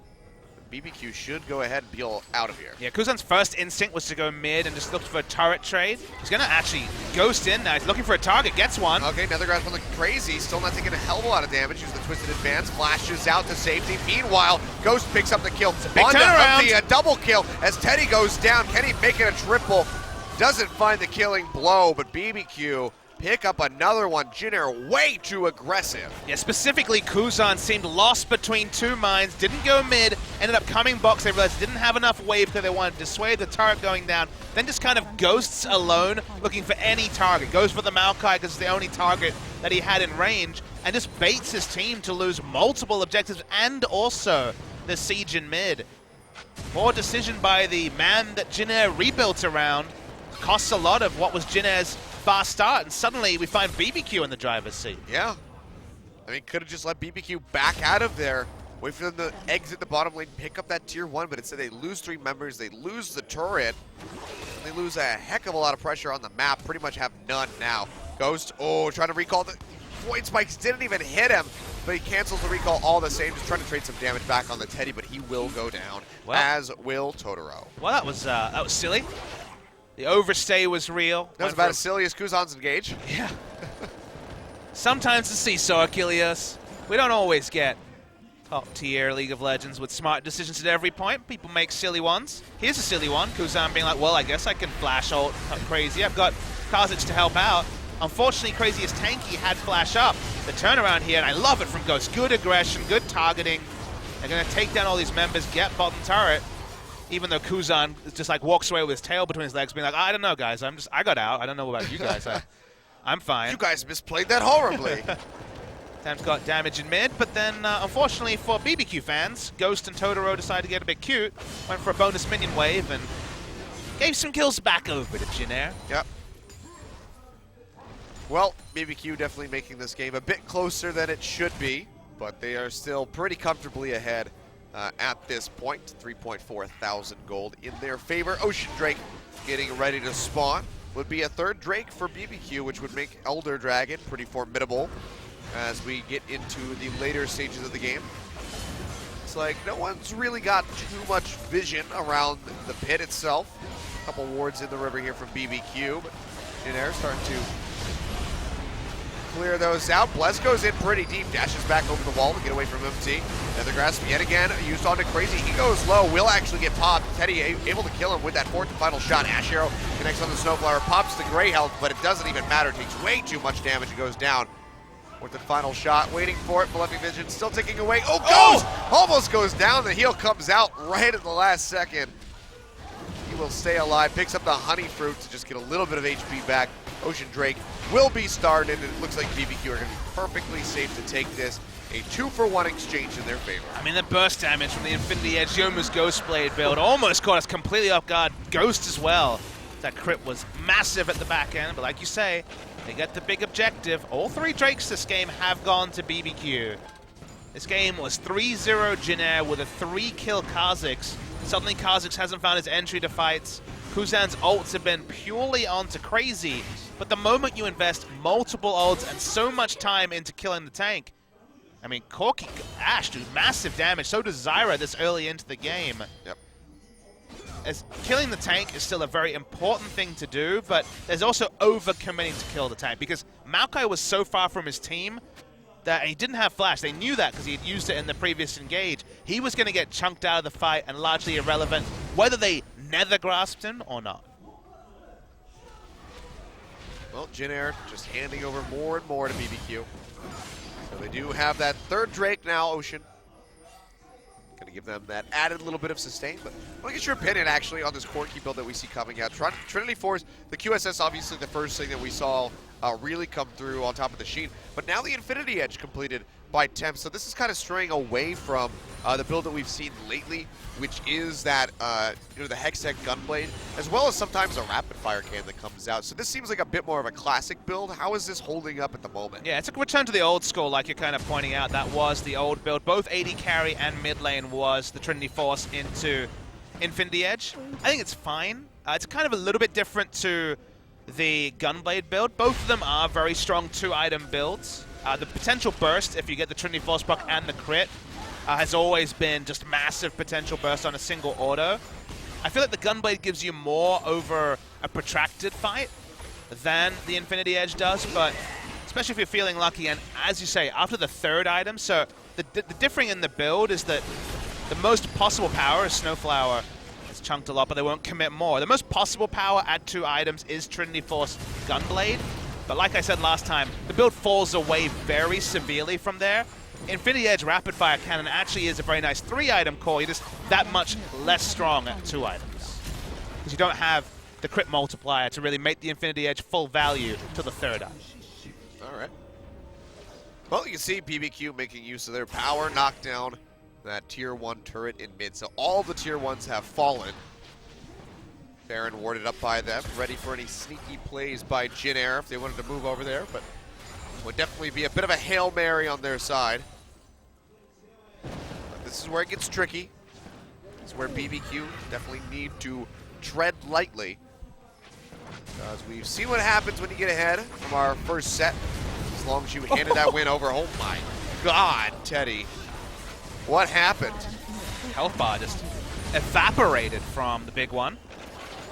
I mean, level 3, this is the story for mid lane. What reason why mid lane is so popular is that AD ratio gets up to 100% at the next level. So when you get to level 16, get that extra experience in mid lane, 3-level advantage on the AD carry, and chunking out with just a single big one is pretty disgusting to see. Yep, feels disgusting, man. So the issue for Jin Air is that, you talked about taking Baron, and while they'd love to take Baron, when Shen's not on the map, what are they doing? That's the thing. It's like when it's another tank like Maokai, maybe he's looking for a pick. But Shen realistically is always in lane and is reactionary with his teleport play rather than an initiation unless it's a submarine onto an invisible Kha'Zix. So sneaking a Baron when you have a Shen comp, unless you have a second tank, is kind of impossible.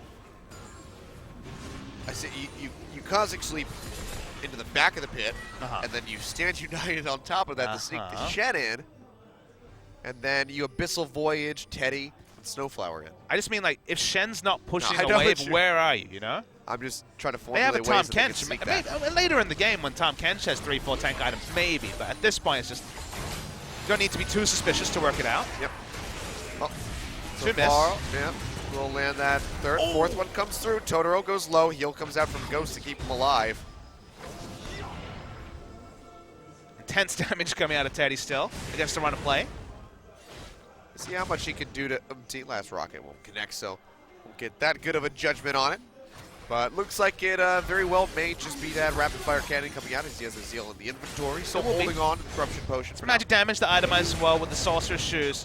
Wait till you see a full rotation, including a crit and rapid fire cannon auto. We're talking just unbelievable burst. Maybe 1900 damage burst on a low armor target. Teddy will die. Teddy will just absolutely die. Just die at that point. Yep, instantly. I mean, even Empty, he's got a bit of HP, coming from the Black Cleaver. Please consider it'd be But other than that, just the Merc Treads. Trinity Force proc, big one with 100% AD ratio, a crit, a rapid fire cannon, magic damage. Hell, maybe even a Q thrown in there, and we're talking epic amounts of damage to a Squishy with no armor or magic resist. Less damage to Shen, but Shen again isn't grouped very often. I mean, even then, he'll get shredded down by the Gatling gun. You can see already Snowflower down to half HP. Sonic Wave connects, drops to about 1/3 at the end there. As the Rockets just keep on flying. Star needs to be the champion with a rocket. I'm talking about rockets in the pocket. Well, Corki's got plenty. I don't know where he keeps them. Manatee, man. Manatee's very resourceful. Loaded up. Personally, I like the UFO skin.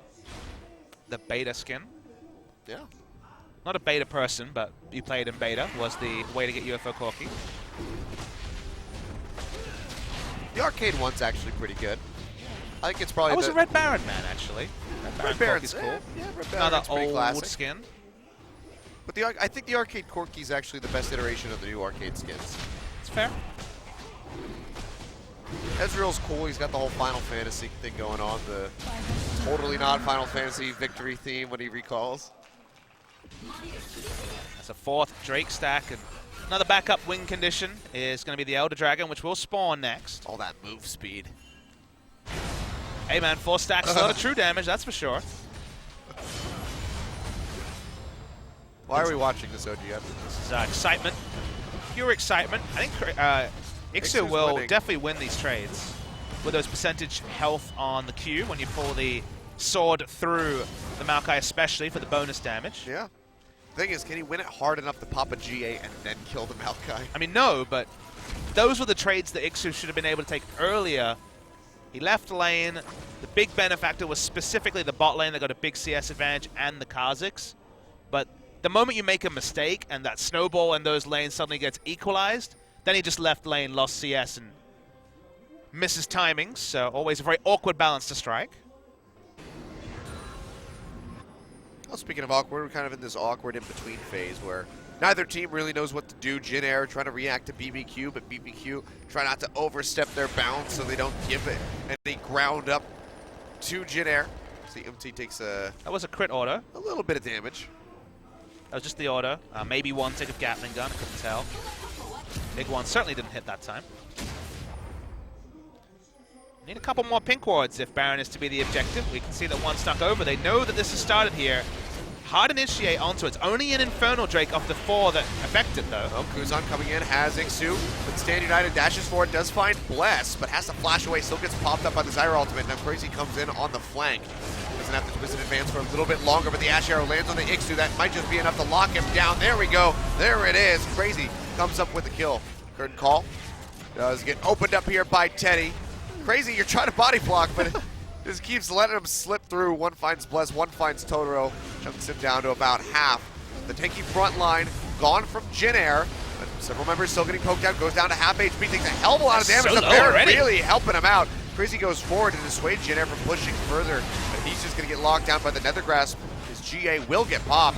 And you have to think that BBQ might just have to leave him out to dry. And it looks like that will be the case. Going to start trying to kite up. Ghost offers up his heal and a volley just to try to slow up Jin Air.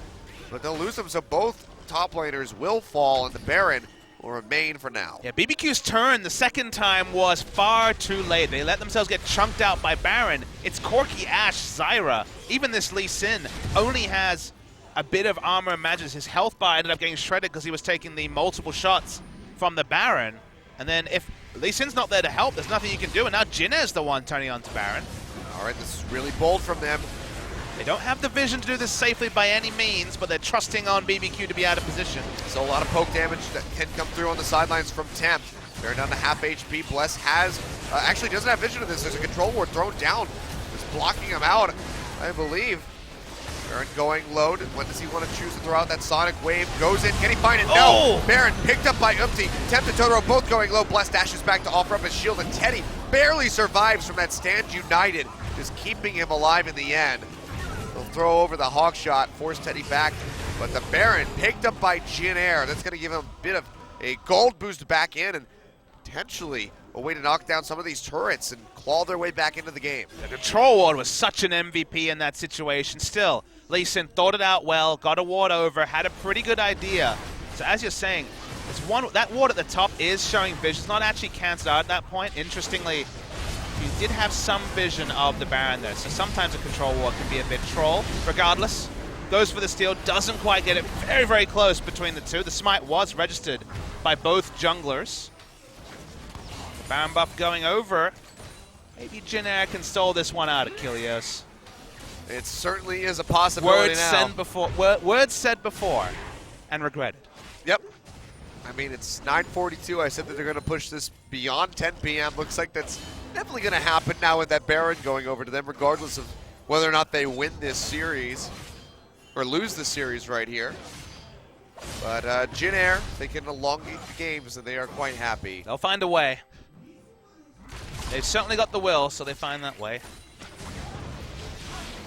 They're not quite as reliable now on the side of BBQ. Most of Corky's is magic damage, and Buff does a lot of work there. If they can keep Ghost in a comfortable position, you will be able to clear those out, but still has to walk up, has to be worried about that Nethergrass from Kuzan. He does have that Mercurial Scimitar completed for himself, so he can get out of the suppression. The interesting timing is actually indicated by the Drake spawn. Remember, that is the Elder Dragon. Jin Air will have Baron if they want to fight around Elder Drake for about 40 seconds. So even though they don't get a lot of value out of it, denying it from BBQ is a win in itself, given it's 4 stacks for BBQ.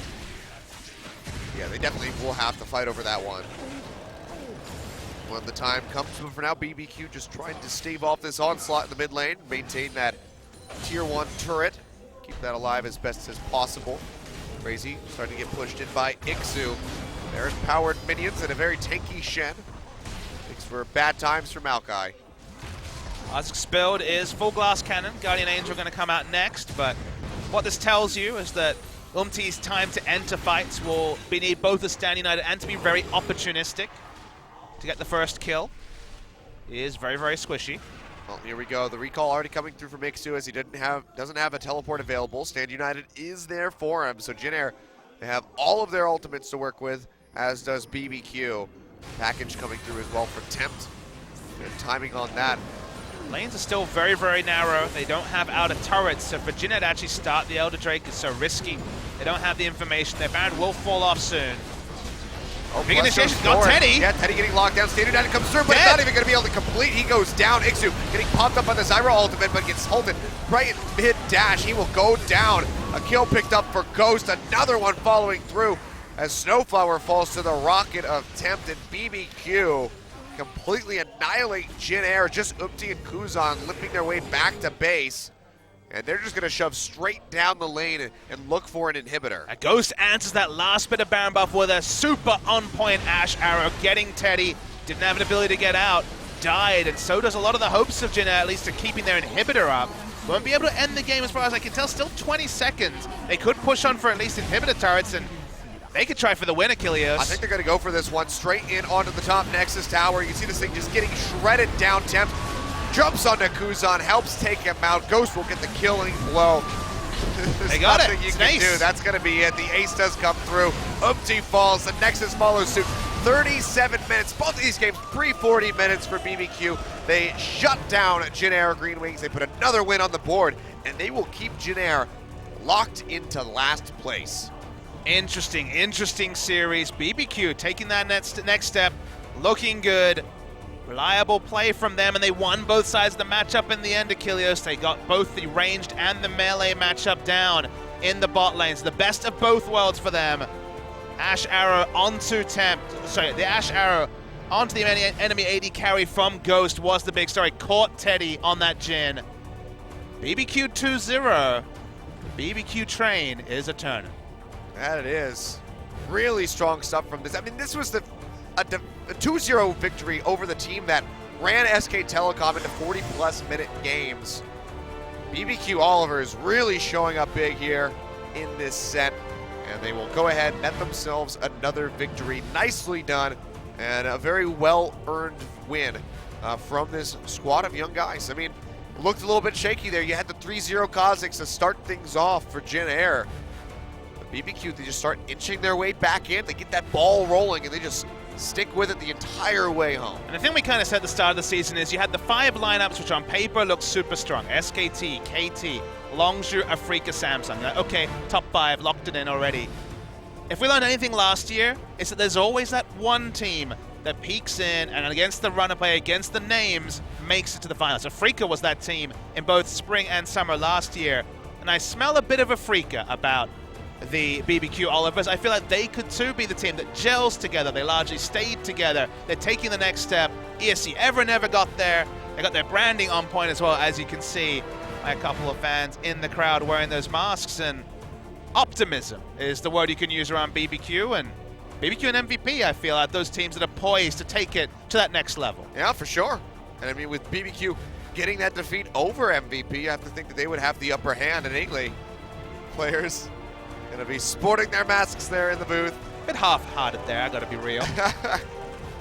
Do I have to? Okay. I'll hold up the mask. But, Branding at its best right there, Achilles. Yep. There's one thing I learned from living with TL for a while. It's that getting players to do things for sponsors can be difficult at times. So good on these guys to sport the Rooster masks. And BBQ clearly are very invested in this team. A lot of teams only give one part of their name over to sponsors, but this is both the organization name and the team name over. And Jin Air, we saw faces like that after that very close loss to Longzhu. I mean, Teddy looks like he's absolutely fuming right now. These series are getting away from them. At points, especially Game 2, they were in a really good spot. They definitely could have won that series against Longzhu as well. That was another line ball. You have to really rely on the organization to prep up some of the young guys in particular, because they're not used to losing. You know, a lot of these guys, top solo queue talents, are only now getting their feet wet and competitive. Can be a frustrating time as mid-lane Corki, doing mid-lane Corki things. Yeah, so having a much better show of it than we saw from Fly. So, strong performance here for Tempt, and overall just for BBQ Olivers. And, I mean, you can't really feel bad about that one. Teddy played his heart out, 19,000 damage, you know, exceeding that of Ghosts here on the Ashe. So definitely doing his damnedest to come up with a win, which, you know, would explain just why he looks so upset over that loss. And I think Ghost, although Tempt will take the MVP, remark that Ghost didn't take a first-round AD carry, had 2 further AD carry bans, including his comfort Caitlyn, was forced into Ashe, and it was Ashe Zyra, which is very traditionally strong, but made the Ashe work and then won the game with an Ashe arrow onto the Jhin. That was the sealer on the game, so I think he also should get a large amount of credit for a very young player, still 17, won't turn 18 till April, I believe, or maybe later in March, so right towards the tail end of the spring season. And BDD was the one that got all the plaudits and certainly showed more in 2016.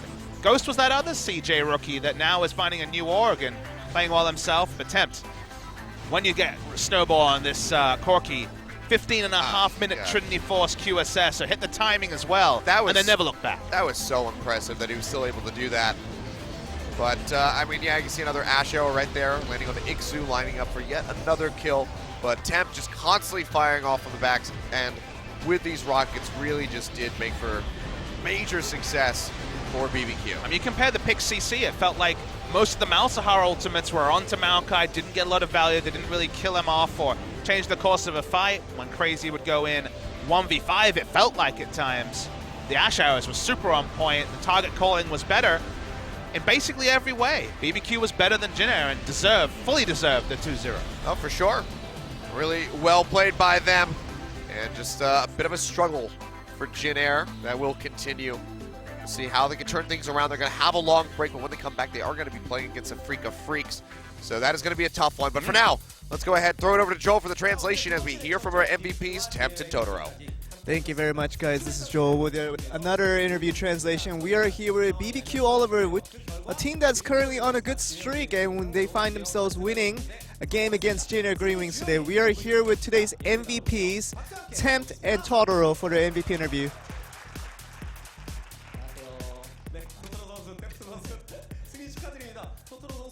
Totoro, Tempt, congratulations on the win. Totoro, would you like to say something about the win?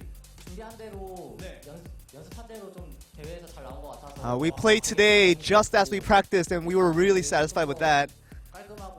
And it was a really clean and very a win that way we wanted to win it, and we were really happy with that.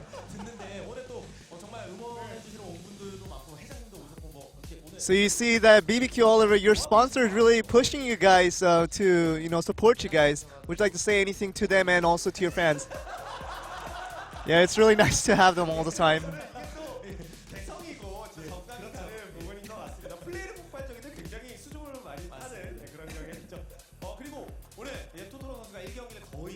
With Totoro, you were a support role, but you were really in a carry position for your team. And it was a pick that not many people expected with Braum you picked today. How did you end up with that pick today? 네, 일단 말자가 좀 좋은 픽인 건 맞는데 we all know that Malzahar is a very good pick right now, but 좀 밑에서 상대할 만하다 좀 그래서 we thought that when we saw the opposition Corki, that we thought Braum would be a good counter to him 자이라나 during team fights. 그런 e스포츠는 강력한 픽이 아니면 And as long as it's not a Zyra or a Misfortune support that I'm going up against, 이득을 보려고 it's a situation where I could, inch forward every advantage I had and really snowball the game from there. And this was a very decisive team fight where your shield and your individual plays really contributed to the team. Yeah, I really didn't see the Ashe ult coming, so it was really nice that Totoro blocked it for me. 어떻게 저런 템프 선수의 반응이 어떻게 느껴지시나요? 제가 이렇게 헌신을 했는데도 몰라주는 것도 좀 And I think it was a situation where, I contributed so much, but, Temp didn't even feel that, and he wasn't really thankful for that. 화제가 됐었는데 오늘 템프도 거의 거기에 뭐 걸맞는 그러니까 밀리지 않는 Well, not really compared to Totoro, but, Temp, you really played your heart out once again, really contributing to your team.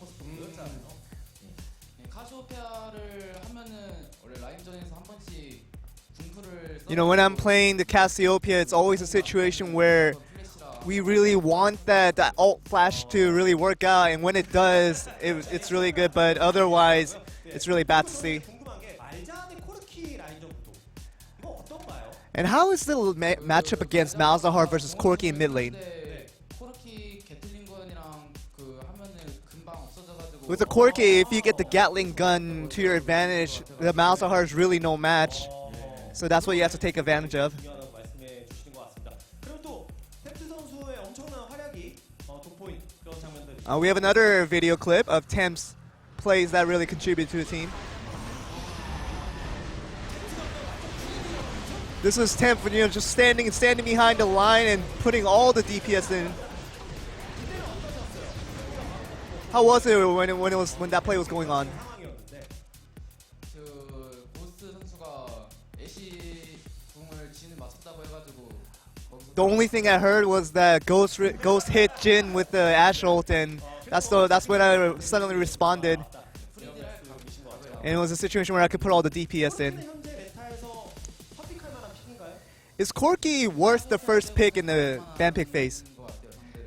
Yeah, I think if it's based on the, who you're facing, and if you have a right idea, it's worth it. 모습을 보인 것 같아요. 적극적으로 공격적인 모습도 보이고 또 두 번째 경기에서 리신을 이제 또 자신감 있게 가져가는 모습도 보였던 것 같은데 좀 팀적으로 어떤 얘기가 있었나요? 리신 좀 하기 싫어하지 않았나요? Is there a situation with your jungler not wanting to play the Lee Sin? 되게 리신을 픽할 때 아 나 이거 진짜 못할 것 같은데 못할 것 같은데 When we hovered over the Lee Sin, our jungler was really nervous, and he told us that he didn't really want to play the Lee Sin today. 잘하니까 리신 꼭 And we just wanted him to pick something that he was confident with.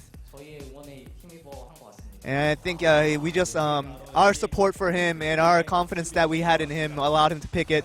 정말 멋진 얘기들을 주고받고 있다고 생각이 되는데요. 토토로 선수가 그러면 이제 대신해서 Totoro, would you like to say something to your fans out here? They're all supporting you guys today. 다음 경기에서 좋은 플레이 보여주겠다. 각오 한 말씀 부탁드릴게요. 네, 일단 여기 찾아와서 응원해주신 여러분 First of all, thank you guys for coming out here and cheering for us. 오신다고 했는데 And we heard that the president of BBQ was supposed to come today. I don't know if he did. 그래도 더 그 덕분에 좀 더 But with the continued support from our sponsors, we want to do as much as we can.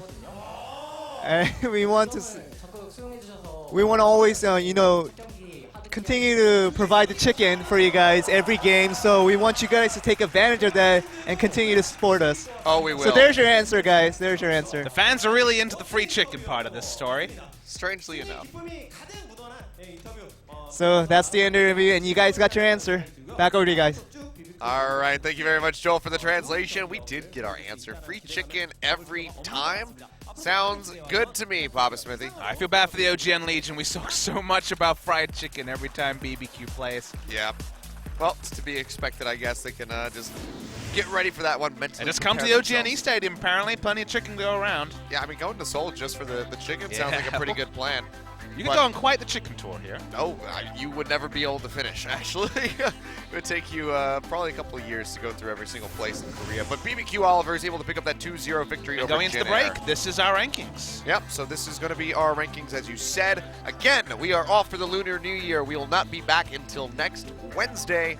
So this is going to be the standings for a little bit of time here. So plenty of opportunities for these teams to just go ahead, practice up, scrim against each other, and improve. Because Jin Air, at the moment, they definitely needed 3 losses, -5 scoreline at the moment. The clear-cut loser right now in 10th place. But when we do come back, this is going to be on Thursday, not on Wednesday. I forgot that today was Wednesday. So on Thursday next week, Kongdu Monster versus Longzhu Gaming. We'll see if Longzhu can bounce back from their loss earlier today against KT Rolster. And speaking of KT, they're going to square off against a Freak of Freaks, so we get to see Smeb versus Marin, which sounds like one hell of a matchup. Then following up on Saturday, BBQ Olivers are back yet again. And what would you know?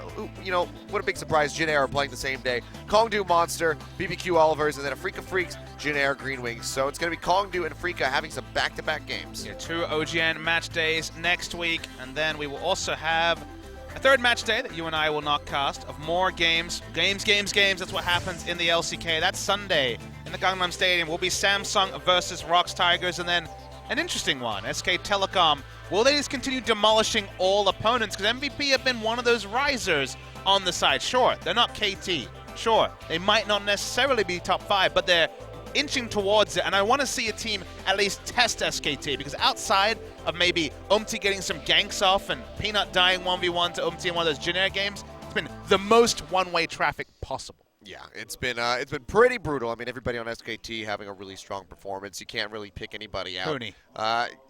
What atrocious play. Absolutely. No, I mean, Hooney's been absolutely crushing it. Highest KDA in the league at the moment, 23.95 or something Lots of in there. Maokai and Poppy picks Big as well. digits is the way to put it. Hooney's been putting up some numbers, but that's going to close it out for us. We will see you guys after an elongated break next Thursday, so enjoy your time off. Go watch some VODs if you miss us. Until then, we'll see you guys next week, so have a good one. Yeah, happy Lunar New Year's World, everyone celebrating it. Happy birthday to Papa Smithy. Tomorrow. 2 hours from now. So Australia Day, baby. Ready? Happy birthday to my country. ready your tweets. Send him a happy birthday. We'll be out celebrating tomorrow night. But thank you guys again for watching, and we will catch you next time.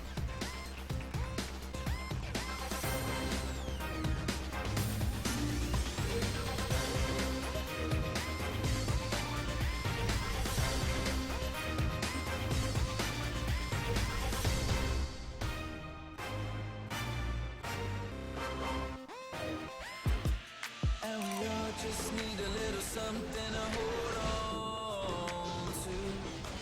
Another day at the puppet show.